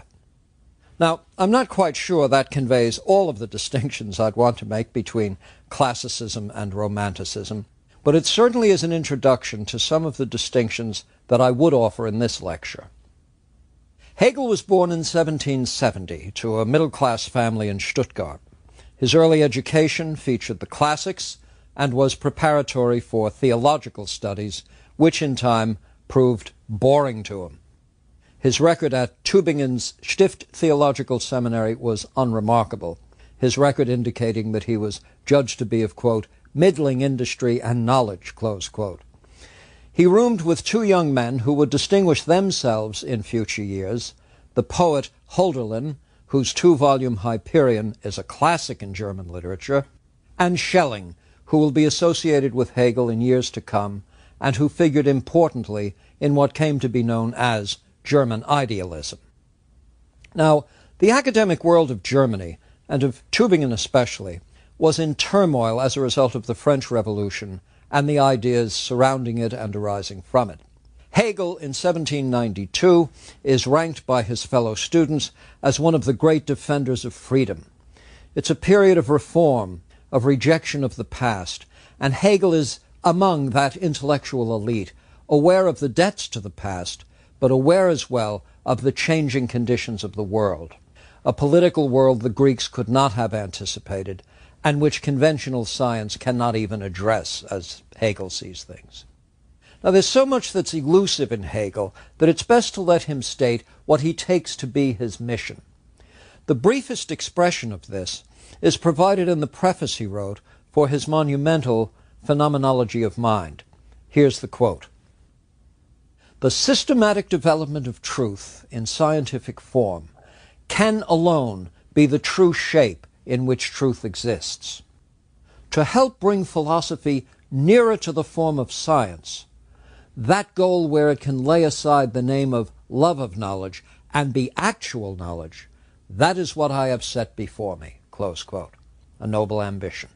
What Hegel shares with his immediate predecessors, and indeed with Romanticism at large, is the judgment that science, as traditionally understood, as perfected in the age of Newton, is a quite narrow, one-sided, misleading affair. That if science is going to stay at the level of mechanistic explanation and the particularization of the complex into some reduced non-reality, then what science will be capable of explaining is very little indeed. It's just going to be an exercise in the vindication of its own flawed and simplistic methods. The subject of truth itself is what has real being, and real in the sense of nothing being added or modified by peculiar or merely conventional modes of analysis. The possession of such truth is in the form, Hegel says, of a concept, in German ein Begriff. Writing again in his preface, he says, "Scientific knowledge, erkennen, demands that one give himself to the life of the object, or to say the same thing in different words, that one have before oneself and express in speech the inner necessity of this object." Close quote. Descartes' own revolution was never lost on Hegel. In his lectures on the history of philosophy, Hegel declared Descartes to be the thinker who revived after 1,000 years of neglect the very foundations on which philosophy is based. As understood by Hegel, the achievement of Descartes was to recognize that knowledge in all of its forms is but, quote, "the unity of thought and being," close quote. His starting point is universal doubt, says Hegel, and thus serves as, quote, "an absolute beginning." Thus Descartes, and here again are the words of Hegel on Descartes, thus Descartes, quote, "makes the abolition of all determinations the first condition of philosophy," close quote. Accordingly, thought as such is not merely an aspect of philosophy, but its foundational subject, and it is in this respect that Hegel's phenomenology of mind is the foundational science. In his lectures on the history of philosophy, Hegel turns to Newton admiringly, but with what is finally a devastating criticism. He regards Newton's work as making it possible for Locke's philosophy to become nearly official. The commitment to perceptual modes of knowledge and the shunning of deeper metaphysical considerations are products of this very mode of thinking. What then of Newtonian science and the enterprises that would mimic it? Here is Hegel's judgment. Referring to Newton, he says, quote, "Physics, beware of metaphysics," was his maxim, which signifies science, beware of thought. And all the physical sciences, even to the present day, have, following in his wake, faithfully observed this precept, inasmuch as they have not entered upon an investigation of their conceptions, or thought about thought. Physics can, however, effect nothing without thought. Regarding matters as he did, Newton derived his conclusions from his experiences, and in physics and the theory of color vision, he made bad observations and drew worse conclusions." Close quote. Well, this is quite a judgment. One wonders how we ever got to the moon. But there is a deeper lesson in the judgment, even if the Newtonian science proved itself to be adequate in many ways. And the deeper lesson is that a thoughtless application of thought itself may confuse us into believing we have witnessed reality as such, when in fact we've merely recovered the product of a method. If you assume that the ultimate reality is corpuscular, you will then develop a set of methods designed to deal with what? Corpuscles. And guess what you'll discover if you do that? Corpuscles. And what will you then conclude? Aha, I said the whole thing was corpuscular, and now I've proved it. Now, against this, Hegel would contend that the true is the whole, and that there are no parts of truth. The other ingredient that Hegel finds sorely wanting in science is explanation. Ironically, Science doesn't actually explain anything, he insists. Now suppose we take one of the classic laws of physics, F equals ma. To impart an acceleration to an object, a force must be applied that is proportional to the mass of the object. Force equals mass times acceleration. But suppose we had a high school student or a youngster who had not been taught anything in physics at all. And we went to the blackboard, and instead of writing F equals ma, we wrote F equals 5m plus 3.2a. Would the student protest? No, he'd keep taking notes. In fact, none of the laws of physics makes any more sense than some radically different form of the law. The laws of physics simply describe what is. It turns out that if you make accurate and repeated measurements, the equation F equals ma is the one that keeps coming up. The world could have been constituted in such a way that F would have equaled something other than ma. Now what Hegel is getting at when he says that the scientific laws produced by mechanistic science don't really explain things, well, these laws don't tell us why things are the way they are. What's the point of all this precision and lawfulness? There's got to be a story behind this, and it surely isn't revealed simply by the equation. The scientific community might sit back in a rather arrogant way and say, well, look, that's the way it is. But the question returns, why is that the way it is? Why isn't it some other way?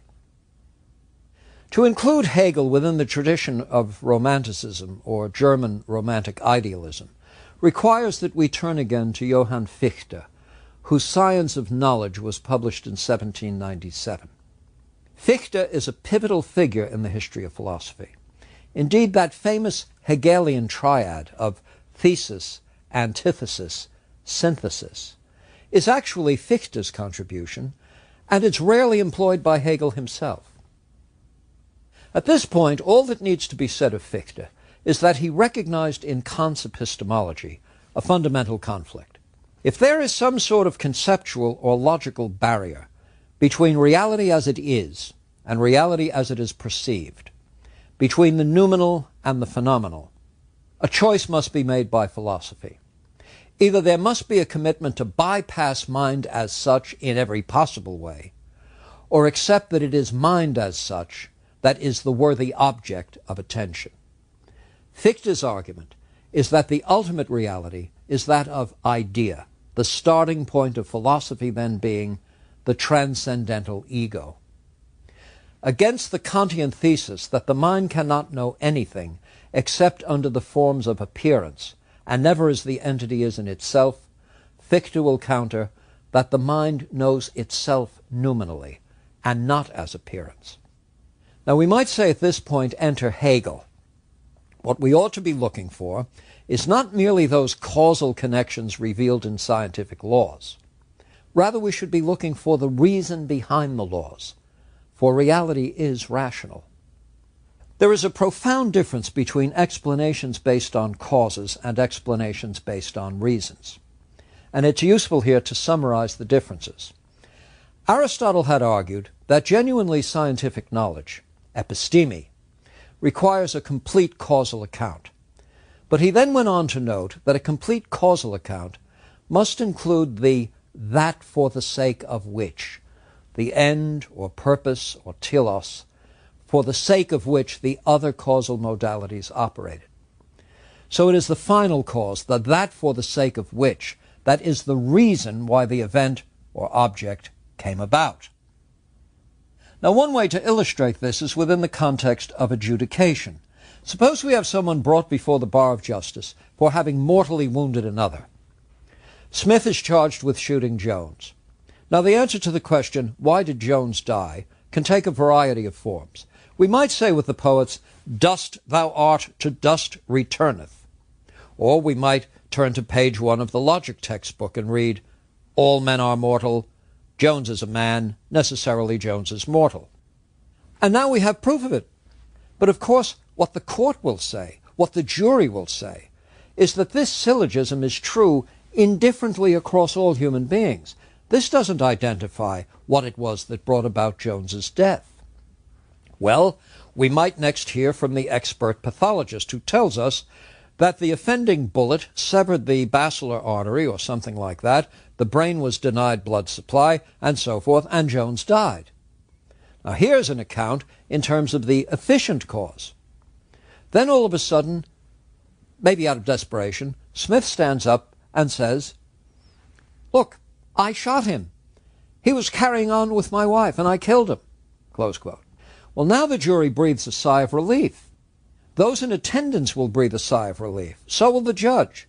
There is now an answer to the question. The event was brought about because there actually was a reason behind it. This explanation is entirely different from those based on biology or mortality or poetry. In a nutshell, Hegel's thesis is that there is no sufficient concept without a comprehension of the reason for the object, establishing that inner necessity that accounts fully for its reality. Hegel applies this to human history itself. There is a distinct evolutionary perspective in Romanticism. Romanticism contains nothing if not the idea of struggle. The idea of struggle that produces newer and different, ultimately better, more developed forms through the Sturm und Drang. Now a word about this Sturm und Drang, this storm and stress, which is at the heart of Romanticism. The phrase appears in the title of a 1776 play by von Klinger, but its essence had already been revealed in Goethe's 1774 The Sorrows of Young Werther, a tragic tale of young and unrequited love leading to suicide. The story produced a small epidemic of suicide attempts. At the center of the idea is the problem of life itself, accommodating to the storms and stresses of existence. It's at its worst in youth, when all vital energy seeks to express itself, when the authentic and creative thought bursts forth as genius. But always is the struggle, and each victory is followed by yet another struggle. History is the Sturm und Drang writ large. And what does it reveal? Suppose we were to conduct an anthropological study of human communities over the full course of human life on Earth. Well, we find in the earliest tiny tribal enclaves attempts to scrape a living out of the rocky soil. Often members are found running fast from predators. Others wait in hiding for something edible. This is a very limited sort of life, but out of the struggles in that life will evolve an ever more resourceful kind of humanity. And out of that will evolve a more settled human community. And out of that might evolve certain social forms and practices. And out of those will evolve, particularly with literacy, a more defined and abstract level of the rule of law, etc., etc. Now Hegel would ask, are we to assume that this is just some sort of accidental set of occurrences? Instead, doesn't this patently point to a plan or scheme of some kind? These aren't developments that take place in a haphazard way. They are progressive developments of an evolutionary nature. It's out of the struggle itself that something gets resolved. And it is in the resolution that we find life lived now on a higher plane. There is reason in human history, says Hegel. In fact, one of Hegel's most accessible works is the essay titled Reason in History. In that work, which is a collection of Hegel's lectures on philosophy of history, the conclusion Hegel reaches is that history is a creation by reason, guiding the affairs of the world. Through its own self-sufficiency, reason is unconstrained by any merely physical or causal law. It's the source of its own laws, you can hear a bit of Kant here, which it then realizes through human history. This is not a reworking of Aristotle, though the Aristotelian dimensions of this are not difficult to discern. But Hegel makes rather more of it. Aristotle did say that if the art of shipbuilding were in the wood, we would have ships by nature. But with Hegel, the idea is enlarged.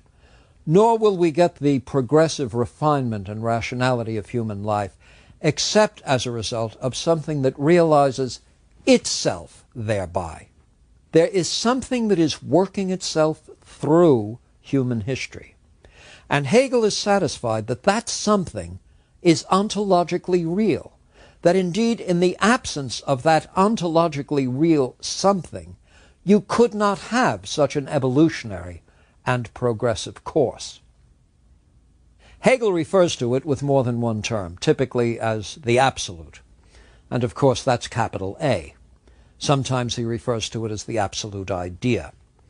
In his Science of Logic, he defines it this way, quote, "The absolute idea is the identity of the theoretical and practical idea, the rational notion that in its reality meets only with itself.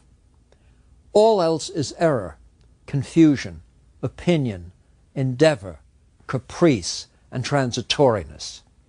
The absolute idea alone is being, imperishable, life, self-knowing, truth, and is all truth." Close quote. Now, William James, that great phrase-maker, James will say at one point that when the Hegelians refer to the absolute idea, they sound like they're going up in a balloon. Well, James's philosophy is quintessentially pragmatic, and as I will show in later lectures, quintessentially American. And of course it must be at war with this Hegelian kind of thinking.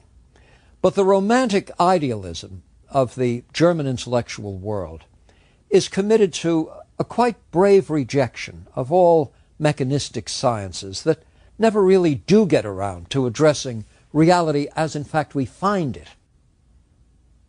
Now the absolute, in this Hegelian sense, the absolute expresses itself in a variety of ways.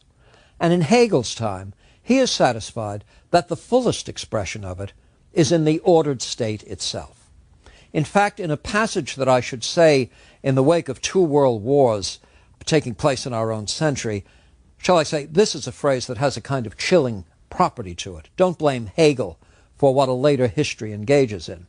But when Hegel reflects on the state, when he sees in the state the au courant expression of the absolute in human history, and says of the state that it is, quote, "the march of God in the world," close quote. Well, now, you might be thinking, goodness gracious, is this the sort of state hegemony that the Nazis were claiming for themselves, the march of God in the world? Is this not what they claimed for the state, the duty to realize a rational plan for the world and create a regime that would last a millennium? Now, more than one scholar has pointed out that you can derive any number of bad things by way of what are sometimes called the Hegelians of the right. The Hegelians of the right will be the ones who in Marx's day believed, and thereafter believed, that the power of the state should be obeyed, that fidelity to the laws of the state is the first obligation of citizenship. And the Hegelians of the left, some arriving as Marxists, will find in the same works of Hegel an understanding of freedom that requires the dissolution of the state and the installation of rule by the proletarian class. Hegel might have been clearer by saving us from 2 world wars and a long cold one. Much of romantic idealism, however, was devoted to moral issues of the sort generated by these various conceptions of authority and responsibility to it. For these moral issues arise directly from freedom and from the free play of concepts. Kant, recall, had insisted that there's only one morally good thing in the universe. The only thing in the universe that's unequivocally good is the good will. And Kant had grounded morality ultimately in what we would be disposed to bring about if we could bring about anything we could in our most rational moments. Hegel is not satisfied with this. He believes that it leaves much too much room for what is arbitrary, even for what is wicked. He grants to conscience a certain moral authority, but this is incomplete, for the individual himself is incomplete. Rather, one's identity is shaped and sustained through political and social associations. Thus does social ethics reach far more closely to an ideal than would the merely individual nature of values. So emphasis now is going to be not on the freedom of the individual, but on the duties of the individual. Where the state itself reflects the general will, this is a key notion in Rousseau's theory of the social contract, where the state expresses the general will, there is a complete duty to the state. In his philosophy of right, Hegel leaves little doubt as to his position on just this matter. Quote, "The state is the realization of the ethical idea. The true state is the ethical whole and the realization of freedom. The state is the march of God through the world. The state is an organism. The state is the world which the Spirit has made for itself." Close quote. Now, to trace this collectivization of consciousness in Hegel's political philosophy, Fichte again becomes an authoritative voice. In his History of Philosophy, Hegel says this about Fichte, that, quote, "With Fichtean philosophy, a revolution took place in Germany." Now, recall three critiques: the critique of pure reason, the critique of practical reason, the critique of judgment. Those were Kant's. Then, anonymously, Fichte, whose dates are 1762 to 1814, published a work entitled An Attempt at a Critique of All Revelation in 1792. He was just 30 years old. It was not only Kantian in tone and character, it struck many as being Kantian in its philosophical power and insight, and indeed many people began to attribute it to Kant himself. So Kant had to write publicly that this fine treatise was not his, but was written by this young philosopher Fichte. Well, of course, if at that time in Germany you wanted to become a household name, just be thought of as someone whose work is of such a nature that you might have thought Kant was the author. Fichte was a well-known champion of liberal movements. Early on, he published, again anonymously, a controversial essay titled Reclamation of the Freedom of Thought from the Princes of Europe who have oppressed it until now, close quote. At the age of 31, he was appointed to the chair of philosophy at the prestigious University at Jena, later becoming the rector of the new University of Berlin in 1811. This at a time when Napoleon's troops were occupying all of Prussia, and when indeed German-speaking people were tripping over themselves to affect the manner of the French, even to learn French, to adopt French modes of dress, etc. Fichte then delivered a lecture which ultimately would cast him by post-World War II lights as the wrong sort of chap. He delivered an address, a lecture to the German people in 1807, his Reden an die deutsche Nation. This address did much to excite German nationalism and to preserve German cultural forms in the face of formidable challenges. Fichte is important philosophically as the architect for that logic, that kind of Hegelian ontological logic that features the famous dialectical triad thesis, antithesis, synthesis, progress through conflict, reality arising from opposing tendencies. Freedom itself, the idea of freedom, arises from just such a dialectic of conflict. Man may be born free, but one couldn't know this until the first occasion on which that freedom is resisted and oppressed by another. It is in the attempt to constrain your freedom that the world presents you with the possibility now of being conscious of your freedom. So it's through the dialectic of a free being facing oppressive and coercive forces that the idea of freedom dawns, thereupon directing us as moral beings. But freedom is not the last word. In his Characteristics of the Present Age, Fichte traces the stages of moral development of the entire human race, culminating in our own self-conscious awareness of our freedom. But we have become by now so in awe of this freedom that we exercise it for its own sake. Freedom now has no purpose beyond its almost arrogant, hubristic exercise on Fichte's account. Thus intoxicated, man enters into what Fichte calls, quote, the stage of perfected sinfulness. And what he means by perfected sinfulness is acting for the sheer sake of expressing freedom against any and all grounds of constraint, opposition, or coercion. Fichte insists that this is a stage that must evolve into something higher, where freedom is understood instrumentally. It's to become the means by which to produce what is finally good in the world, and for all. Only when one abandons individuality, which is materiality itself, can there be an eternal life. As an individual entity, you're a material particular entity, and it is in abandoning that and surrendering oneself to the good of the whole that the possibility of a life that transcends mere materiality becomes possible. So the dialectical ontology defended by Fichte then enters Hegel's metaphysics at every point. It is by way of the dialectic that any this arises from all that is not this. Take a pair of spectacles, and you might say, well, this is a particular thing. In traditional logic, you distinguish between particulars and universals. But how do you get a particular thing? The only way these could be a pair of spectacles is by there not being anything else, not being everything else. The only way there can be a this is in virtue of its not being everything else. So each particular is in its own right a universal. And this puts Hegel into the idea that there may be particulars which in their very nature instantiate cosmically important universals. There are three domains in which this happens on Hegel's account. The domain of philosophy, the logical domain I just described, in which the ontological possibility of the individual is only in virtue of the universal, to which it stands in dialectical relation. There is the artistic genius, who produces in the singular particular work the instantiation of the universally beautiful.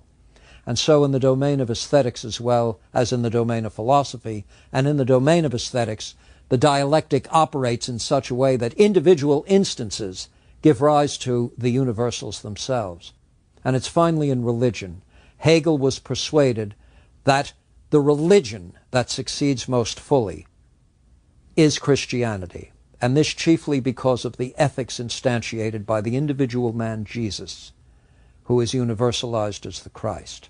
You can see the effect Hegelian philosophy and metaphysics would have on Christian philosophy and philosophy of religion at large.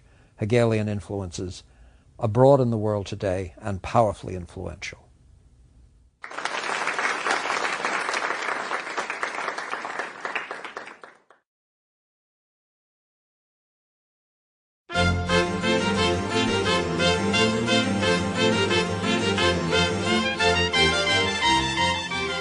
Lecture 40, The Aesthetic Movement, Genius.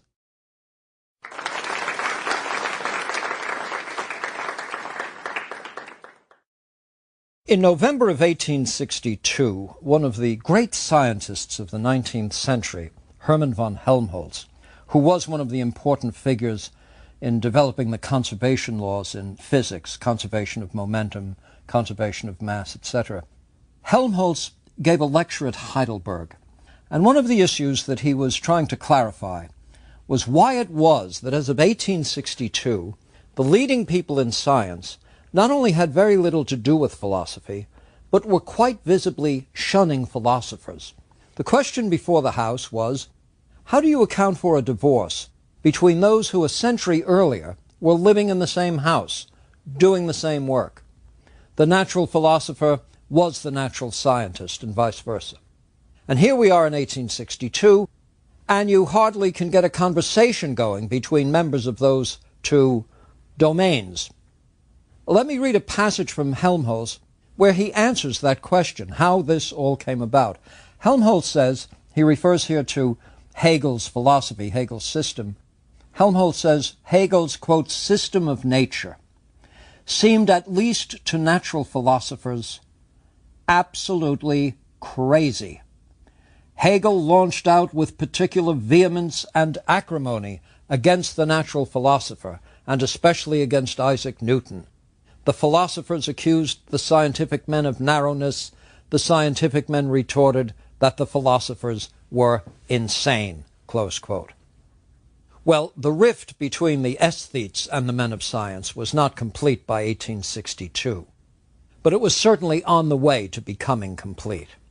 The Romantic movement had made clear, at least to its own disciples, that a mechanistic science was incapable of seeing anything clearly and anything truthfully, and that indeed, if you're looking for some underlying, fundamental, noumenal reality, you're never going to get it through some reductive scientific scheme based on microscopes, anatomical blowpipes, astronomical tables, etc. You're much more likely to find it in the great productions of art, which is to say, in that manifestation of the absolute that expresses itself through the progressive refinement and beautification and deep sensibilities of a rational and indeed spiritual creature. The world bequeathed by the Romantics is a gift of genius, and this is all taking place within a movement that comes down to us as the aesthetic movement, an original set of ideas. We find it from the middle to the end of the 19th century. The main contributors to the movement include Walter Pater, Matthew Arnold, Anthony Trollope, John Ruskin, later in the century, and wonderfully, Oscar Wilde. Now, the aesthetic movement does not have the 19th century to itself. It is joined by other movements. It's nourished by them, and it nourishes these other movements. One of the salient political facts of the 19th century is that it is a century of reform. It is a genuinely humanitarian century, a century whose major ethicists at the level of public discourse are setting out to remove obstacles to progress, to save people from traditional patterns of oppression. It's a century that's particularly concerned with those in society who are least able to care for themselves, those who have suffered the heaviest burdens of discrimination. Now, many of the reforms were on the inspiration of the Earl of Shaftesbury and other leaders of what at the time were regarded as radical groups. John Stuart Mill's father, James Mill, was one such radical here meaning someone committed to a radical reshaping of society along lines that were argued for and advocated and philosophically bolstered during the Enlightenment, and that then materialized in the success of the so-called American experiment, the Constitution of the United States. Have I failed to notice a little something in 19th century America that doesn't quite go along with this? Yes, the institution of slavery. Of course, the anti-slavery rhetoric is among the finest productions of the entire history of humanitarian discourse. The anti-slavery movements in the United States were launched by some of the best minds in the country. Benjamin Rush, for example, who was a signer of the Declaration of Independence, medically educated at Edinburgh, and a famous physician, quite well known for the reform of sanitariums and hospitals. Benjamin Rush co-founds the first anti-slavery movement in America with Pemberton, and Benjamin Rush writes passionately about how the crimes we commit against each other, the horrific conduct we behave in toward each other, is matched by things we do to defenseless creatures, to animals.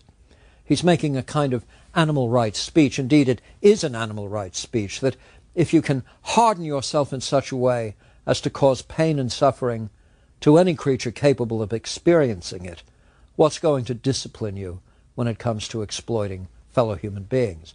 Well, I say, there's this growing sense that our sentiments of benevolence are our noblest sentiments, that in fact, if the defining feature of human nature is its moral freedom, nothing can be worse. There can be no graver sin than to institutionalize that which denies the very exercise of moral autonomy by others. So we have an anti-slavery movement. I want to say that utterly romantic views of the causes of the Civil War have been successfully defeated by historians, and no one any longer says with a straight face that the only reason there was a Civil War is because right-minded people wanted to put an end to the institution of slavery. But there's a tendency for the pendulum to go too far in one direction when we use our critical scholarly faculties. There is no question but that the moral impulses behind the Civil War included centrally the grave recognition of the sin of slavery as a denial of the very condition on which we would identify ourselves as human beings. When Abraham Lincoln argued more than once that if slavery isn't wrong, nothing can be wrong, he was essentially taking a page from Kant's moral philosophy. Well, the great promise of the Enlightenment was that social problems would admit of scientific solutions. And of course, the great hope of the reform movements was that now, in a scientifically knowledgeable period, with the right methods and the right perspective, with traditional modes of oppression and narrow-mindedness and the like put on notice, or indeed through revolutions when necessary, we actually could solve problems. And the trick here was to keep our nose to the scientific grindstone, to keep our shoulder to the scientific wheel. Now, there had to be a reaction to this because, in fact, as I made clear in the previous lecture, there was already within Romanticism a recognition that science's understanding of nature is incomplete. It's too narrow. Yes, indeed, the Hegelians might have sounded crazy to men of science, but the Hegelians were already onto something when they insisted that science provided descriptions, provides correlations, it provides correct but rather empty equations. What it doesn't give us is the reason for things. And of course, until we understand the reason behind things, we've understood them not at all. We've understood them so superficially that the understanding is distorted. Now, added to this aspect of Romanticism is the recognition that it is through art, through beauty, poetry, a commitment to these needs of the soul, that we become ever more aware of our essential nature, and through an understanding of that nature, ever more aware of the kind of world we should be trying to bring about. So the aesthetic movement, as part of the Romantic movement, is to supply something widely perceived as having been neglected by science, or beyond the reach of scientific methods and perspectives. There are any number of ways of illustrating the tension, illustrating the competing perspectives here. I find a particularly convenient way to be the review of a speech that Thomas Henry Huxley gave at the founding of what today would be called the University of Birmingham, and then a reply to that speech that would be published by one of the saints of the aesthetic movement, Matthew Arnold. Now, the Scientific College of Birmingham was made possible by a gift of £180,000 from Josiah Mason, a carpet weaver's son who had become quite wealthy. Josiah's industry earned him a fortune, much of it donated to charitable organizations, and for this service he was knighted in 1872. The Birmingham Scientific College opened on October 1, 1880, with Huxley as the featured speaker. It was within the terms of the gift, however, that this new college, there would be no classics taught here. Josiah Mason wanted to make a statement, and the choice of Huxley for the Founders' Day address could only amplify and give authority to that statement. No classics taught here. Now, Huxley is a great writer, a solid thinker, and a passionate man. A man who can turn a phrase into almost anything he wants it to be, and make it do the kind of work he wants it to do. Well, Huxley gives this wonderful address on science and culture, the place of science in education. And he raises a question that continues to animate discussions of higher education. Consider a student, he says, setting out on a path in life in which he would hope to have some real, practical, worthwhile effects on the world. Now, let's say there are two distinct curriculums of study available. One, says Huxley, featuring a pair of dead languages, perhaps of some use to a future reviewer of books, and one devoted to the laws and principles, the methods of scientific discovery. Well, Huxley asks, is there anyone who has any doubt about which course should be chosen by that youngster? Of course, the critic Huxley knows he's facing is Matthew Arnold, the great advocate of culture in Victorian England. Thus do we find Huxley referring to Arnold by name. First, he speaks of that toffee set of classics dons. He says this about them, quote, "They hold that the man who has learned Latin and Greek, however little, is educated, while he who is versed in other branches of knowledge, however deeply, is a more or less respectable specialist, not admissible into the cultured caste. The stamp of the educated man, the university degree, is not for him," close quote. And then he gets to Matthew Arnold, and he says this, "I am too well acquainted with the generous catholicity of spirit, the true sympathy with scientific thought, which pervades the writings of our chief apostle of culture, to identify him with these opinions. And yet one may cull from one and another of those epistles to the Philistines, which so much delight all who do not answer to that name, sentences which lend some support." Close quote.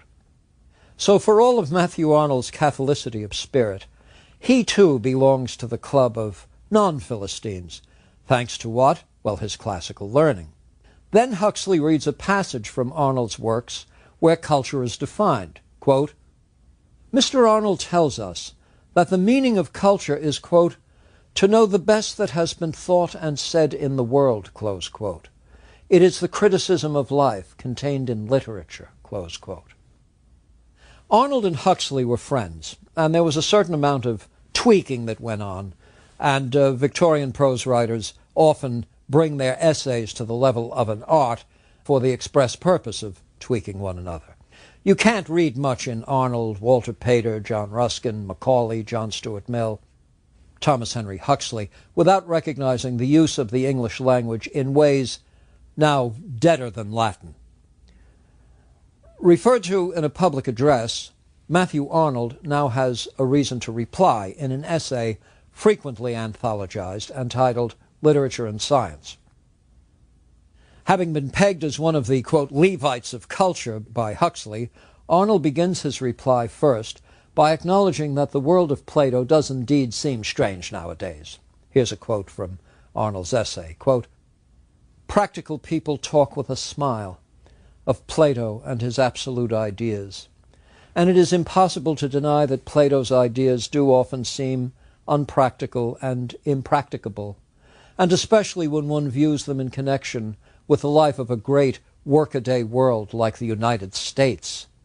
The necessary staple of the life of such a world Plato regards with disdain. Handicraft and trade and the working professions he regards with disdain, and these bring about a natural weakness in the principle of excellence in a man, so that he cannot govern the ignoble growths in him, but he nurses them," close quote. You get the flavor of Arnold here. But turning to the challenge laid down by Huxley, Arnold confesses to his own lack of qualifications to debate the point. Quote, "I wish to proceed with the utmost caution and diffidence. The smallness of my own acquaintance with the disciplines of natural science is ever before my mind, and I am fearful of doing these disciplines an injustice. The ability and pugnacity of the partisans of natural science make them formidable persons to contradict," close quote. Nonetheless, Arnold is prepared to defend the proposition that a nation's greatest interests may not be secured by scientific knowledge. Long an inspector of schools for the Crown, Arnold has had ample exposure to what youngsters have been learning. So he passes on this vignette.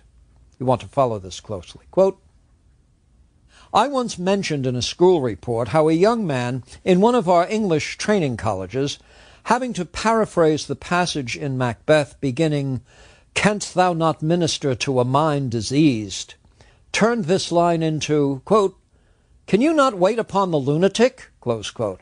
And I remarked what a curious state of things it would be if every pupil in our national schools knew, let us say, that the moon is 2,160 miles in diameter, and thought at the same time that a good paraphrase for 'Canst thou not minister to a mind diseased?' was, 'Can you not wait upon the lunatic?' If one is driven to choose, I think I would rather have a young person ignorant about the moon's diameter, but aware that 'Can you not wait upon the lunatic?'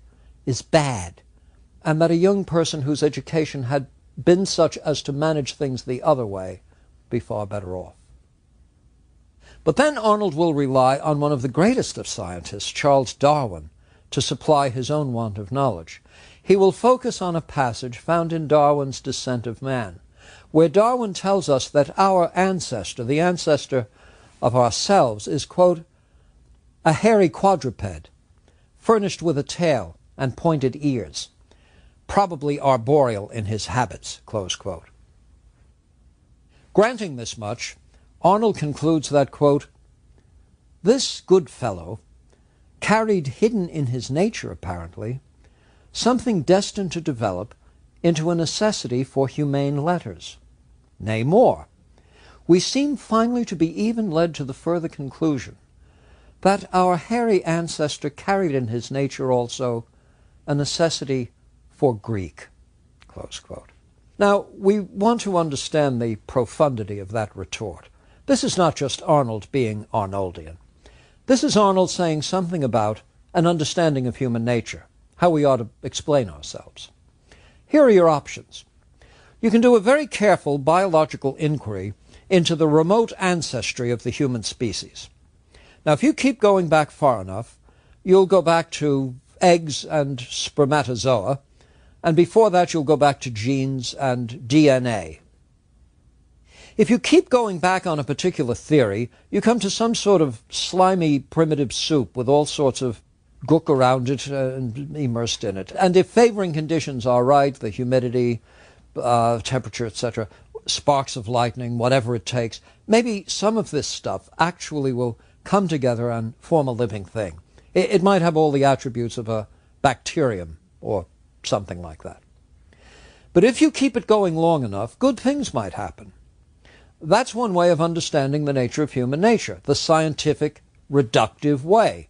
You start with the primitive soup, and if conditions are favorable and it goes on long enough, good things happen. The way of culture, however, is entirely different.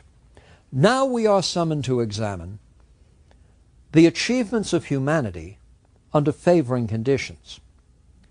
Take a look at what it creates when it takes itself most seriously and recognizes within itself a need, a virtual addiction, an addiction based on the proposition that I am not complete ever, and that the point of life is the perfecting of life.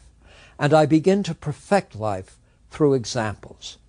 Culture provides the examples in the form of statesmen and statues, the Acropolis, poetry, drama, the deep, dark mystery of things as conveyed by Euripides, Sophocles, Aeschylus.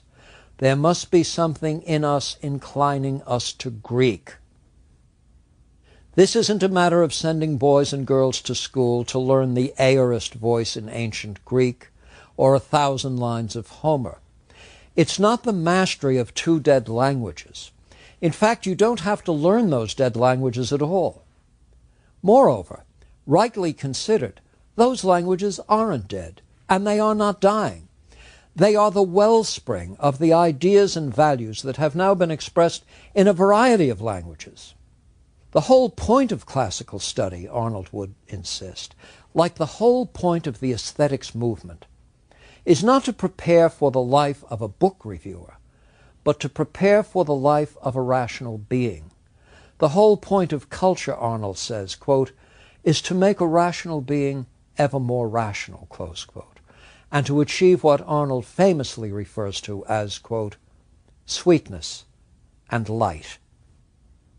Now, many have found in that very phrase something so precious, actually, as to be rather prissy, sweetness and light.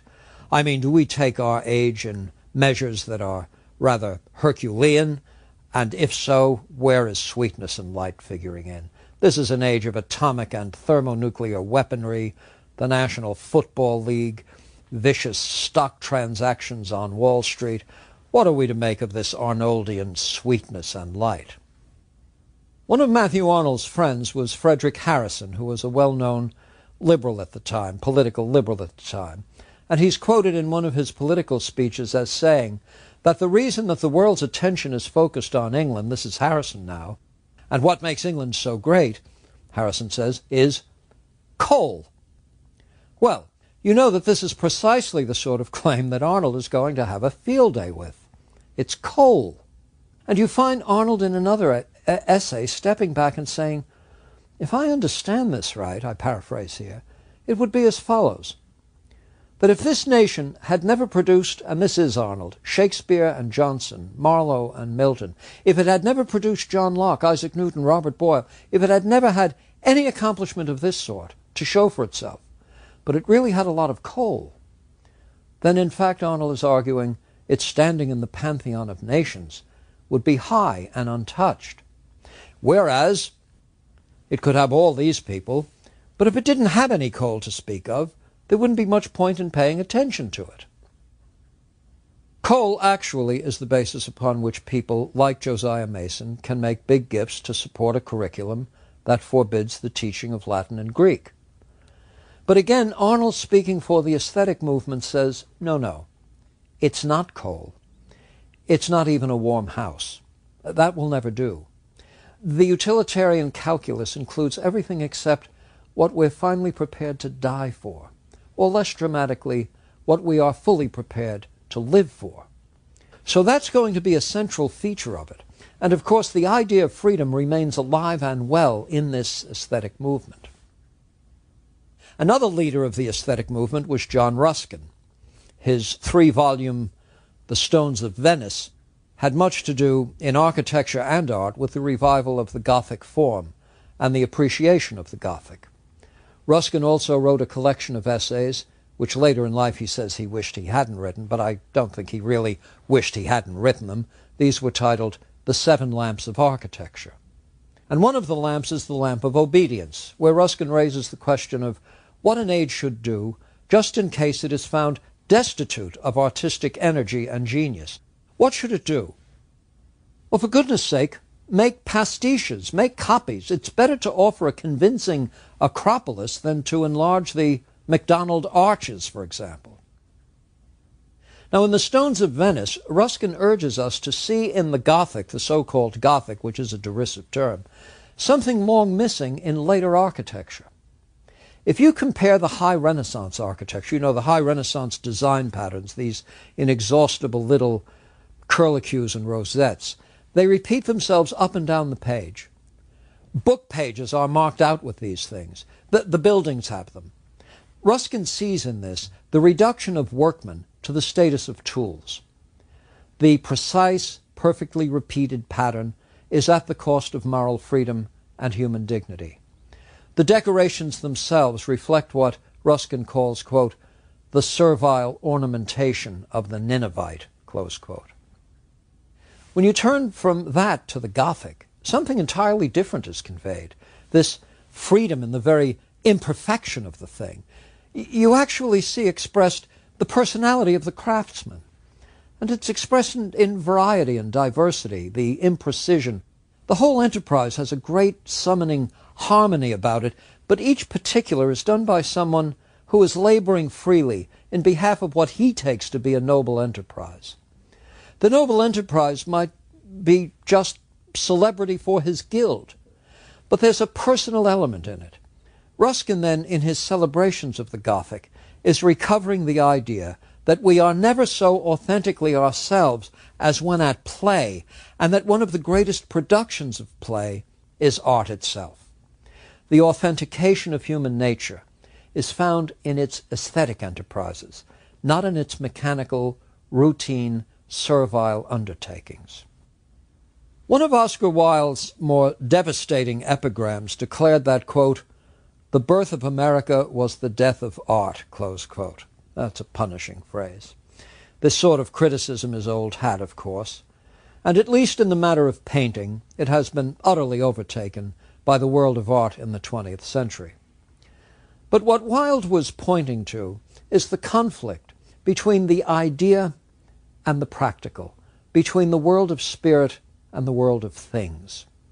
A more discerning critic of America, and we now would use this good and great name to represent nearly all that passes for progress in today's world, was again Matthew Arnold. He wrote 2 lengthy essays on culture in America. One was published before he had ever visited the United States.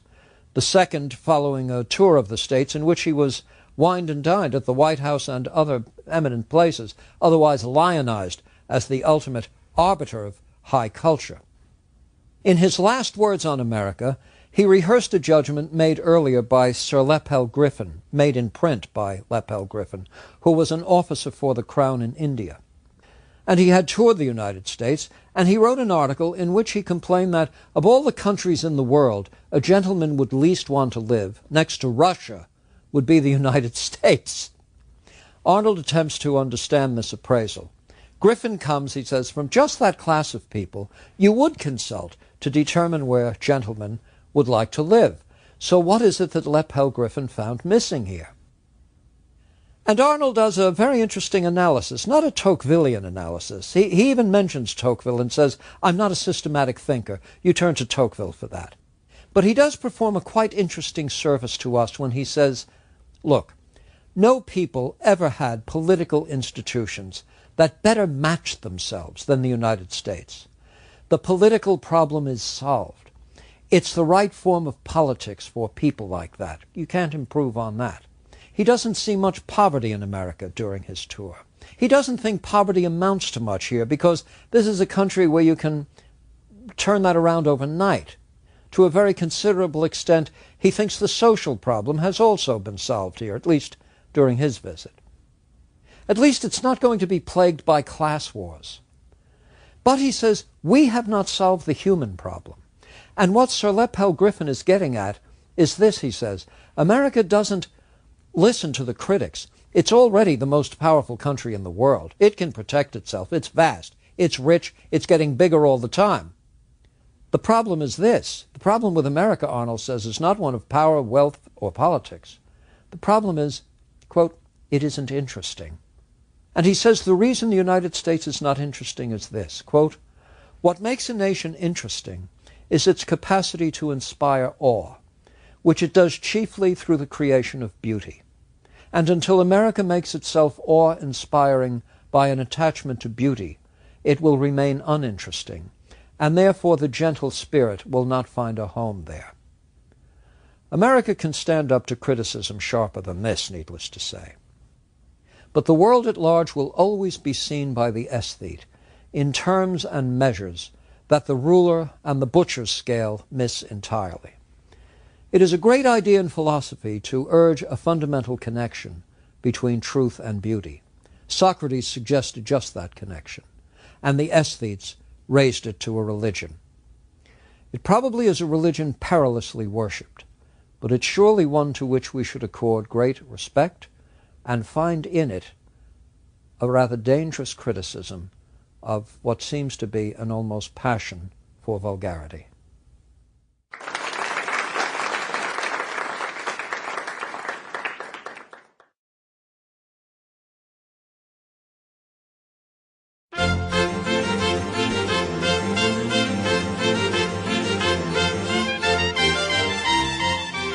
Lecture 41, Nietzsche at the Twilight.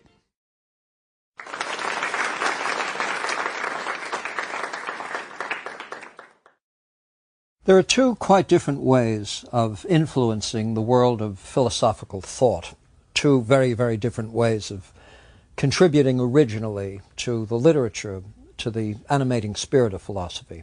One is a very well-known way. It shows up in philosophy journals. It's taught in schools of philosophy and departments of philosophy. It's often rigorously analytical. It's built on a foundation of logic.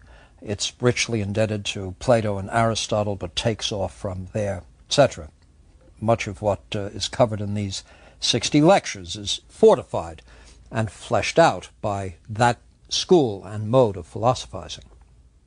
There's another way, and that is by way of aphorisms, by way of a kind of wise, personal, penetrating reflection on the meaning of all the things that philosophy deals with. And sometimes the influence of those operating out of that tradition is so pervasive, so extensive, that you can't identify the source of the influence. It seems to be broadly atmospheric. I would say in modern times, no one enjoys the status of that kind of influence, that influential status, equaling that of Nietzsche, about whose ideas my remarks in this lecture are concerned.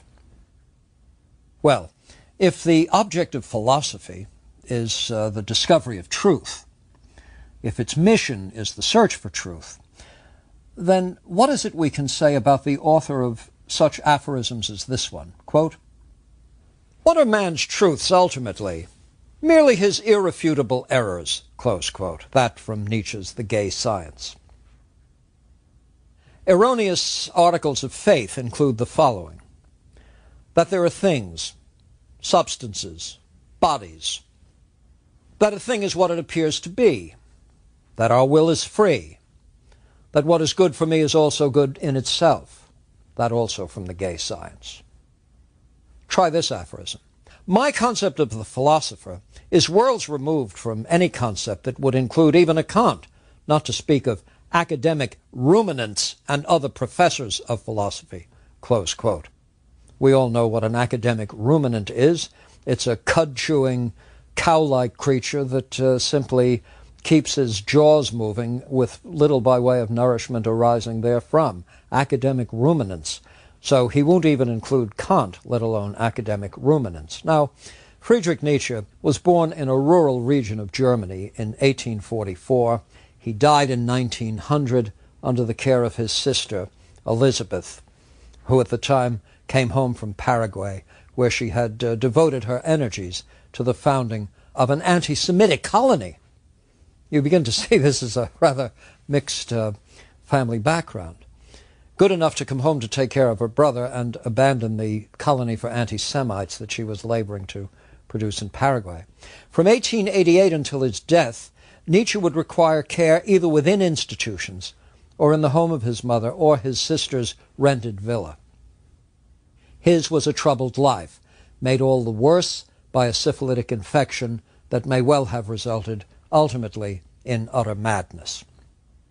He was, however, a writer of great power, a thinker of dark, suggestive, and daring ideas, a radical with a style and ingenuity capable of making the most developed philosophical systems and arguments seem jejune.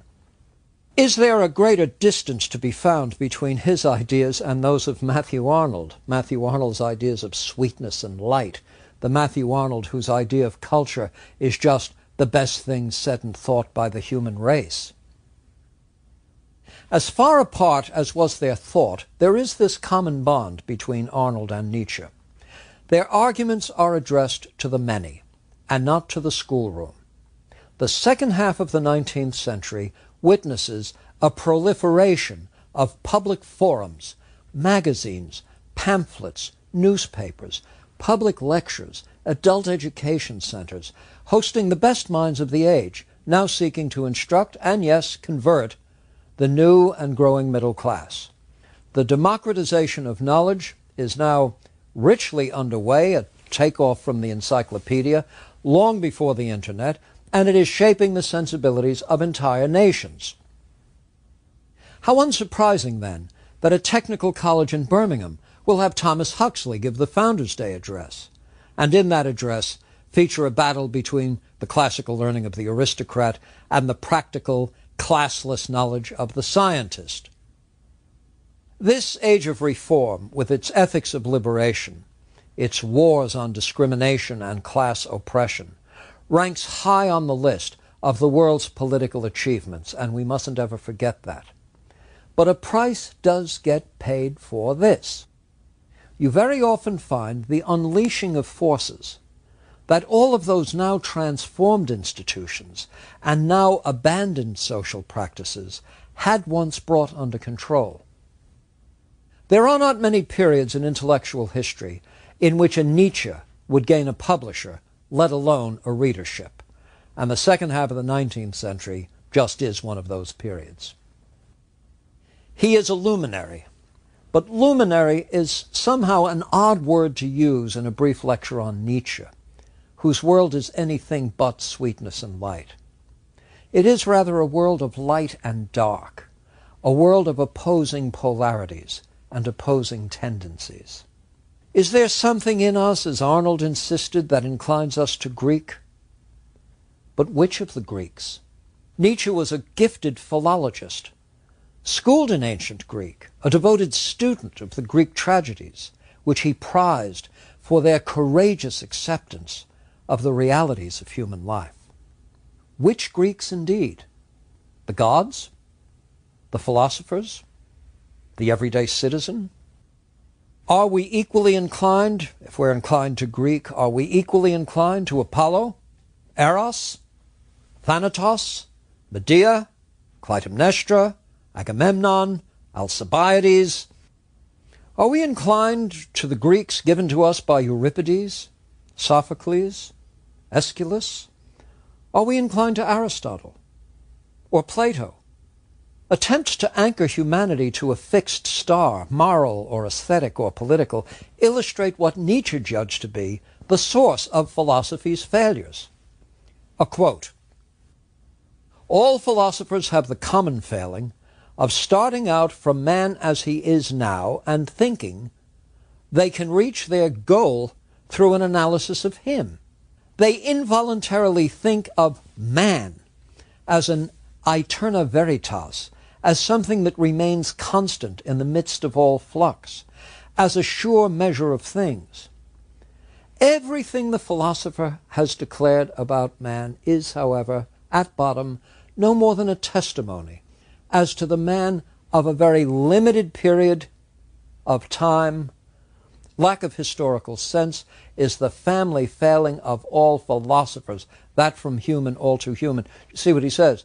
This search for universals, for what is true, this essentialism, do you see? Man is essentially X, Y, and Z, simply ignores the fact that a given person is a product of the conditions under which one finds him. Nietzsche was satisfied that the religious superstitions of a race disclose their self-perceptions, giving the gods exaggerated versions of what they take to be their own powers and passions. How did the ancient Greek world understand Eros? Is it this wonderful life-giving force that gives us spankingly new 7-pound babies? The world is their oyster, and the future is theirs. Eros is creative. It is at once creative and powerfully destructive as a force. It's behind rape and pillage. It's behind victory and conquest. It's behind what Nietzsche will call the will to power.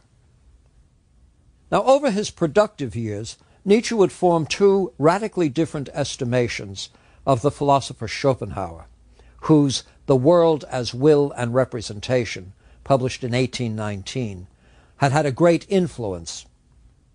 Nietzsche's initial estimation was of Schopenhauer as a philosopher and teacher, a man facing reality and bringing its truthful challenges to the attention of those who would prefer to ignore or deny it. The first and irrefutable fact that Schopenhauer presents is that, quote, "The world is my idea.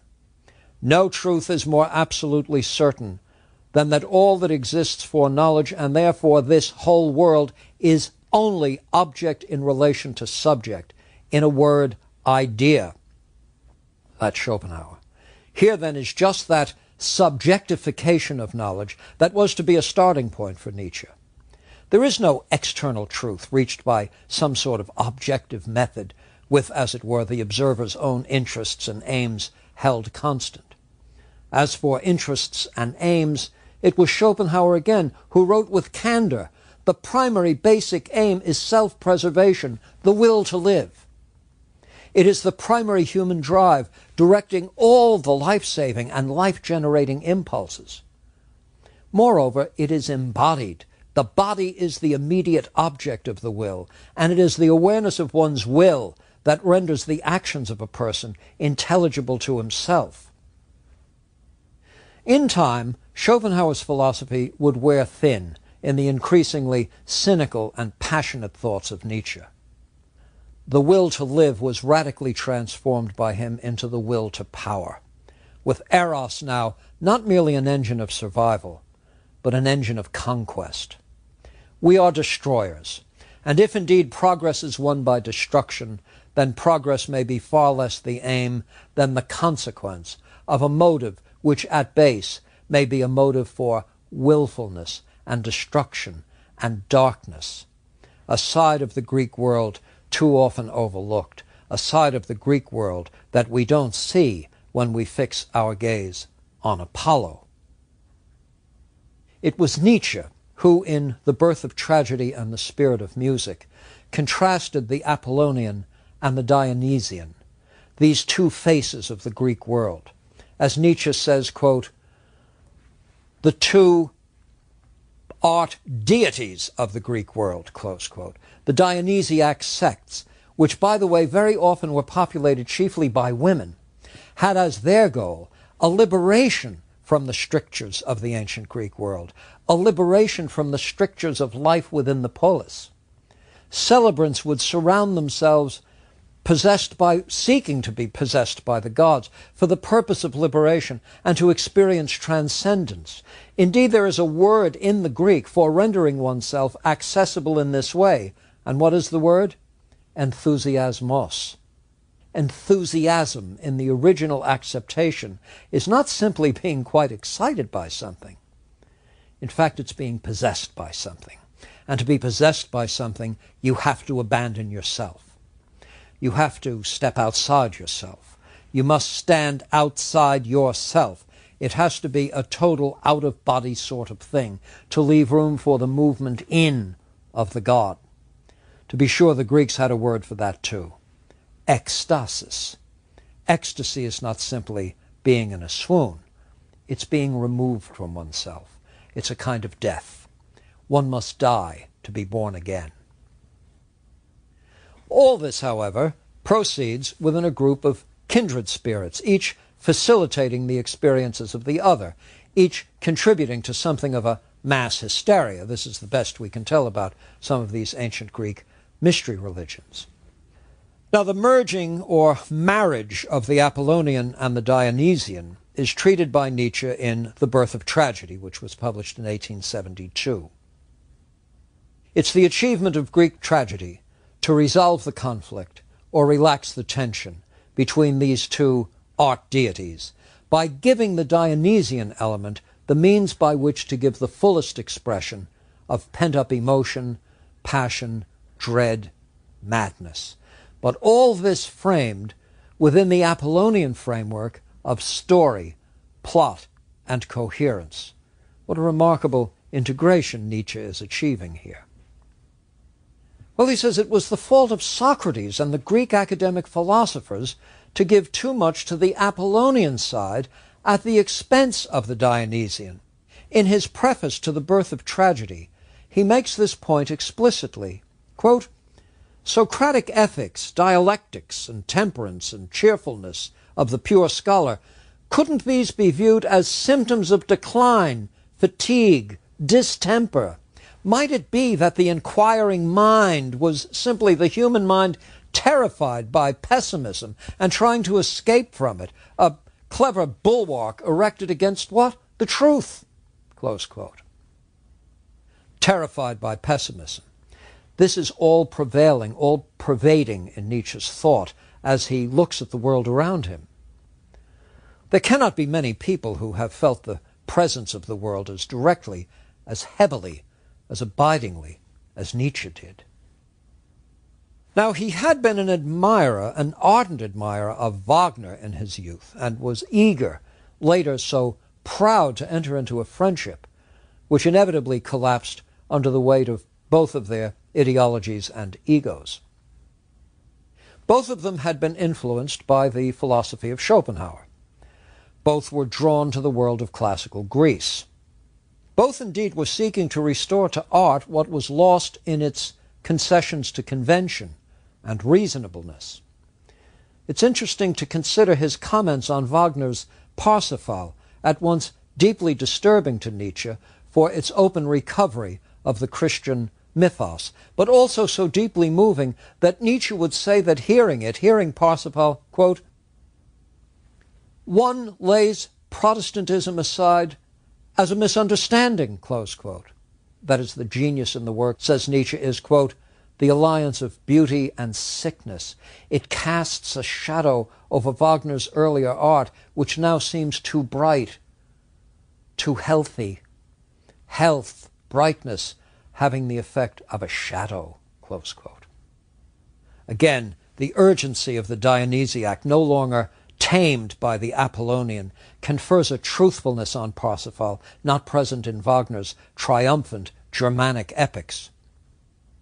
Thus, although it was Wagner's courageous adoption of Germanic legend and law over the submissive rationality of Christianity that first attracted Nietzsche, still he finds in Parsifal an authenticity that cannot be denied. He visited Wagner in his home, and they struck up a relationship that lasted for a time. Wagner, of course, was obsessionally anti-Semitic. It is one of the sad chapters in the history of the biography of great artists that Wagner could never get past his anti-Semitism. In fact, it had so pernicious an effect on his thought that one must conclude it is at the bottom of those aspects of his music that seem to be merely vulgar. A mere glimpse of this pathological contempt is about all time will bear, and I take it from one of his letters to Franz Liszt. Quote, "I felt a long repressed hatred for this jury, and this hatred is as necessary to my nature as gall is to blood." Close quote. But Wagner's own characterization of the truly natural, if godlike man, surely was behind Nietzsche's conception of that Obermann who would come to replace the weak, degraded contemporary man.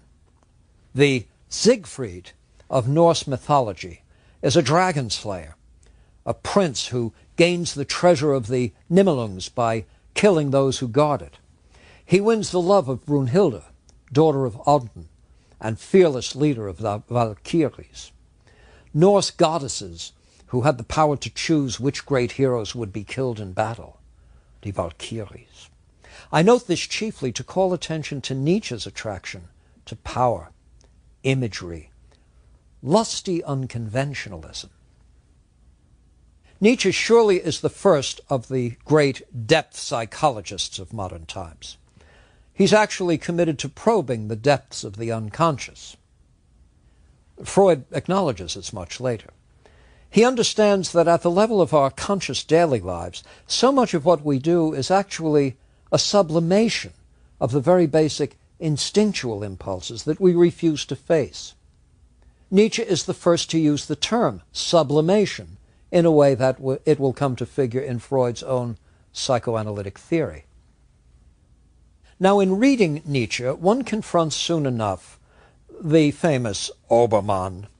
This is one who will, quote, overcome man, close quote, overcome those committed to a life of comfort, staying out of trouble, keeping their noses clean, a society of essentially servile, mechanically living people whose lives are empty, pointless sets of distractions.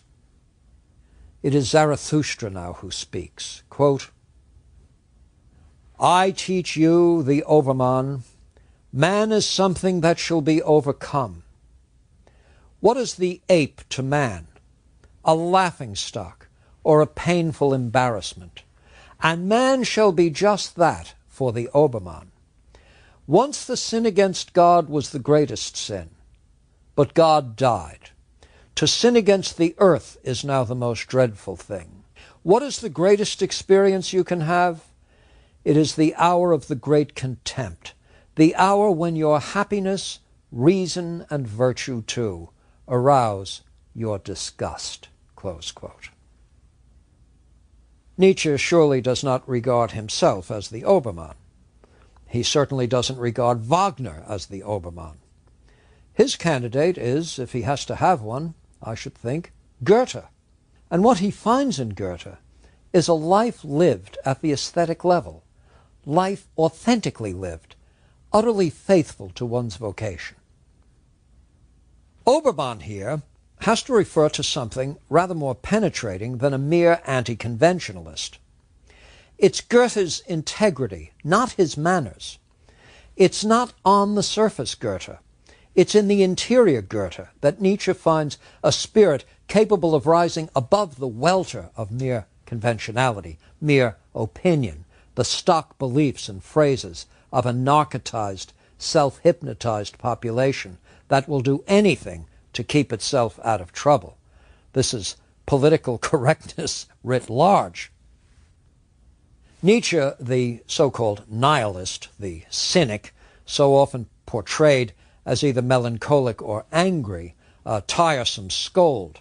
But one must love in an ultimate way, to be so painfully concerned about the number of persons, the large majority of people, who have yet to enter what at least he takes to be an authentic form of life.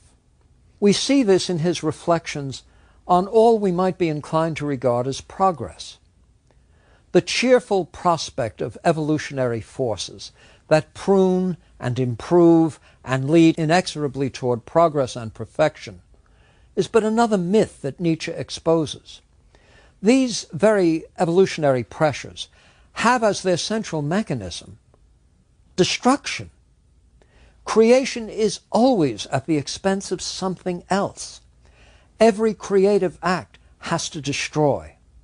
In human affairs, the penchant for destructiveness may give rise to what at the superficial level looks like progress, thus concealing the prime impulse itself, which is the will to power and its impulse to destruction. How does power express itself? Typically destructively.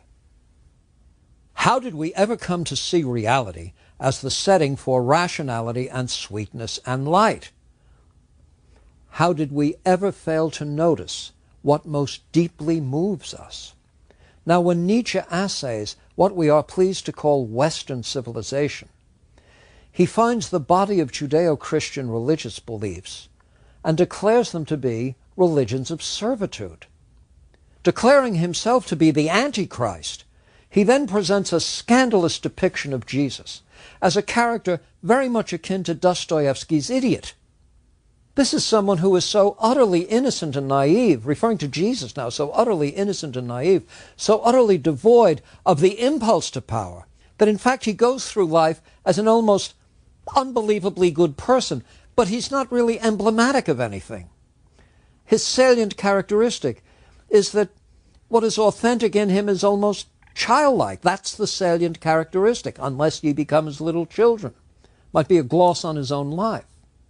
The lesson of the life of Christ, what Christianity has taught, which is turning the other cheek, we're born in sin, love thy neighbor, take care of the needy. Nietzsche says this is just a rehearsal, a religious rehearsal designed to keep people in their place, to set a limit on their progress, to set a limit on their expression of their feelings.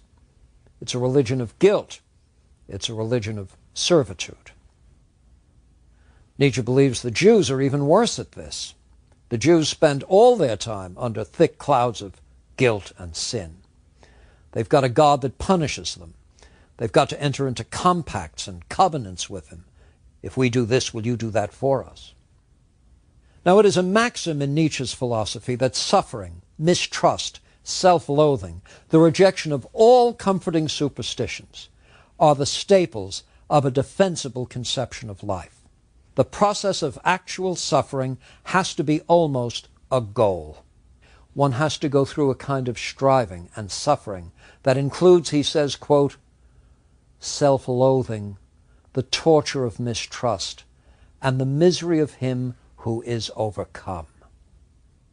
This is what has to take place within the lived life. It's a life that first has to be defeated. One has to recognize that one has been so in the thrall of an inauthentic theater piece, scripted by others, one has not yet begun to live the life of man.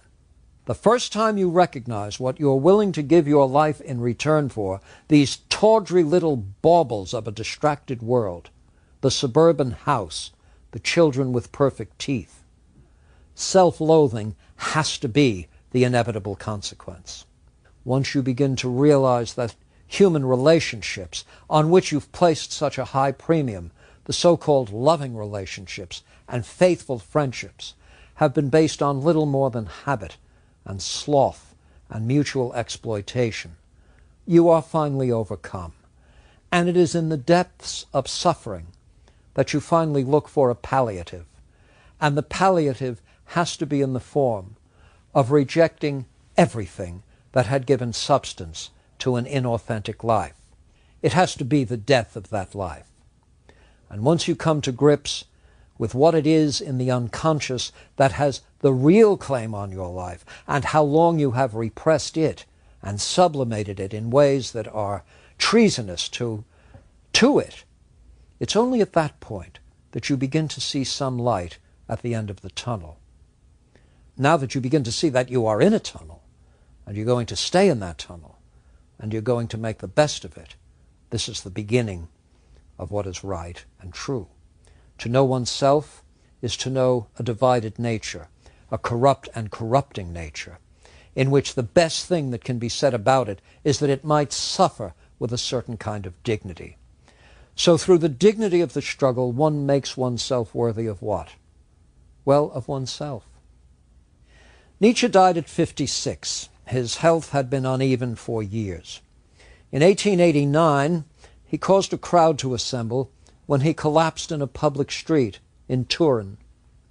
Before he collapsed, he had run over and put his arms around a horse.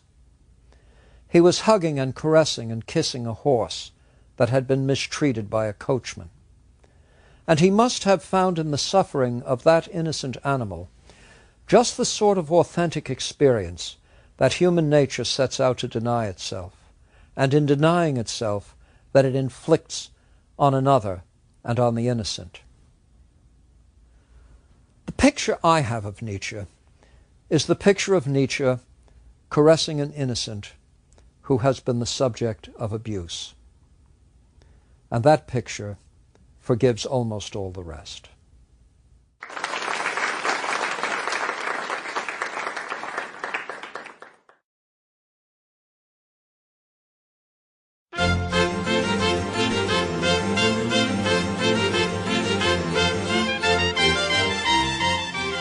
Lecture 42, The Liberal Tradition, J.S. Mill.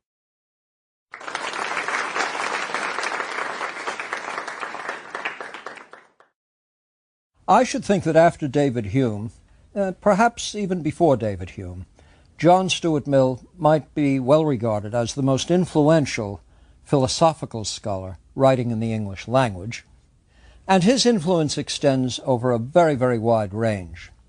He certainly laid the foundations for what we would take to be the scientific psychology of the 20th century. He wasn't alone in this, of course.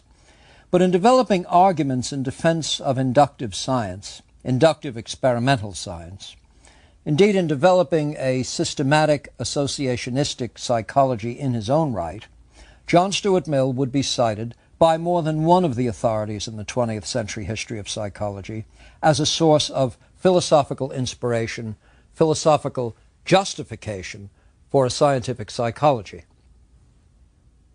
His essay on liberty is probably the most widely assigned in the university curriculum within political science. It is the locus classicus for arguments that oppose any and all forms of state paternalism, moral paternalism.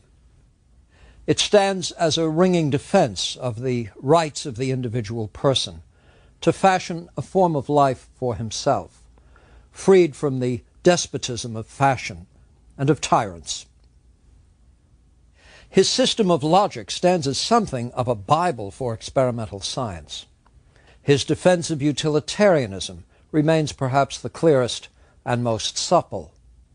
In all, he has placed his mark on a very wide range of issues in science and politics and ethics.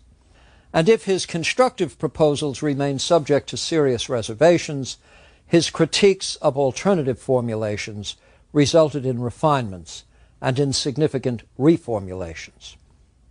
And to all of this we can add his genius as a prose writer, which he has in common with at least a dozen of his Victorian contemporaries.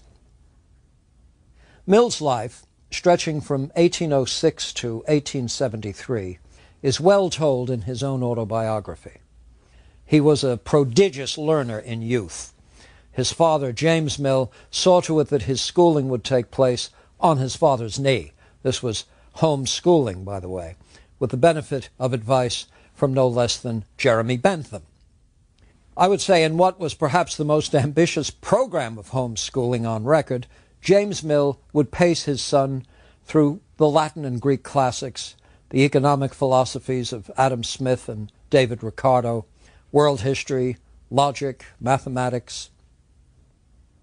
A man of tireless industry himself, not to mention settled opinions, James Mill insulated the boy from other boys, from all other influences that might infect his thinking with vulgar or mundane habits.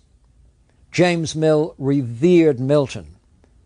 Oddly, he had a disdain for Shakespeare, a controlled hostility toward all religions, but with special contempt reserved for Christianity and any god who, quote, would make a hell, close quote.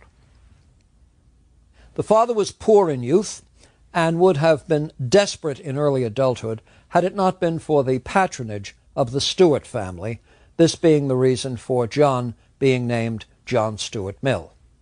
Thanks to their support, James Mill received instruction at Edinburgh, his philosophical interests piqued by the lectures of Dougal Stewart.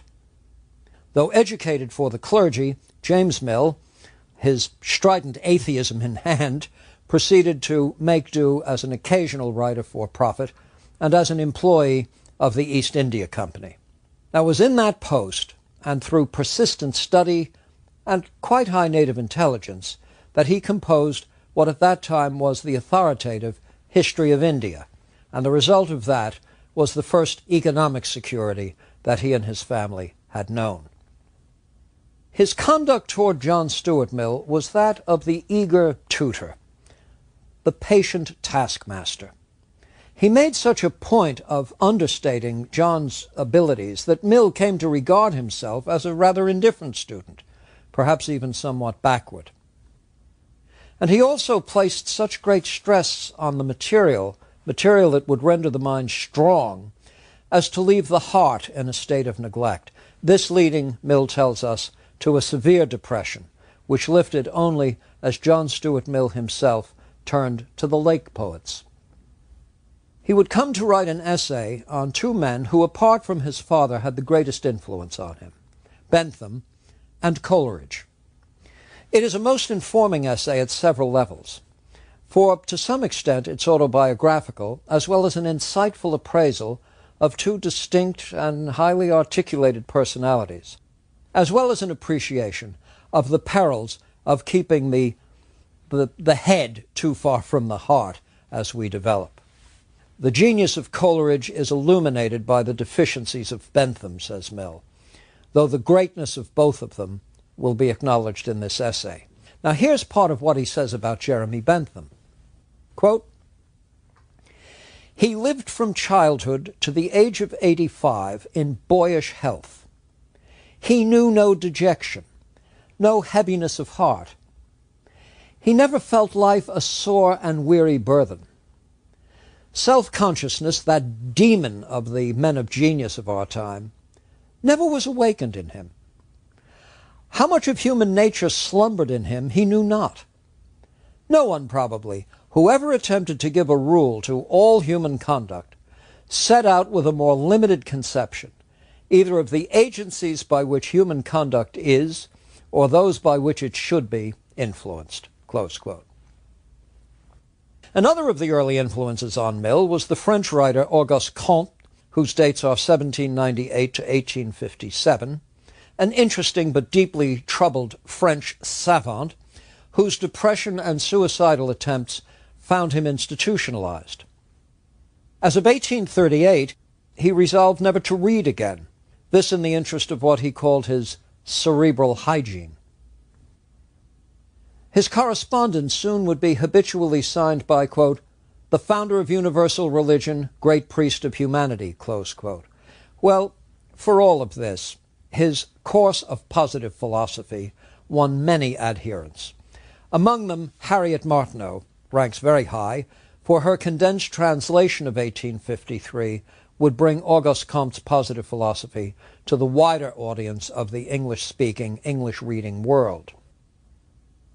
Auguste Comte is one of the fathers of a version of what is called positivism, but distinctions are in order when that term is employed. Let me begin with Auguste Comte, however, whose use of the term is perhaps most divergent from the sense in which the term is now employed by philosophers. Comte's thesis is that human thought, as it must address pressing problems, passes through distinct stages, which he dubbed the theological, the metaphysical, and the positive. The first of these stages finds the mind, as he says, this is a quote from Comte, quote, "seeking the essential nature of beings, the origin and purpose of all effects, in short, absolute knowledge," close quote. Auguste Comte regards this as an age of superstition, with belief in occult and personal but supernatural agents directing the affairs of the cosmos. Now this gives way in the second stage to what appears to be a demystified set of beliefs. In fact, however, this second metaphysical stage, according to Comte, quote, is only a modification of the first. The mind supposes instead of supernatural beings, abstract forces, veritable entities, close quote. And it pleases itself in believing that by invoking such entities, it has actually explained things. Inevitably, this all must give way to the third and final stage, in which, quote, the mind has given over the vain search after absolute notions and applies itself to the study of their laws, that is, their invariable relations of succession and resemblance, close quote. Alas, in this final state, we're all supposed to be Humeans. And this is key, for John Stuart Mill's own philosophy is so closely mapped onto Hume's that his affinity for a theorist such as Auguste Comte was entirely predictable, if not entirely long-lived. Now, the Comtean bequest is a philosophy of science first made canonical by Francis Bacon, and now enjoying the fruits of the age of Newton and what followed it. It's a conservative, systematic approach to phenomena, science settling for measurement, the recording, reliably recording conjoined events, all this entering into the record of how the world works. There is no need to hunt for causes. It is sufficient to acknowledge that all phenomena are subject to invariable laws. To discover these is to be able to predict the course of events and exercise some control over them. Now, what about social phenomena? These are no exception. In fact, Auguste Comte is quite clear on the point. Quote, the positive philosophy offers the only solid basis for that social reorganization that must succeed the critical condition in which the most civilized nations are now living, close quote. So here is one of the modern fathers of social science. I should note at this point that the term positivism is also used in connection with a certain philosophy of law, as in legal positivism, a point I will get to in one of the final lectures in this series. There's also a third sense of positivism, which gets rather closer to Auguste Comte's use of the term, and to what John Stuart Mill works very much to develop in his more refined philosophy of science. But its most cogent defense comes less from Mill than from Ernst Mach late in the 19th century. This is less a digression than something complementary to Mill's program. Ernst Mach was one of the great figures in physics at the University of Vienna. His treatise, An Analysis of Sensation, is part of a larger product of his by which he would rid the sciences of all metaphysical speculation. In a word, you can tell you're engaged in the scientific enterprise precisely to the extent that you are not engaged in metaphysical speculation. Now, by the 1930s, Mach's influence had been absorbed fully by a group that came to be known as the Vienna Circle, who produced a positivistic program for science and philosophy, positivism as the term now would be employed. By the way, the group dubbed their early conference Verein Ernst Mach, acknowledging their intellectual debts. Well, that's a bit of a necessary quasi-digression. I would say that John Stuart Mill should be understood as promoting a philosophy of science compatible with Mach's and with the general positivistic view of science. Science is what takes place in the domain of experience. It is an empirical enterprise. Mill goes so far as to define matter itself as, quote, the permanent possibilities of sensation, close quote. That is, all we mean by a material world is that which in principle, either directly or through some kind of aid, becomes an object of experience. It's a permanent possibility of sensation. Reality exists insofar as it is at least potentially the subject of experience. Who's the enemy then? Well, the enemy, so to speak, is any and every form of intuitionism, a priorism, Kant's version or anybody else's version, innate ideas, substances, essences, occult forces. Mill is opposed to nothing more explicitly than to intuitionist theories of knowledge, the idea that there's some non-empirical level at which we know things. He is as opposed to Reid's principles of common sense as he is to Kant's pure categories. He regards intuitionism as the great intellectual support of false doctrines and bad institutions. Well, what of Meno's servant, who seems to comprehend the Pythagorean theorem without the benefit of experience or instruction? What of the fact that we know there's no number so large that one cannot be added to it? What of Leibniz's nisi intellectus ipsa, that intellect or mind that must be there and integrating experience for experience to amount to anything? Mill rejects these age-old arguments of the rationalist schools of philosophy on the grounds of their adopting a faulty method. The method of inquiry employed by them he calls the introspective method. Reflecting on what we recall from our early years, we fail to come up with any experience that might have conveyed the idea, and so we quickly conclude that our current awareness must be the gift of intuition. Mill places in opposition to this introspective method what he calls, interestingly, the psychological method. Rather than memory and introspection standing as the final arbiter of the sources of our knowledge, we should study the principles at work when we set about now to learn things. You learn things now by being presented with whatever it is that is to be learned, being rehearsed through repeated presentations, forming the associations by frequent repetition. So John Mill is very much echoing here Hume in all of this. It's through the laws of association that we come to learn. This can be shown by experiment. Now, since we can establish right now and today that associative principles and experience are all that has to be taken into account for new knowledge, why assume that anything else was involved in learning things through experience, through experiences of which we have no current recollection? Let us demonstrate experimentally how to bring something about in the here and now. Isn't that to be the method chosen for explaining how something came about at a time your memory cannot reach?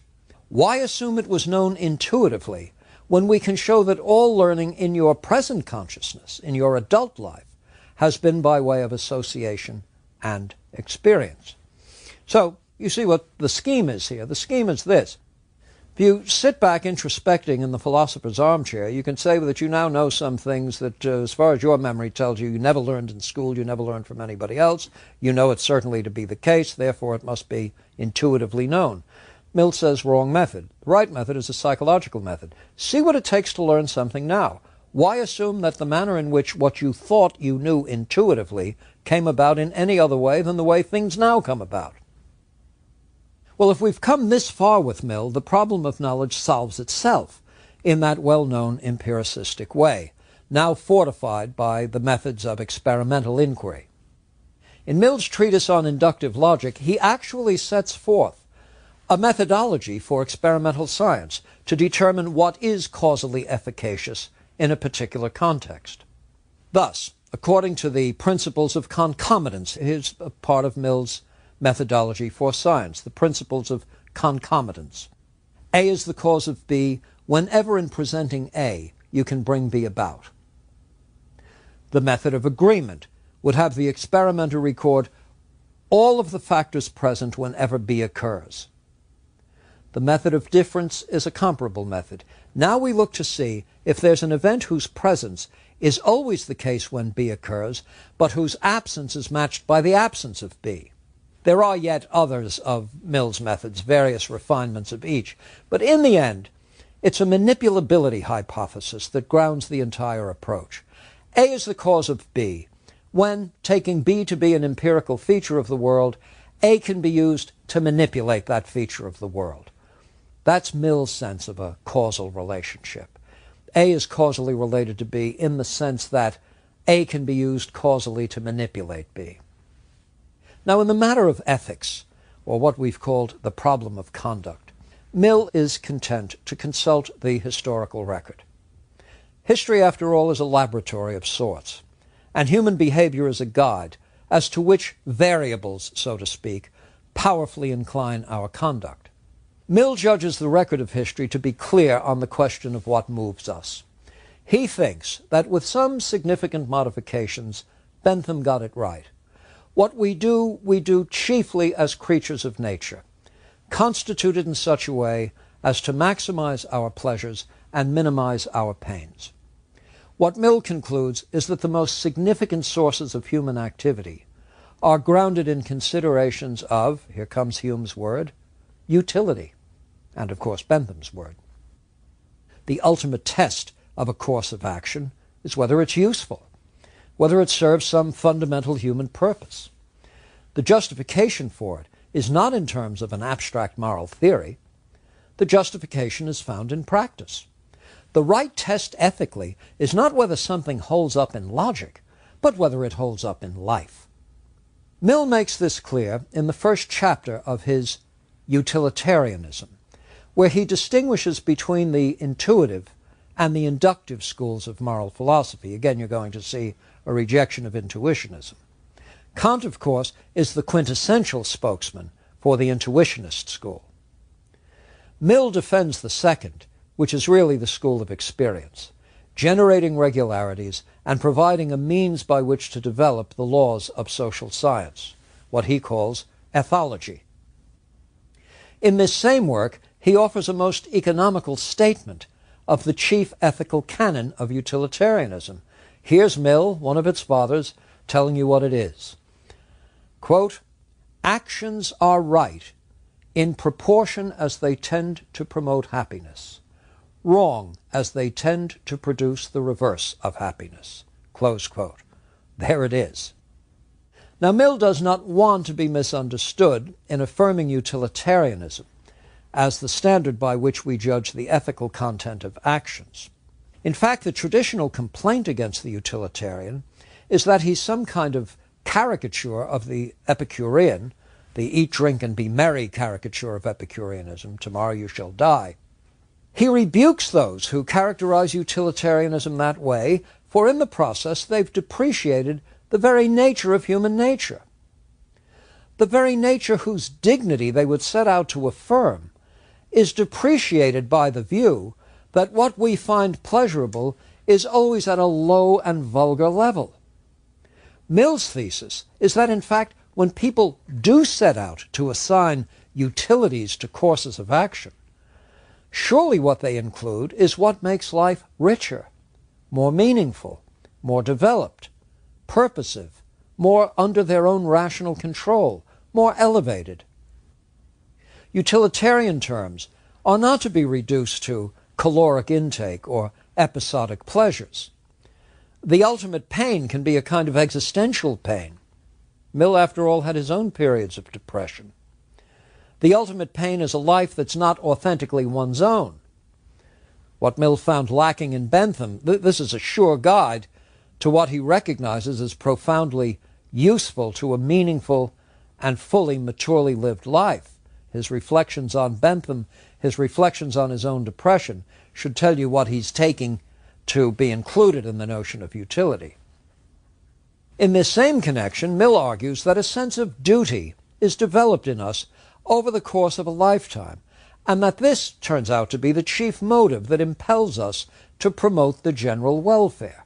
It is the pleasure of this achievement, the pain caused by our disregard of it, that stand as imperatives to good conduct. So utilitarianism here need not be understood in prosaic terms. It can rise to great and even sublime heights, depending on how we conceive of human nature. Of course, one can complain with any form of utilitarianism that, if you are pretty loose on the side of how utilities are calculated, almost any moral theory can be rendered in utilitarian terms.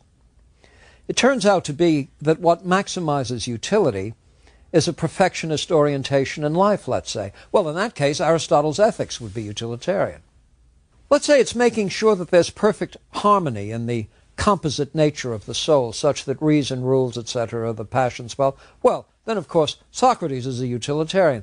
So I think for utilitarianism to be a serious player in the game of ethical theories, it must strive for some consistency, some discipline in the identification and indeed the quantification of utility.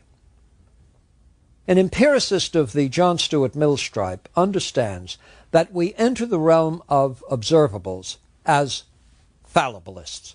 We can always be wrong. We can form all sorts of fuzzy and foolish ideas, developed on the basis of incomplete data, eccentric perceptions. It's just in the nature of associational processes that we may come to regard any number of things as causally related, which aren't. Remember Hume, anything can be the cause of anything. So the whole point of experimental, systematic, disciplined inquiry is to correct mistakes of this kind, prevent them and correct them.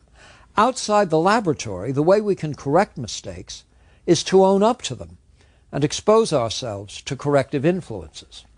However, we never know where the corrective is going to come from. So how do we put ourselves in a position where self-deception becomes less likely and correction becomes more likely? By opening up the curriculum to all ideas.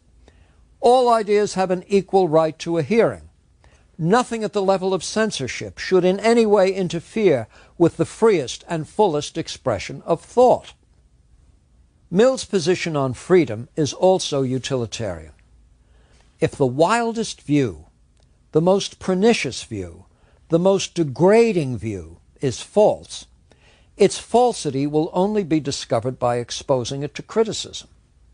But if instead what seems to be patently false, reckless, even destructive, for whatever reason, actually turns out to be true, it's a truth we would have denied ourselves were we to be silenced by the censor, or were we to be the censor. So in the tradition of Milton's Areopagitica, we find John Stuart Mill presenting the liberal position on freedom of inquiry, freedom of expression, the free marketplace of ideas.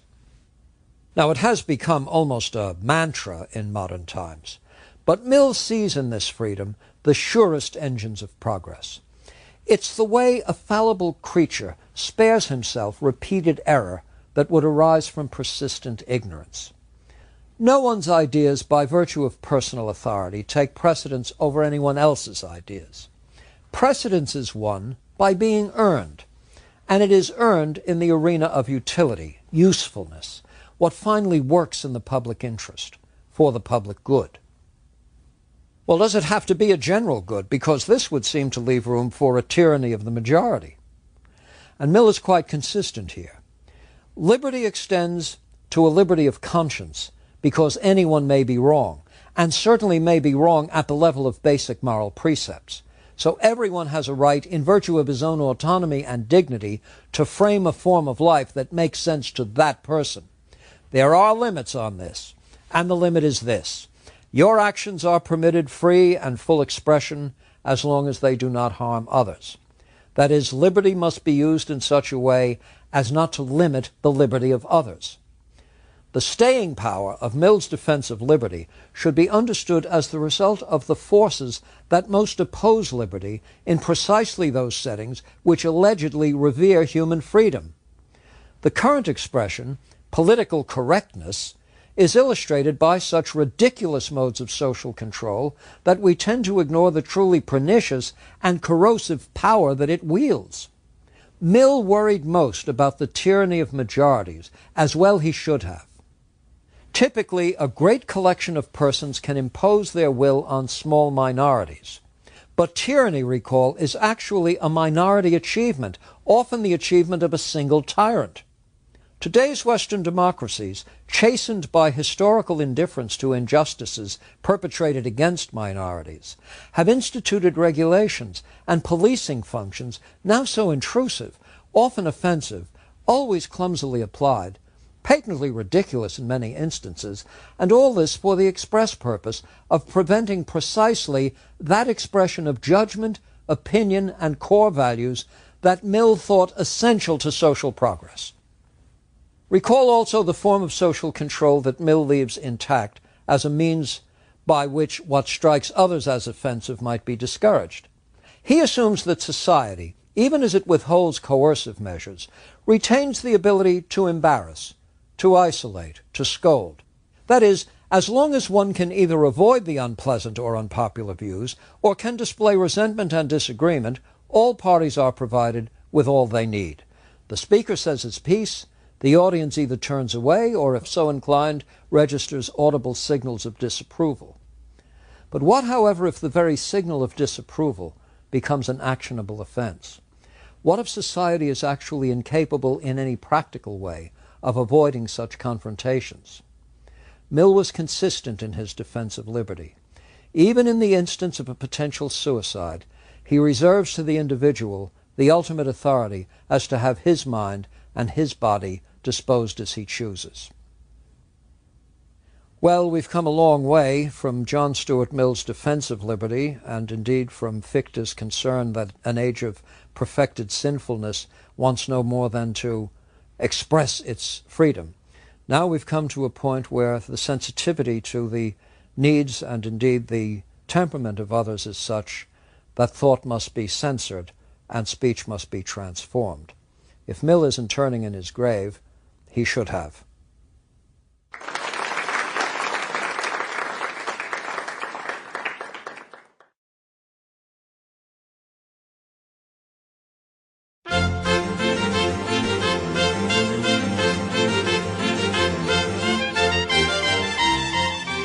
Lecture 43, Darwin and Nature's Purposes.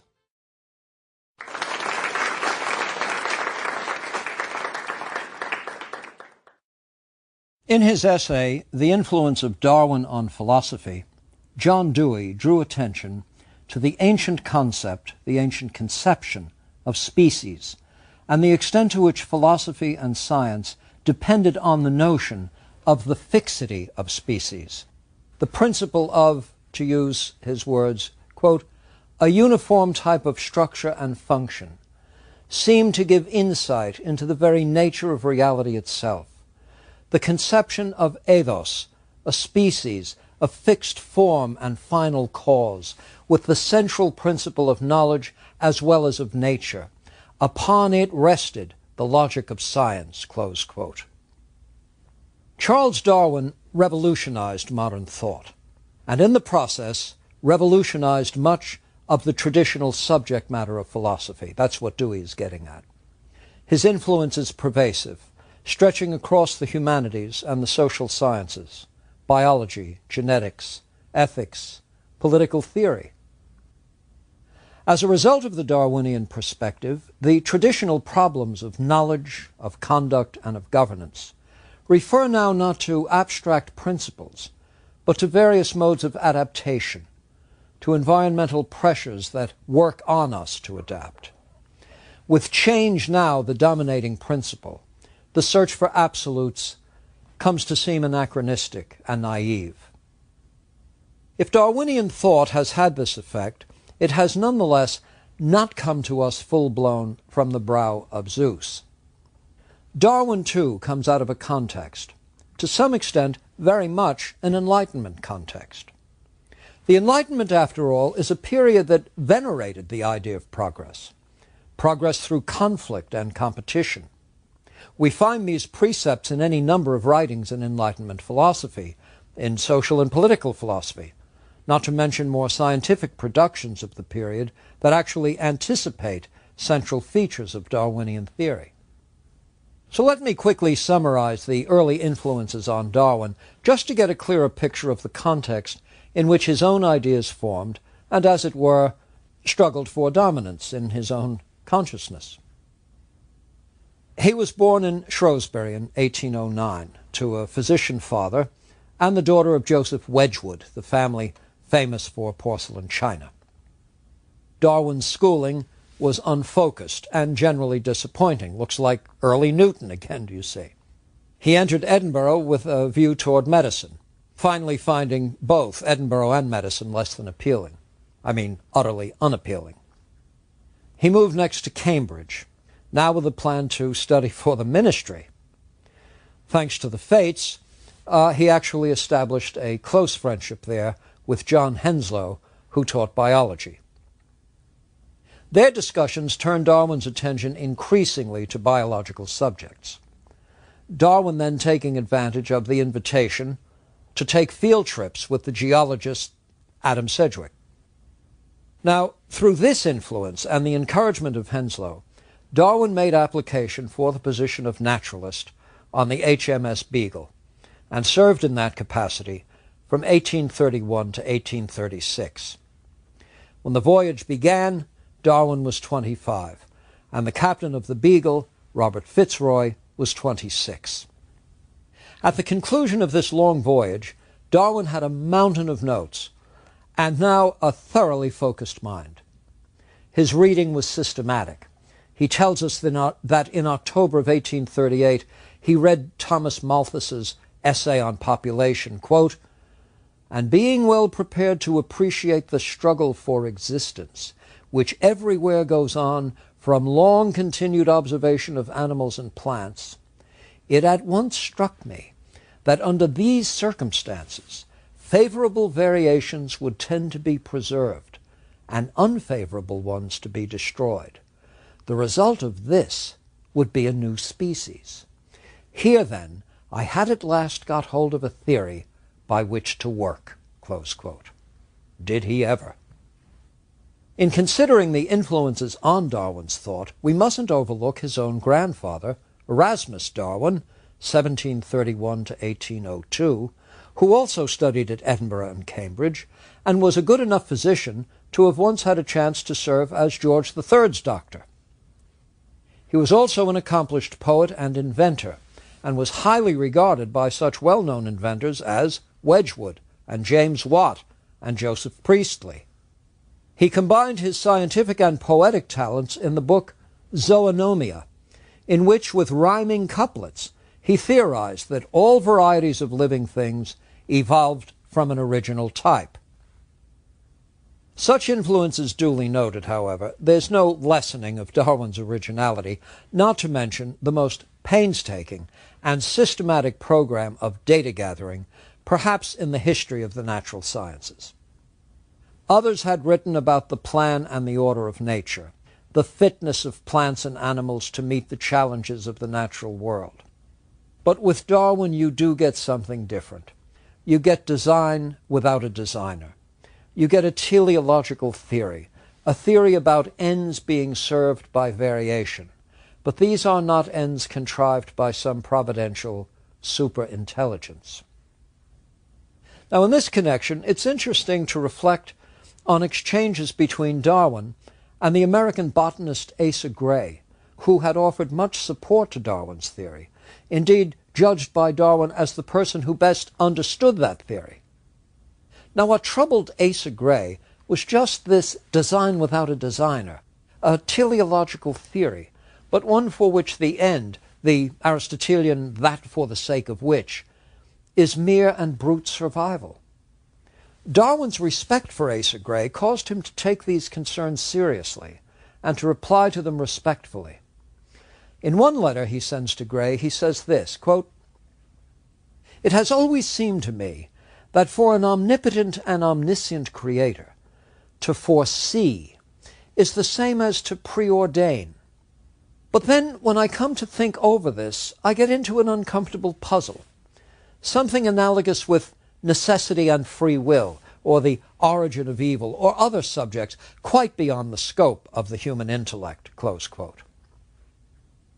In another exchange, Darwin tells Gray that given all the misery in the world, including the animal world, the suggestion that it's all part of a design by a beneficent creator seems to Darwin to be entirely unconvincing. After all, what sort of beneficent plan leads to the creation of, quote, "the ichneumonidas feeding within the living bodies of caterpillars," close quote. Now, you see the picture he's giving you is one creature living inside the body of another and living by consuming it. This doesn't look quite like a providentially created cosmos or world. As for the allegedly great and hostile controversy that surrounded the appearance of origin of species, it really is important here to separate fact from fiction. At this point, I want to talk about Origin of Species.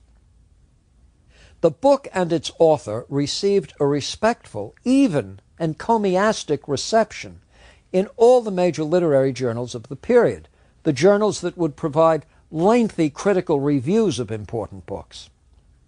Origin of Species was published in 1859. It was promptly reviewed in Dublin Review, the Edinburgh Review, London's Fortnightly Review, critical reviews that might run 40 pages in print. These reviews were remarkably detailed and highly positive.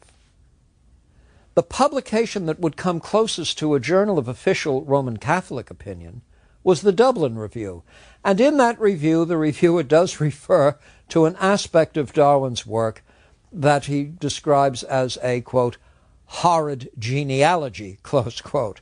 But otherwise it's an entirely respectful commentary, admiring of the scientist who's been so careful in presenting his findings, so systematic in his observations, etc. So that's the case for Origin of Species. We don't want to gild the lily. We don't want Darwin as the suffering, misunderstood sort of Dostoevskian character. Not at all. A highly respected naturalist who has served up a highly regarded, highly praised, in some respects worrisome work. But 11 years later, with The Descent of Man, there is a quite different reception, and indeed this is a quite different book. One in which the ratio of fact to assumption is smaller by orders of magnitude. Natural selection, which was the theory of choice in Origin of Species, is now replaced by sexual selection. There's also a quite argumentative tone in Descent of Man, and of course there is that great inductive leap, according to which the particular characteristics of our own humanity are now to be understood as lying along precisely the same continuum that covers all of animal life. Thus, what we are to understand about human nature is that it's an extension, an enlargement, perhaps some kind of elaboration of an animal nature that is there for all to see. Descent of Man is a controversial work, and I think it was intended to be. When Darwin added to this the expression of the emotions in animals and men, there would now be no room whatever for qualifying the radical implications of Darwinian thought. Now we are confronting an uncompromisingly evolutionary psychology in which human nature is not separated in any fundamental way from the balance of nature. Darwin was not flying here without a parachute. There were already important scientific developments that his theory required, particularly in the field of geology. If evolution was to account for the gradual creation of new types, far more time was required than the biblical span. Now, between 1830 and 1833, Charles Lyell had produced a monumental 3-volume work, creating something of a revolution in its own right. Close study of the fossil record made clear that whole species had been eliminated over the course of time. Moreover, these studies indicated further that the Earth was far older than anything anyone might have got from Scripture. Lyell and Hutton propounded a, quote, uniformitarian theory, close quote, according to which earthquakes and volcanic eruptions witnessed at the present time have occurred in much the same way over whole eons of time. Thus, the physical features of the world have, as it were, evolved slowly under various pressures. Lyell's Principles of Geology went through 12 editions and were praised frequently by his now good friend, Charles Darwin. Before considering Darwin's theoretical work, it is worth taking a few minutes to comment on theory as such, and the work that theories are to accomplish. One of the characteristics of a developed scientific theory, of the sort advanced by Newton or Einstein, is that it not only accounts for events, but it also predicts them. That is, there is a symmetry between explanation and prediction. So if we take the stock textbook example of dropping an object and noting that it falls toward the center of the Earth, we can explain this by the universal law of gravitation. All objects attract each other with a force directly proportioned to the product of their masses, inversely proportioned to the square of the distance between them. Now, by virtue of this law, we can explain the free fall of an object that's released from a height. But we can also predict what the object will do in the future, just in case we let it go. So a scientific theory is expected not only to account for what has happened, but predict what will happen. Now, it's worth noting that evolutionary theory has the right kind of retrodictive power. It does explain, or at least it purports to explain, how variations came about. But of course, it does not predict future forms. We have no idea what selection pressures might arise. We don't know what cataclysmic changes might take place in the world. We don't know if we're going to be hit by a meteor, or if dust clouds will eliminate giraffes. This has led some to wonder whether the theory of evolution is really cut from the same cloth as developed scientific theories. Indeed, Darwin himself described his method as the natural history method, and people in the 19th century would have understood what he meant by that. In a certain respect, Darwinian theory is much more like a kind of historical explanation, perhaps more like an historical explanation than a scientific one in the sense of Newtonian-type laws, etc. Now, some of Darwin's critics, as late as the second half of the 19th century, were insisting that Darwin here had not proceeded according to the established methods of Bacon and Newton. And in our own time, knowing in exquisite detail the microstructure of cells and the extraordinary micromechanisms by which cellular functions are accomplished, well, other scientists have concluded that natural selection accounts are simply far-fetched. I shall have to leave the matter at that point and return to Darwin's own time and scientific context, but I just want to insert these points lest we think we're following the natural history of something unfailingly true. It is an evolutionary theory, many strengths, some weaknesses, and some of the weaknesses are very telling. Now, among the other complaints against Darwin was that the fossil record, contrary to what Darwin's defenders were saying, was not incomplete. It was too complete for the good of the theory. If you take a look at the fossil strata that would have been available in Darwin's time to see what variations are taking place, you find no evidence whatever of some sort of linear progression of features, no evidence whatever of the appearance of a new species from gradual modifications of older types. That is, if you were to think of the fossil record as a kind of motion picture of evolutionary developments, you should see the actual emergence of a new species by the successful modification of earlier types. That's not what the fossil record showed. It would be Alfred Russel Wallace, the co-discoverer of the theory, and a distinguished scientist in his own right, who would put forth in his book Darwinism that indeed, although the fossil record is complete, it's not an accurate record because of the nature of the upheavals that have taken place at the level of the strata. They provide a broken and shifted record. Indeed, Wallace argues, had the record been undisturbed, it would support the theory. So I'm just trying to bring the listener back into the controversial period surrounding the publication of these works. Now, yet another telling criticism was based on the history of breeding. Over a course of many centuries, and with all of the possible environmental controls at one's disposal, breeders attempting to refine any number of features nonetheless had never produced a new species. Darwin's era was not in possession of the science of genetics and the mechanisms by which mutations arise. Thus, Darwin and his contemporaries were not aware of the rapidity with which evolutionary changes can come about. Darwin's is a theory of gradualism, and indeed Lyell's geological work reinforced that view. Evolutionary theory does not offer the peaceable kingdom of a providential God. Rather, it offers a hellish place of violence, competition, and conflict.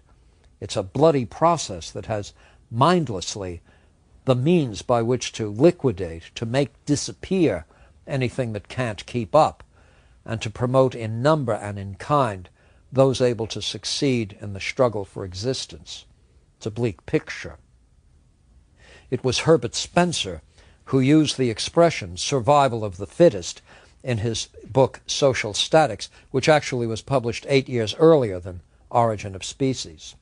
Darwin borrowed the phrase, but he remained rather aloof to the radical libertarianism and social Darwinism advocated by Spencer. Now, the evolutionary principles advanced by Spencer were, unlike Darwin's, forged into an imperative. As progress depends on the achievements of the best, these are not to be held back by accommodating the needs of the less talented. I am inclined at this point to say that there's something of an apologia in a theory of this kind, given the nature of commercial life in Victorian England and places very much in the model of Victorian England.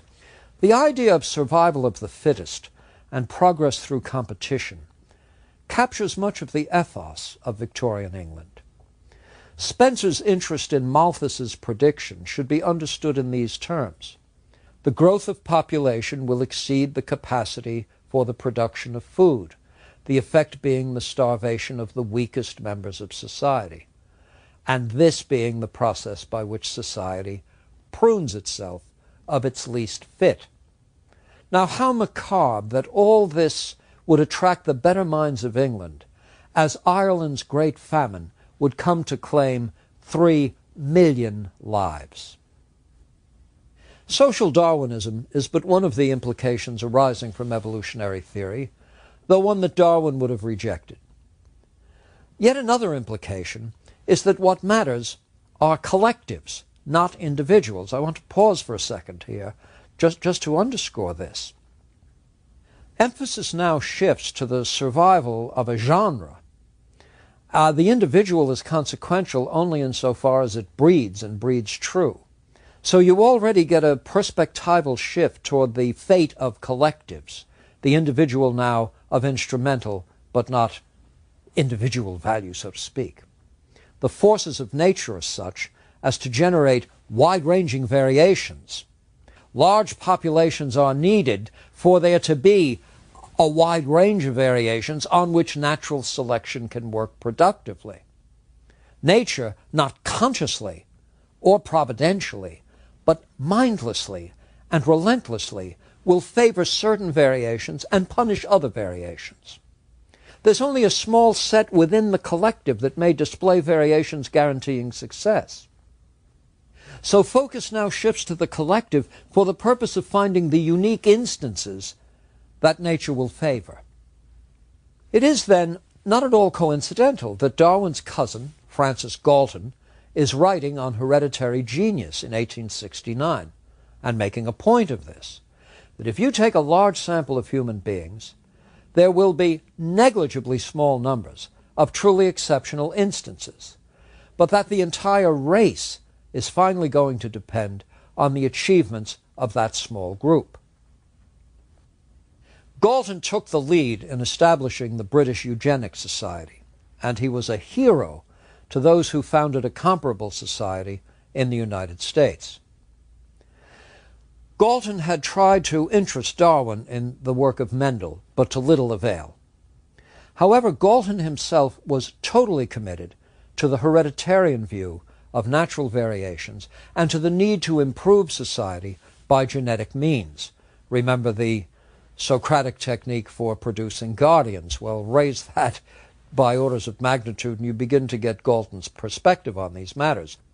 He actually proposed cash payments for voluntary sterilization to those measuring low in estimates of intelligence.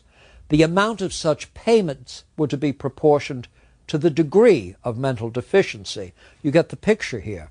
Galton's scheme is to pay certain people not to reproduce, to sterilize themselves. How much you pay them? You pay them more and more as your estimate of their mental ability finds them less and less. If nature can prune and purify at the level of intellect, so also can it select certain moral and ethical predispositions if these happen to enhance the adaptive potential of the species. Ethics, then, boils down to biology. Consider altruism. Evolutionary theory makes ample room for such a virtue as altruism. It even expects it. Animals behaving in an altruistic way, not favoring their own survival, but doing things that might benefit or aid or make more likely the survival of the species as a whole, are behaving in a way that's quite in keeping with natural selection. Until recently, very few moral philosophers would regard as altruistic behavior something causally brought about by natural selection. After all, one who simply comports himself selflessly would not qualify as altruistic, for as with all the virtues, the necessary ingredients begin with the conscious intention to serve the interest of others at one's own expense. Intentionality is everything here. You don't judge an act as altruistic in terms of its outcome, but in terms of what motivated the action in the first instance. But there is much to be said against this too, and I would not hazard a guess as to the fraction of today's philosophers who would accept socio-biological accounts of morals. I shall get to that question in one of the final lectures in the series. Now, Darwin himself made his reservations clear in more than one essay as to whether natural selection was a principle that ever could match up with what we take to be the ethical dimensions of life. And the question is alive to this day. The world bequeathed by Charles Darwin and his theories is an organic, evolving world. Nothing is fixed. All is in transition. This is no longer just the idea of progress. There are natural engines of change. Those engines are operating 24 hours each day. And what is it they're operating on? Why, they're operating on each of us, each of our characteristics, internal and external, behavioral, visceral, neurological. Each of these characteristics either does or does not meet the daily moment-to-moment challenge of survival, the survival of an organism that must keep itself alive by competing for resources. How this is going to be played out over the long haul, no one knows. We do know that the laws operate, and the question of who is most fit is answered only after the fact. The theory then assumes that beneath rationalized accounts of our various social and moral practices, behind the superficial self-congratulatory accounts of how good we are, how altruistic we are, how decent we are, there is a subtext in the form of laws of nature that achieve ends without intention, patterns without a pattern maker. There's something always at work behind the scenes. It brings things about that indeed our own rationality pompously takes credit for. But what is brought about doesn't come about as a result of our rationality. It comes about as a result of certain basic core impulses and instincts, which, if they were lacking, would make survival impossible. There are no fixed values, no eternal verities, no one-size-fits-all moral precept, no rule of conduct, form of law, form of social organization that is the last word. Rather, all is contingent. All is based on the moment-to-moment facts of the natural world and how these interact with what is finally a natural creature. There's no telling over the long haul which particular set of attributes will prove to be most serviceable. In the interest of survival, the best strategy is, as the Maoists cynically proclaimed, to let 1,000 flowers bloom. Well, what do we want to say about all this? In a previous lecture, I mentioned the speech that Huxley gave at Birmingham and the reply it evoked from Matthew Arnold. Defending himself against the charge of being one of those Levites of culture, as Huxley had called him, Arnold thumbed the pages of Descent of Man and confronted a long-lost relative, that hairy quadruped with a pointed ear and tail. Well, let me not repeat all that business about the hairy quadruped being inclined to Greek. Instead, I should underscore what Arnold is getting at, for it remains important to this day. The question is whether a theory of the evolutionary sort is the right kind of account as to what sort of creature we are, what kind of life we should live, how we should be governed. Alfred Russel Wallace, the co-founder of the theory, and a man deeply admired and respected by Darwin, wrote one of the best defenses of Darwinism. But in the final chapter he asks whether the theory of natural selection succeeds as an explanation of human nature, and he identifies three domains so distinctly removed from the theory as not to be assimilated by it. There's first of all the domain of what might be called purely abstract thought, which seems to serve no particular evolutionary end. Then there's the domain of aesthetics, where resources are squandered in the interest of what is merely beautiful, and that surely cannot be serving the kinds of ends envisaged by the theory itself. And then there's the domain of moral thought and ethics, in which intentionally we sacrifice our most cherished interests for the benefit of others. Wallace cannot see how natural selection matches up with this, or how sexual selection matches up with it either. Wallace is inclined to think that in the aesthetic, intellectual, and moral dimensions of life, the theory just misses the point. Well, the debate goes on. E.O. Wilson has argued that natural selection shapes morals in much the way as it shapes other adaptive features. In his Sociobiology, a New Synthesis, he urges us to consider this, that, quote, a science of sociobiology, if coupled with neurophysiology, might transform the insights of ancient religions into a precise account of the evolutionary origins of ethics, and hence explain the reasons why we make certain moral choices instead of others. I don't think this is an apt account. I do think there's something in us that inclines us to Greek, but the late returns are not in.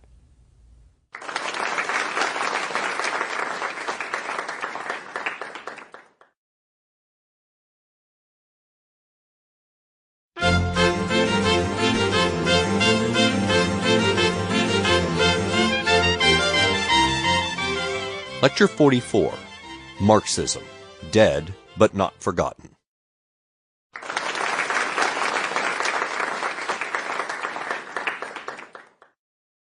I've titled this lecture, Marxism, Dead but Not Forgotten.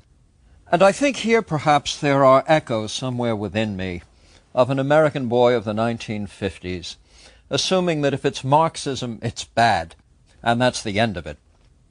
It's very difficult to bring a balanced, entirely neutral perspective to bear on Karl Marx or Marxism. We do associate much of the second half of the 20th century politically with the writings and teachings of Karl Marx. And I think in this we probably either pay him too much credit or heap far too much scorn on him. Much of what comes down to us as Marxism is by way of Mao Zedong and Lenin and Stalin and the like. And in these characters there is very little that matches up with the depth of Marx's own systematic writings. I'm also somewhat reluctant to talk about Karl Marx in a series of lectures titled Great Ideas in Philosophy, chiefly because Karl Marx was quite assiduous in declaring that he was not a philosopher. Indeed, he had a certain, well, I don't want to call it contempt for philosophy, but he thought philosophy had an expiration date on it. He thought that philosophical speculation was really an activity that goes on because of the undeveloped nature of societies, because of the purely habitual modes of social organization. That indeed a successful scheme of social revolution would put an end to that. In fact, once society was on a footing that bore some relationship to reality, philosophical speculation would go the way of tarot cards and astrology. Marx regarded himself as a social scientist, making contributions chiefly to economic and social theory. He regarded his method and his mode of explanation as drawn from the sciences, and specifically not philosophy. Nonetheless, his ideas have animated philosophical discourse almost since the time they were recorded on paper, and there are whole departments, in fact until quite recently, whole departments in Central Europe and in what used to be called the Soviet Union, devoted to little more than composing glosses on one or another Marxist tract. So there's no doubt whatever but that Karl Marx thought what he was doing, his principal contributions, that is, would be to that part of the history of ideas in which we find philosophy itself, his protestations to the contrary notwithstanding. Marx's dates are 1818 to 1883. He was born in Prussia to a middle-class family that claimed a long line of rabbis. To preserve his successful law practice, Marx's father had converted to Protestantism. His son, Karl, followed in his father's footsteps, matriculating in Bonn University's Faculty of Law at the age of 17. And it was there that he met and became engaged to a daughter of the aristocracy, Jenny von Westphalen. Shortly after, his studies take place at the University of Berlin, where he joins the young Hegelians, a momentous event in his intellectual development. His radicalism made an academic career impossible, but found a nurturing medium in journalism. So at the young age of 26, he is appointed editor of the Rheinische Zeitung, and he will guide it quickly toward dissolution at the hands of Prussian authorities. If you want to get a newspaper closed down at this time, Marx is the chap you want as your editor. Well, the editor of the paper sought an enlargement of liberty next in France, from which, in about 2 years, he was expelled. Here's Marx again. His movements with faithful Jenny and a growing family were frequent, sometimes fitful, until he finally would settle in London. Actually, he's buried in Highgate Cemetery in London. So you do get the picture of this fellow born to be a revolutionary and finding no home genial to his presence very long. Now, of his contributions as a scientist, social or otherwise, I would have to judge them to be negligible when compared with their influence. Little of what Marx offered would even be testable, and such predictions as he made, when at all specific, were disconfirmed with extraordinary regularity. Marx's estimation of himself as a scientist, therefore, I would have to say, is an exaggeration, or perhaps an expression of an aspiration more than an achievement. He earns less dubiously the title of non-philosopher, if this is some sort of distinction, for he did pay rather little attention to systematic philosophies and the abiding problems in philosophy.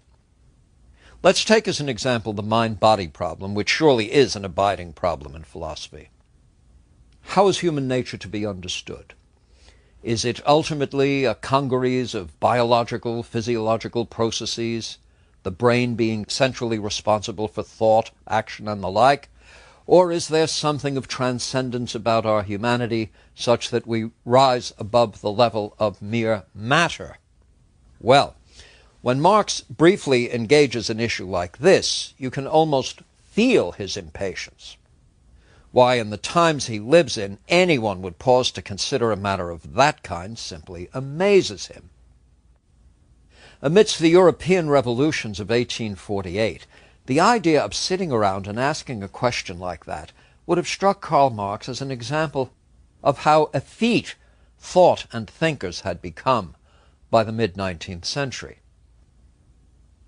Now, he does pause in the Holy Family to record his satisfaction with, of all solutions, Gassendi's solution to the mind-body problem. Recall what Gassendi's position was.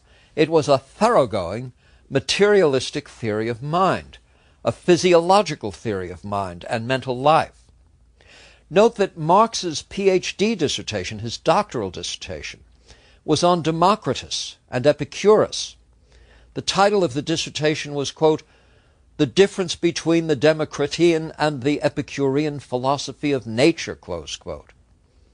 In his draft of a new preface to the dissertation, he says this about Pierre Gassendi, quote, "Gassendi freed Epicurus from the interdict which the fathers of the Church had placed upon him.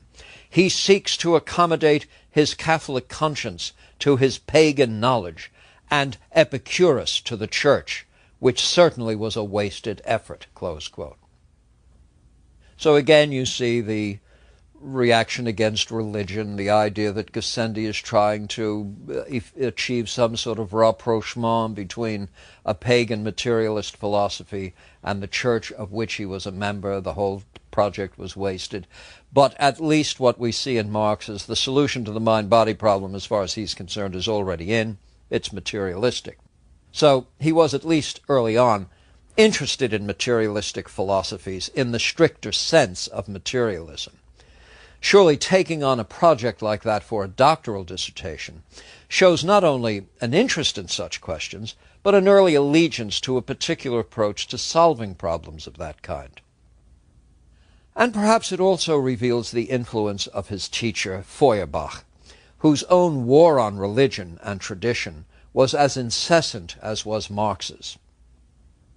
Marx in 1844 would declare Feuerbach to be, quote, the true conqueror of the old philosophy, close quote. As a leader of the young Hegelians, Feuerbach attacked what he identified as Hegel's idealism. He agitated for a more thoroughly biological understanding of human nature, and he relentlessly assailed religion and its social influence. His Essence of Christianity reduces reality to man and nature, with no room left over for what he takes to be the fantastic ontology of the religious mind. It would not be too much to say, no Feuerbach, no Marx. Well, both were materialists. But if we were to classify Marx as a materialist, it would be a different kind of materialist. It would be what he himself referred to as a dialectical materialist, more in the tradition of Hegel. Marx and Engels claim to have, quote, stood Hegel on his head, close quote. But they were both early admirers of and intellectual disciples of Hegelian philosophy. The difference between a dialectical materialism and the sort I've spoken of in lectures in this series is that the latter tends to be grounded in mechanistic considerations. Considerations that would be quite at home, for example, with Newtonian science, or with Galileo, or with the atomism of Democritus, or with Epicurus. Dialectical materialism is different. It retains the materialistic ontology of philosophical materialism, but then accounts for all change in terms of what? The struggle of opposites. It's on this basis that progress becomes possible. Change through conflict. The same forces are at work within societies, where under the laws now of historical materialism, human character is shaped by the material modes of production. Hegel, recall, based reality itself on the dialectic, with the absolute idea realizing itself through human history. Now, in Hegel's philosophy, there occurs a transcendent and not a material mode of progress. It's not at the level of mere earthly materiality that progress takes place. The absolute stands at the rational foundation of historical developments, so it's reason realizing itself in human history. Thus, the Hegelian scheme is a cosmic scheme based on some abstract, rational, or intelligent precept that does its silent work in the world. Historical processes now become emblems, as it were, or bits of evidence of what's taking place behind the scenes.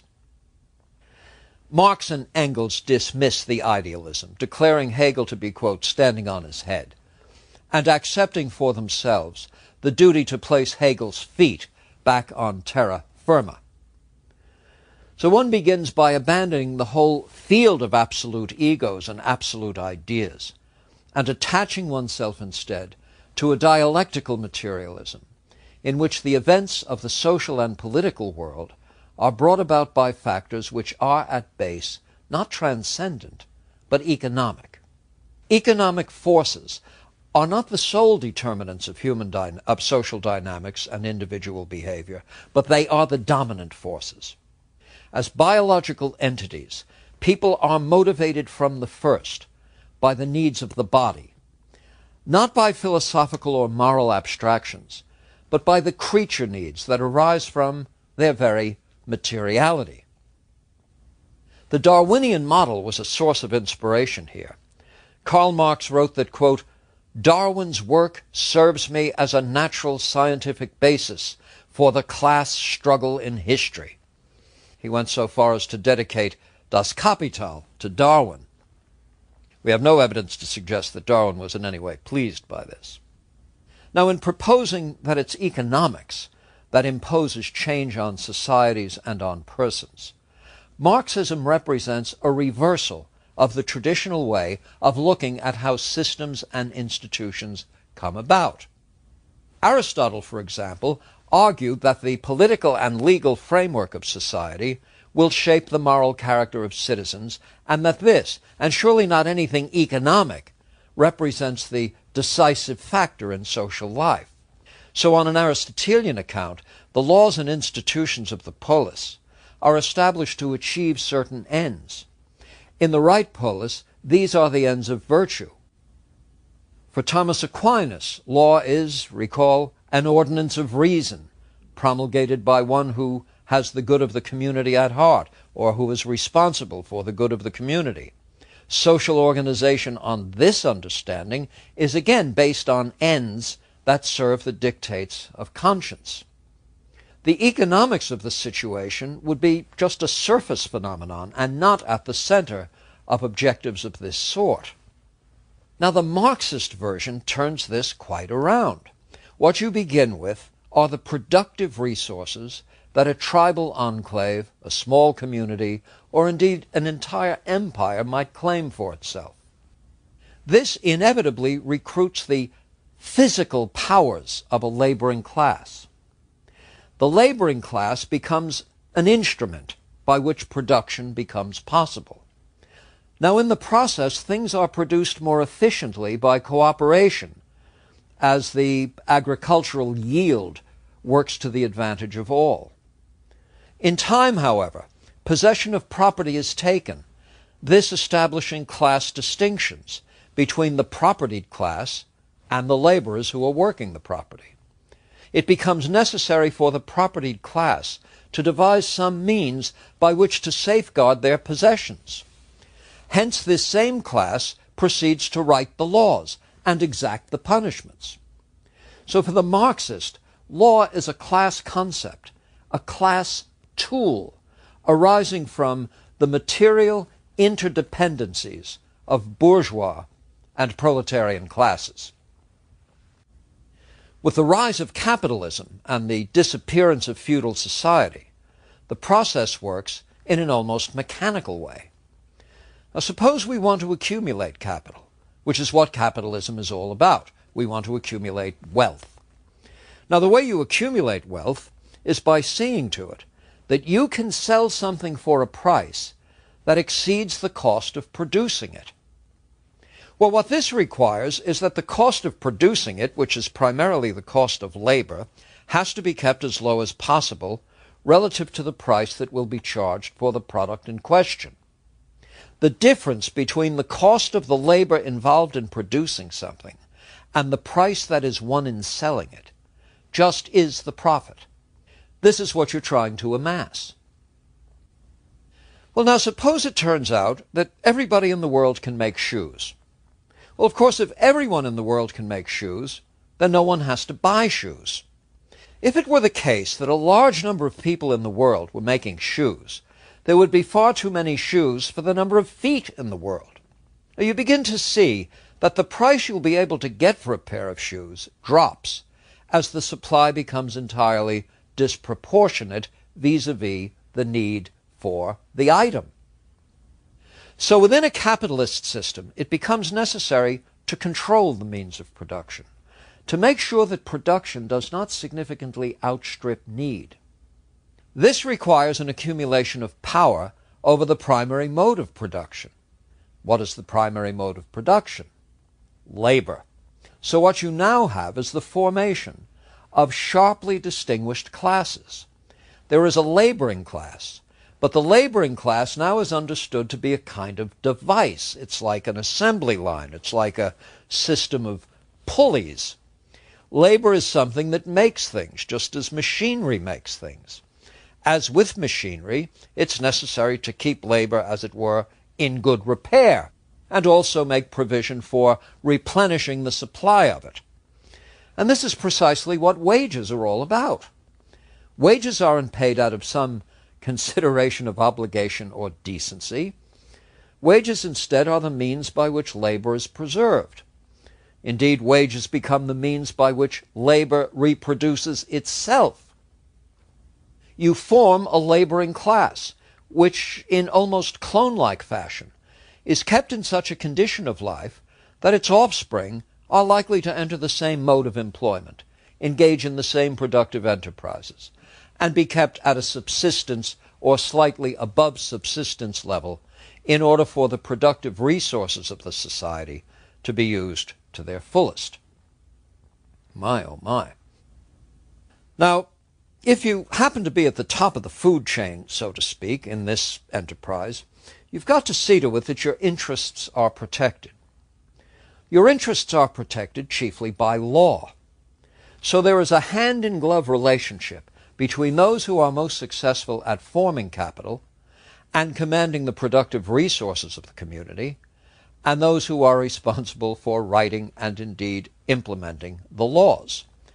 They are mutually self-serving. They are serving each other, serving important ends. The legislative and executive activity within such a context might just be another of the tools for the exploitation of the laboring classes. Certainly at this point you understand what the Marxist interpretation, what the Marxist philosophy of law is going to look like. And it is alive and well in many of our law schools. Now, the reaction to unionization in the 19th century was just the sort of datum that Marx could adduce in support of his theory. The idea that the law is being used fairly to distribute resources and to compensate persons in proportion to the value of their work was routinely violated everywhere that Marx looked, everywhere in the European world. What Marx found in feudal society was a system in which the pattern of dependencies was rather more homogeneous than what would obtain when capitalism replaced feudalism. I might mention at this point that Marx has a surprising, well, perhaps not surprisingly, Marx has a very positive attitude toward feudal societies and the medieval world itself. Has to be replaced, but he does see in it something that is replaced by capitalism in the worst sense of being replaced. The feudal lord is not amassing capital. He's not amassing power. He seeks instead to attain a kind of status compatible with a certain religious worldview. At least at the public and social level, then, his aim is to preserve what has been achieved. To do this, however, he recognizes not only the need for labor, but recognizes also the very nobility of labor. He lives within a society in which class structure is not a measure of a person's worth, but a reflection rather of what the divinely intended order of the cosmos would bring about. Now, Marx has his criticism of feudal society, not to mention of the church it served. But for all the criticism that he heaps on modern economic systems and on modern society itself, he does pause in his writings to make comparisons with a feudal mode of economy and social organization. Those comparisons are, I say, always to the advantage of the feudal society, its economics, its mode of social organization. On Marx's account, the movement from feudalism to capitalism is quite complex, the two existing side by side for periods of time. The undoing of feudal society arises from its very success. For with security and life's basics provided, there is a growing desire for new goods. As the feudal estate prospers, there's greater opportunity for trade, and this brings to the attention of the laboring class possibilities previously hidden. Again, the dialectic. Now, there are feudal guilds that are formed by skilled laborers who will limit production to keep prices high. Against this are the rising expectations associated with economic security, rising expectations that can be met only by manufactured goods produced in quantity at rates that the feudal craftsman couldn't possibly match. But manufacturing requires now a division of labor, and essentially the end of craftsmanship itself. The unskilled laborer replaces the craftsman, and capital formation proceeds at an accelerating clip, thanks now to cheaper labor and the concentrated ownership of the very modes of production. What does this lead to? Well, unchecked, the rich get richer, the poor get poorer, and alas, revolution is the only remedy. QED. Now, what is capital? Well, according to the labor theory of value, in capitalism, labor produces more than what is paid for it. And the surplus or remainder or difference yields capital. Of course, this works only insofar as there are consumers. According to the theory, for capitalism to survive, it must continue to expand. The consumer class must be increased. I often wonder what Marx, if revived and traipsed through a contemporary shopping mall, say the Mall of America, might say. He might just smile and declare himself utterly vindicated. The main point, however, is this. Unlike a feudal mode of production, the progressive capitalistic mode of acquisition of wealth, the formation of capital, has to grow, which means it has to create appetites for products, since the basic necessities of life finally can be satisfied one time around. How many shoes do you need, after all? How much food has to be in the larder? How many shirts can you get through a week with, and so forth? How many toothbrushes? How many cars can you cram into that garage? In time, you finally have to start producing things utterly unrelated to any consideration of survival. So you must create consumerism. You must create a consumer ethos. And to do this, of course, you have to rely on certain characteristics of individuals that render them ever more pliable, ever more concerned with considerations of status and class. So class structure becomes an integral part of a capitalist economy because it has to do with the most basic impulse, and that's the one of self-identity, one's self-image, one's sense of fellowship and worth. I am what I buy. No, I am what I am able to buy. Now, the model for this kind of psychology Marx draws from the history of religions. He famously declared religion to be the, quote, opiate of the masses. Now, I've sometimes said to students that, in fact, for the better part of 3/4 of a century, Marx's teaching, at least as rendered by Mao, Stalin, Lenin and company, really functioned precisely as an opiate. Staggeringly large numbers of persons put up with a form of life that many would have revolted against, and put up with it not merely because there were tanks on the street, but because they accepted a theory according to which that form of life was a necessary stage in some alleged evolutionary process. Now, this is a kind of self-numbing, a kind of intellectual numbing that religion has rarely achieved, and I might say rarely attempted to achieve. But what did Marx have in mind in condemning religion as an opiate of the masses?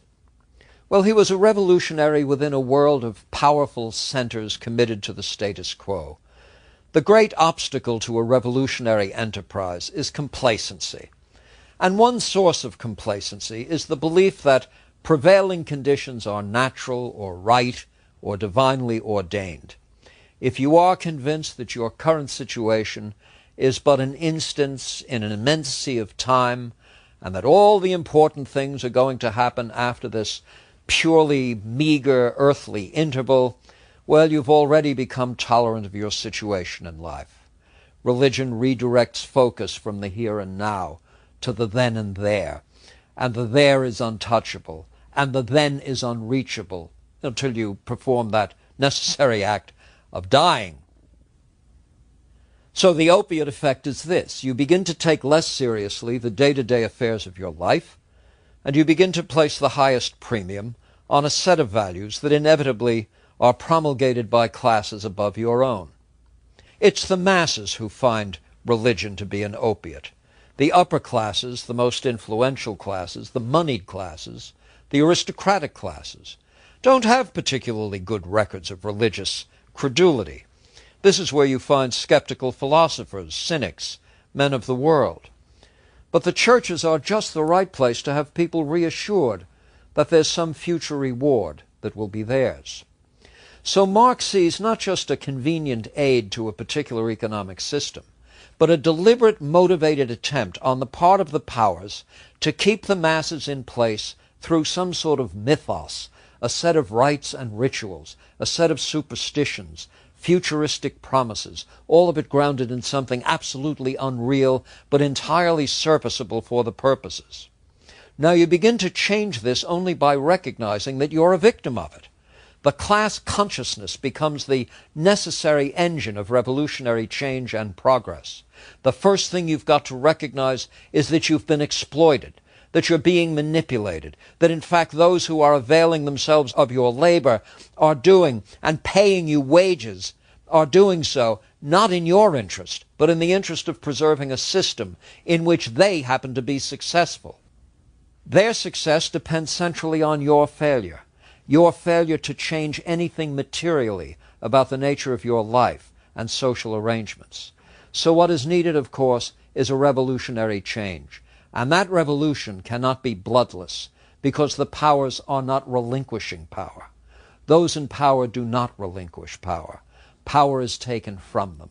Revolutionary upheavals, then, are the only basis upon which an economic and social stasis is impelled to change, and indeed compelled to change.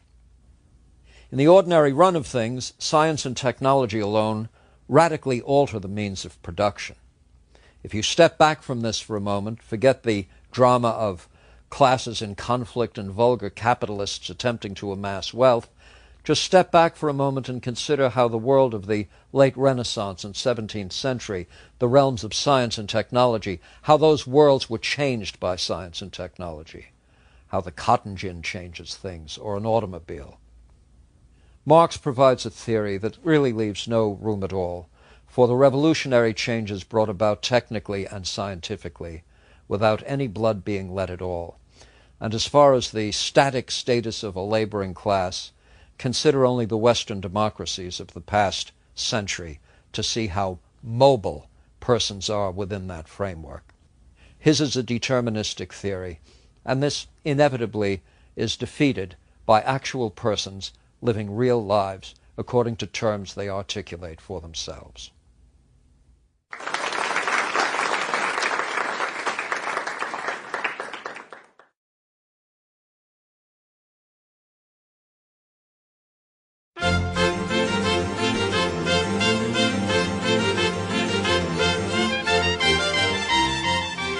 Lecture 45, The Freudian World.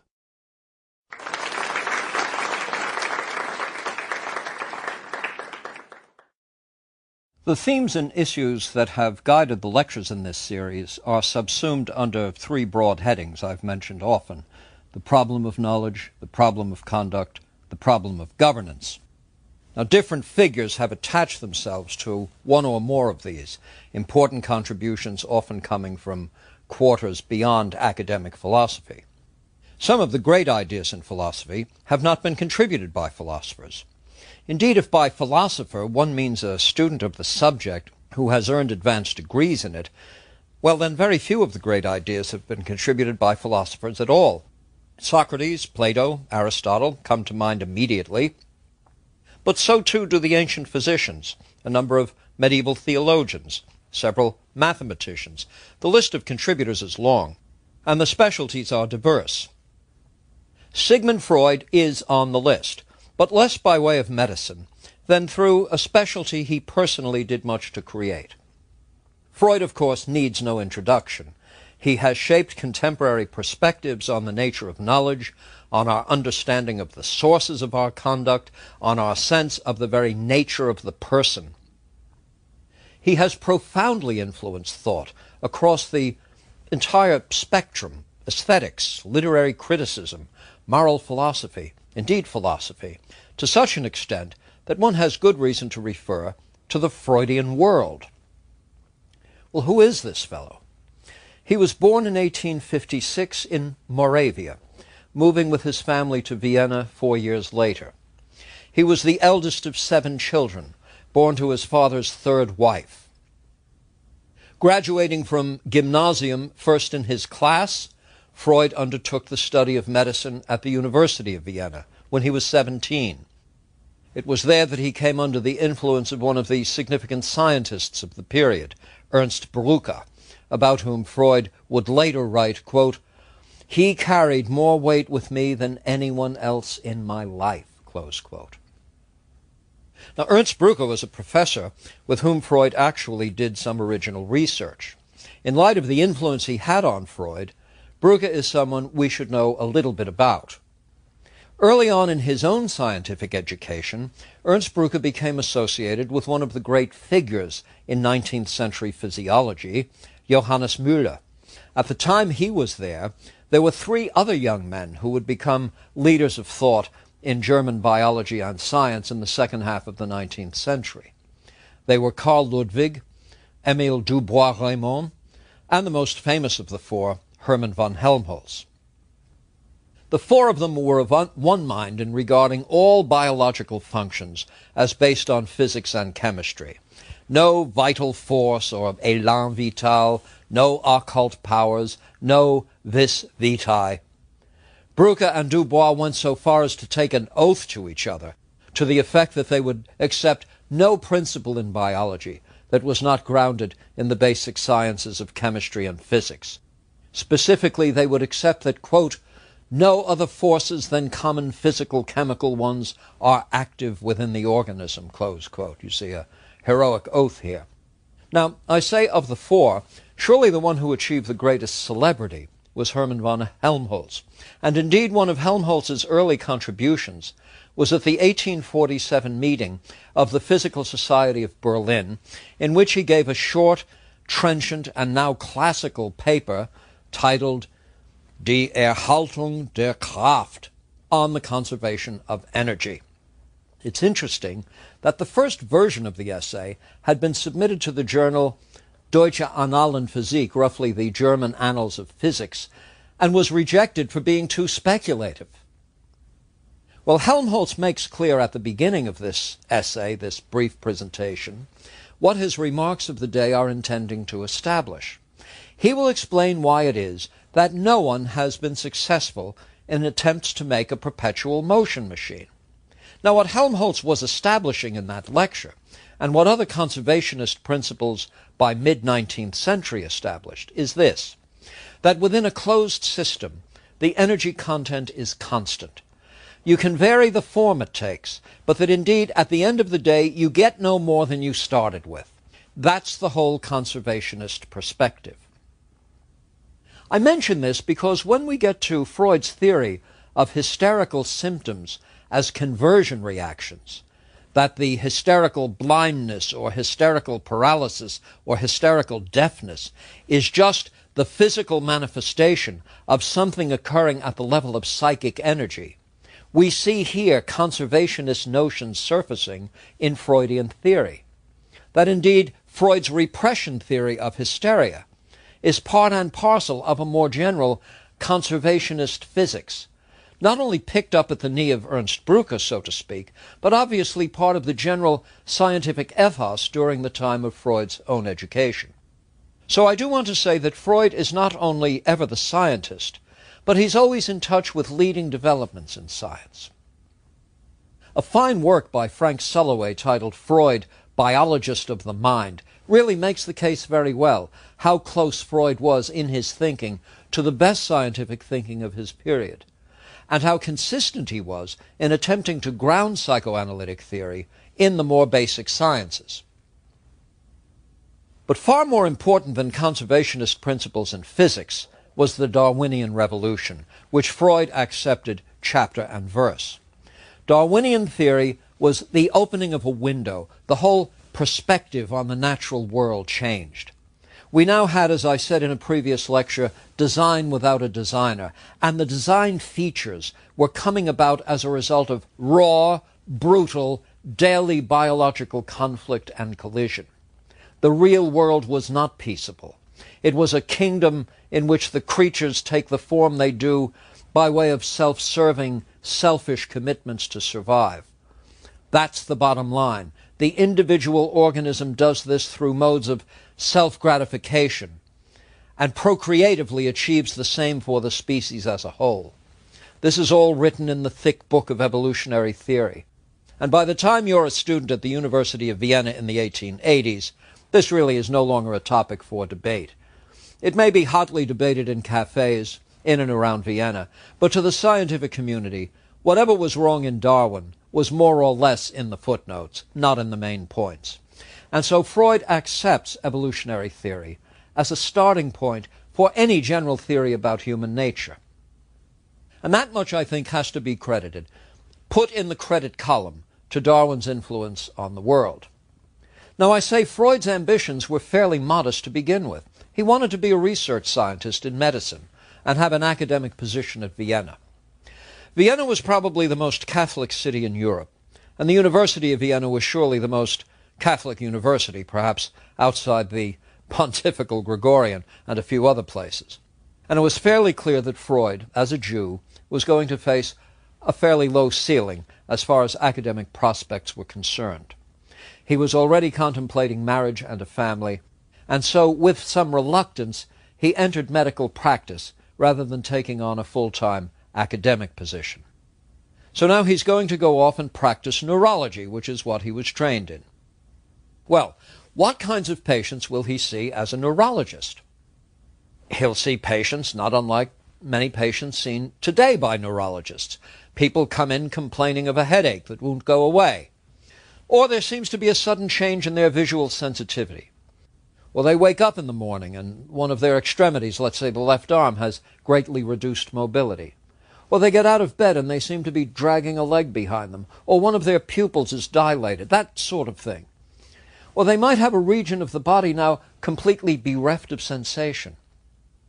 Now, what Freud knew, and what all neurologists at the time knew, is that some of these symptoms are directly traceable to neuropathies. That is, there's actually a lesion or insult of some sort in the nervous system producing symptoms of this kind. But some symptoms take on a form that could not possibly be accounted for on the basis of anything then known about the anatomy of the nervous system. Of course, the textbook example is so-called glove anesthesia. That is, the patient comes in and has lost all sensitivity in the hand over an area that would be covered by a glove. The area covered by a glove would actually not be based on anything we know about the neuroanatomy of the arm and hand. The nerve distribution to the arm and hand can't produce an anesthesia of the hand alone. So here's a symptom that is not a bona fide neurological symptom, or at least not a pure neurological symptom. It's some other kind of symptom, a symptom of some other kind of condition. In Freud's time, generically, these were referred to as hysterias, and in the example I've cited would be called an hysterical anesthesia. To this can be added hysterical paralyses, hysterical blindness, and the like. Now, hysteria took its name from the Greek word for uterus.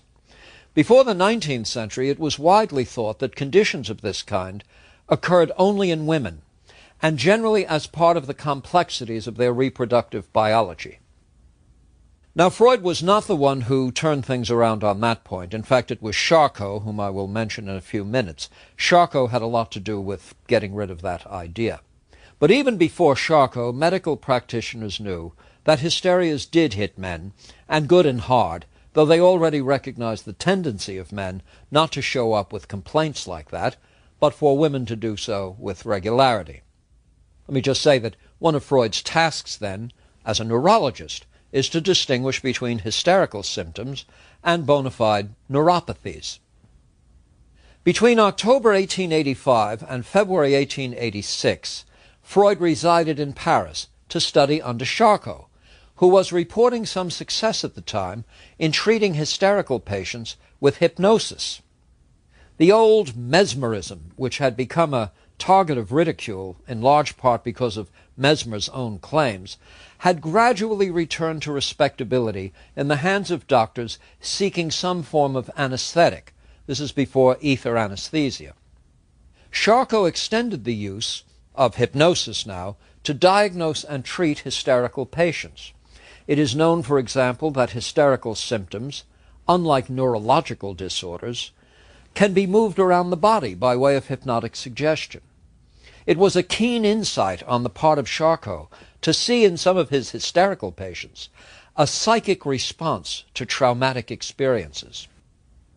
Freud would imaginatively develop this idea that traumas generate physical symptoms by way of unconscious processes.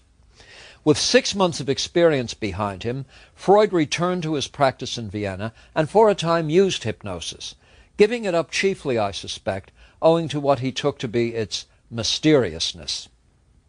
Now, Freud's friend and colleague, Joseph Breuer, was also a graduate of the University of Vienna, practicing neurology in Vienna, and the two would meet and compare notes.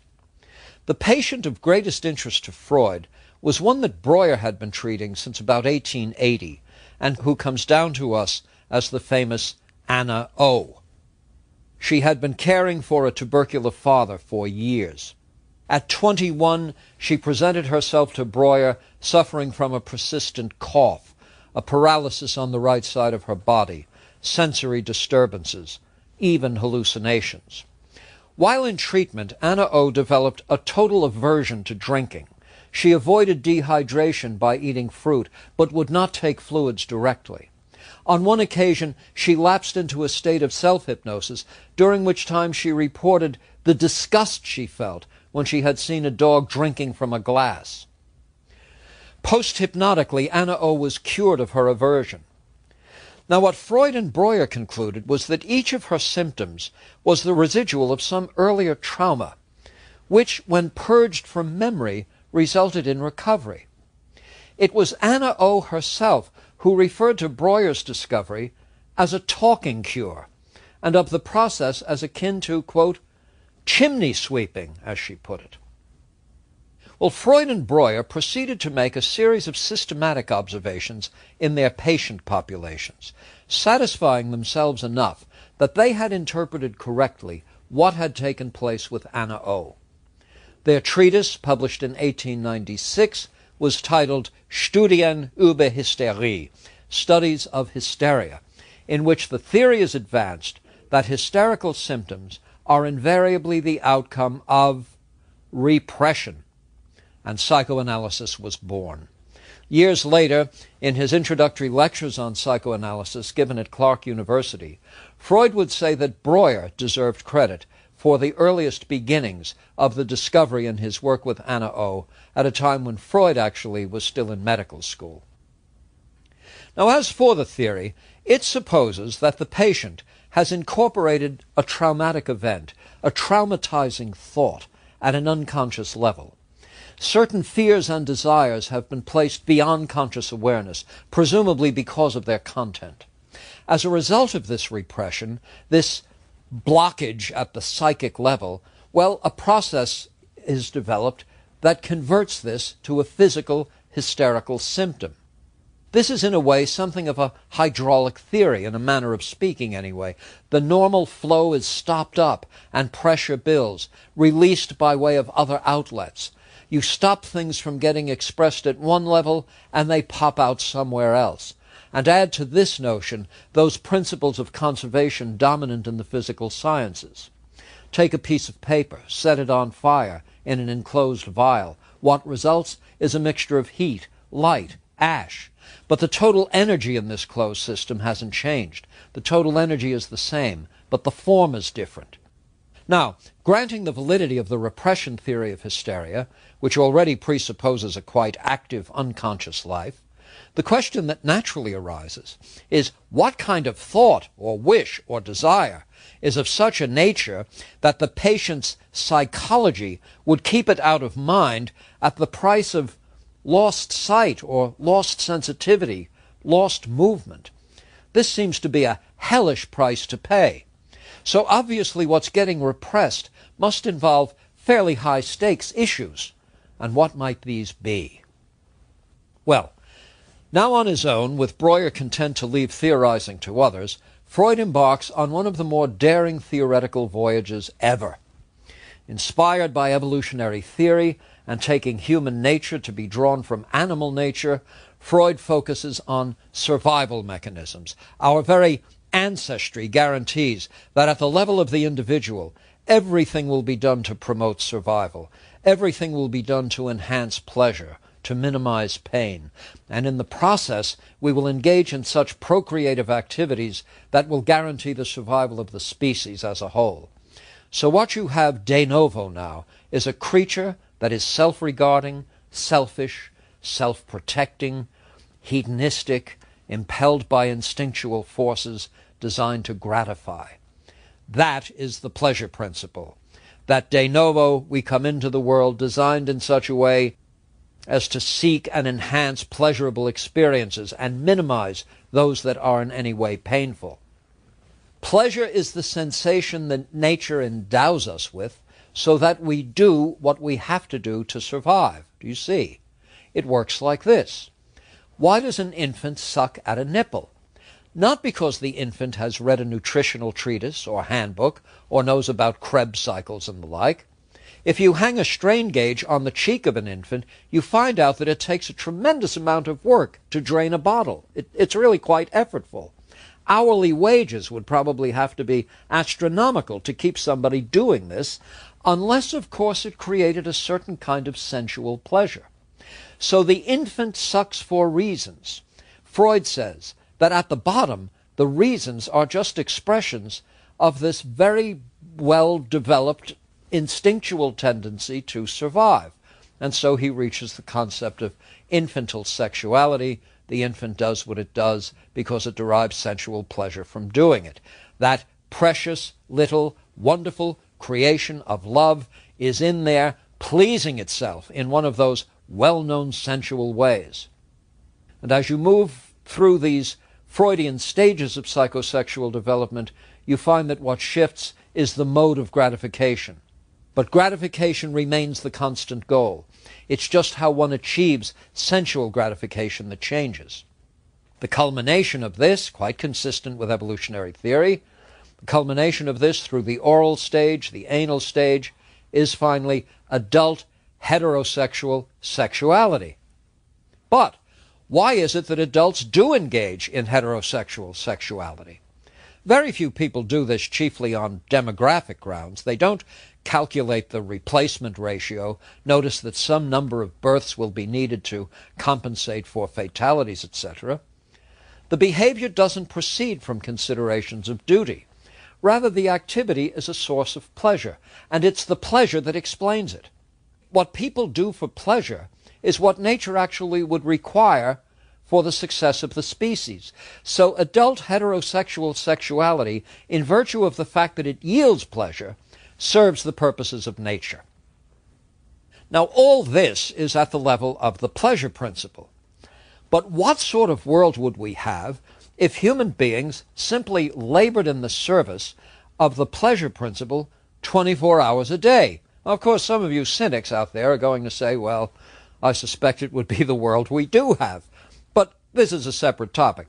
In point of fact, most of the time we conduct ourselves in a way that denies us certain pleasures.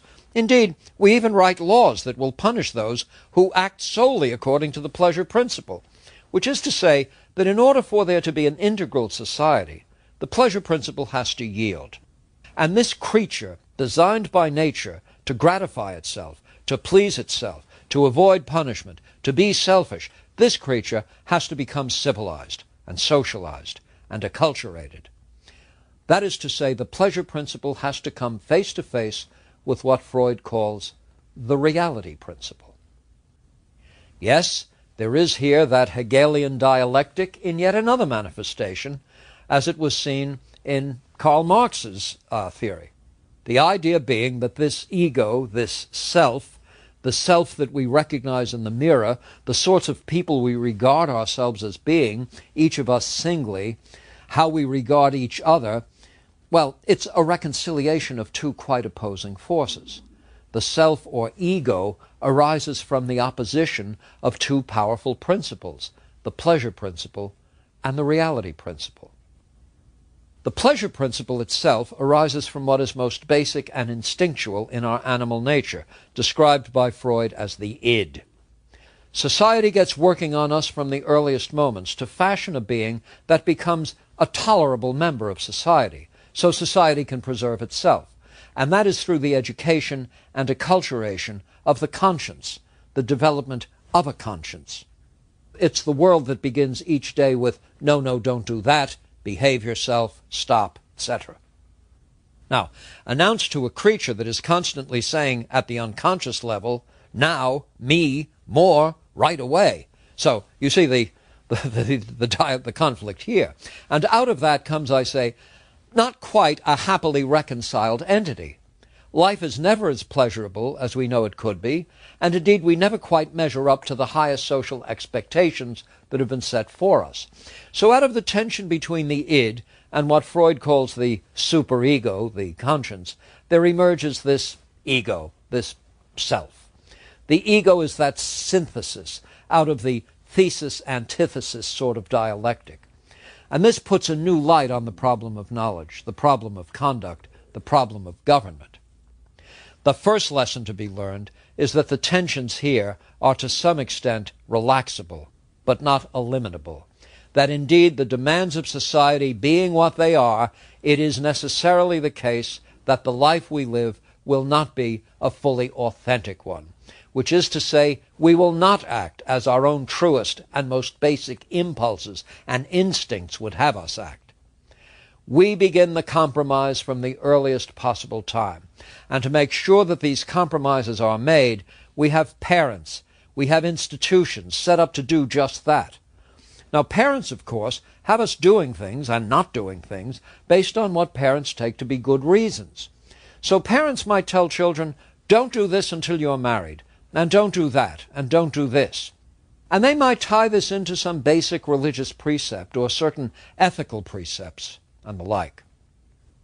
Of course, these very religious precepts, these very standards and social customs themselves, are the outgrowth of processes that are essentially unconscious. You do some kind of rationalizing after the fact.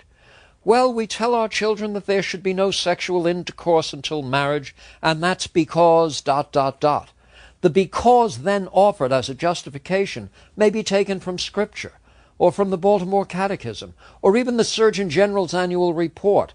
But that's not what's actually prompting the directives. That's just what occurs at the conscious, superficial level, the surface level of society.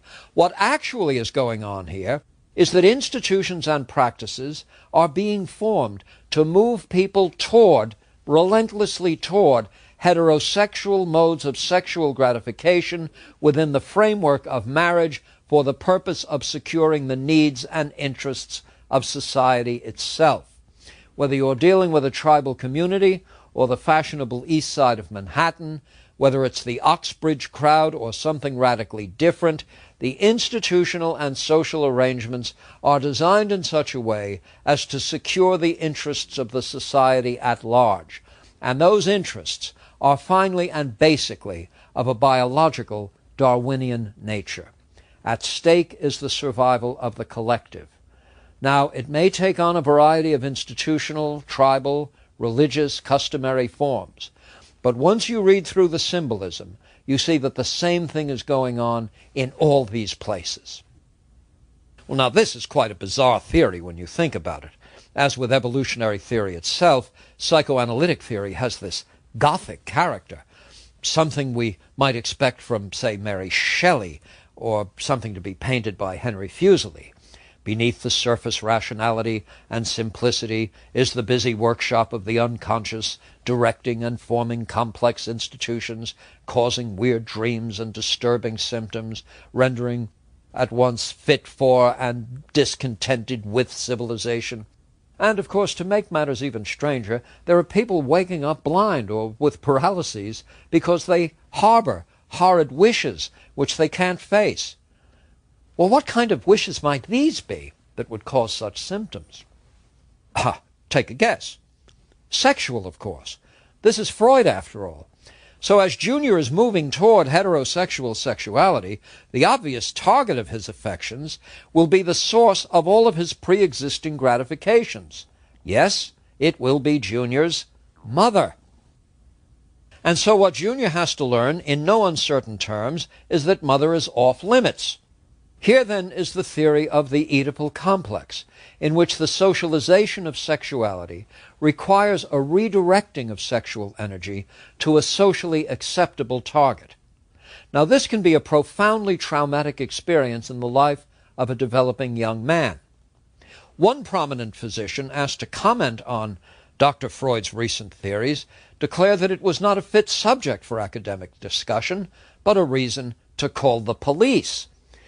Note, then, that Freud was castigated by his contemporaries, I think perhaps less for the sexual content of the theory than for the fact that it was so theoretical in the first place.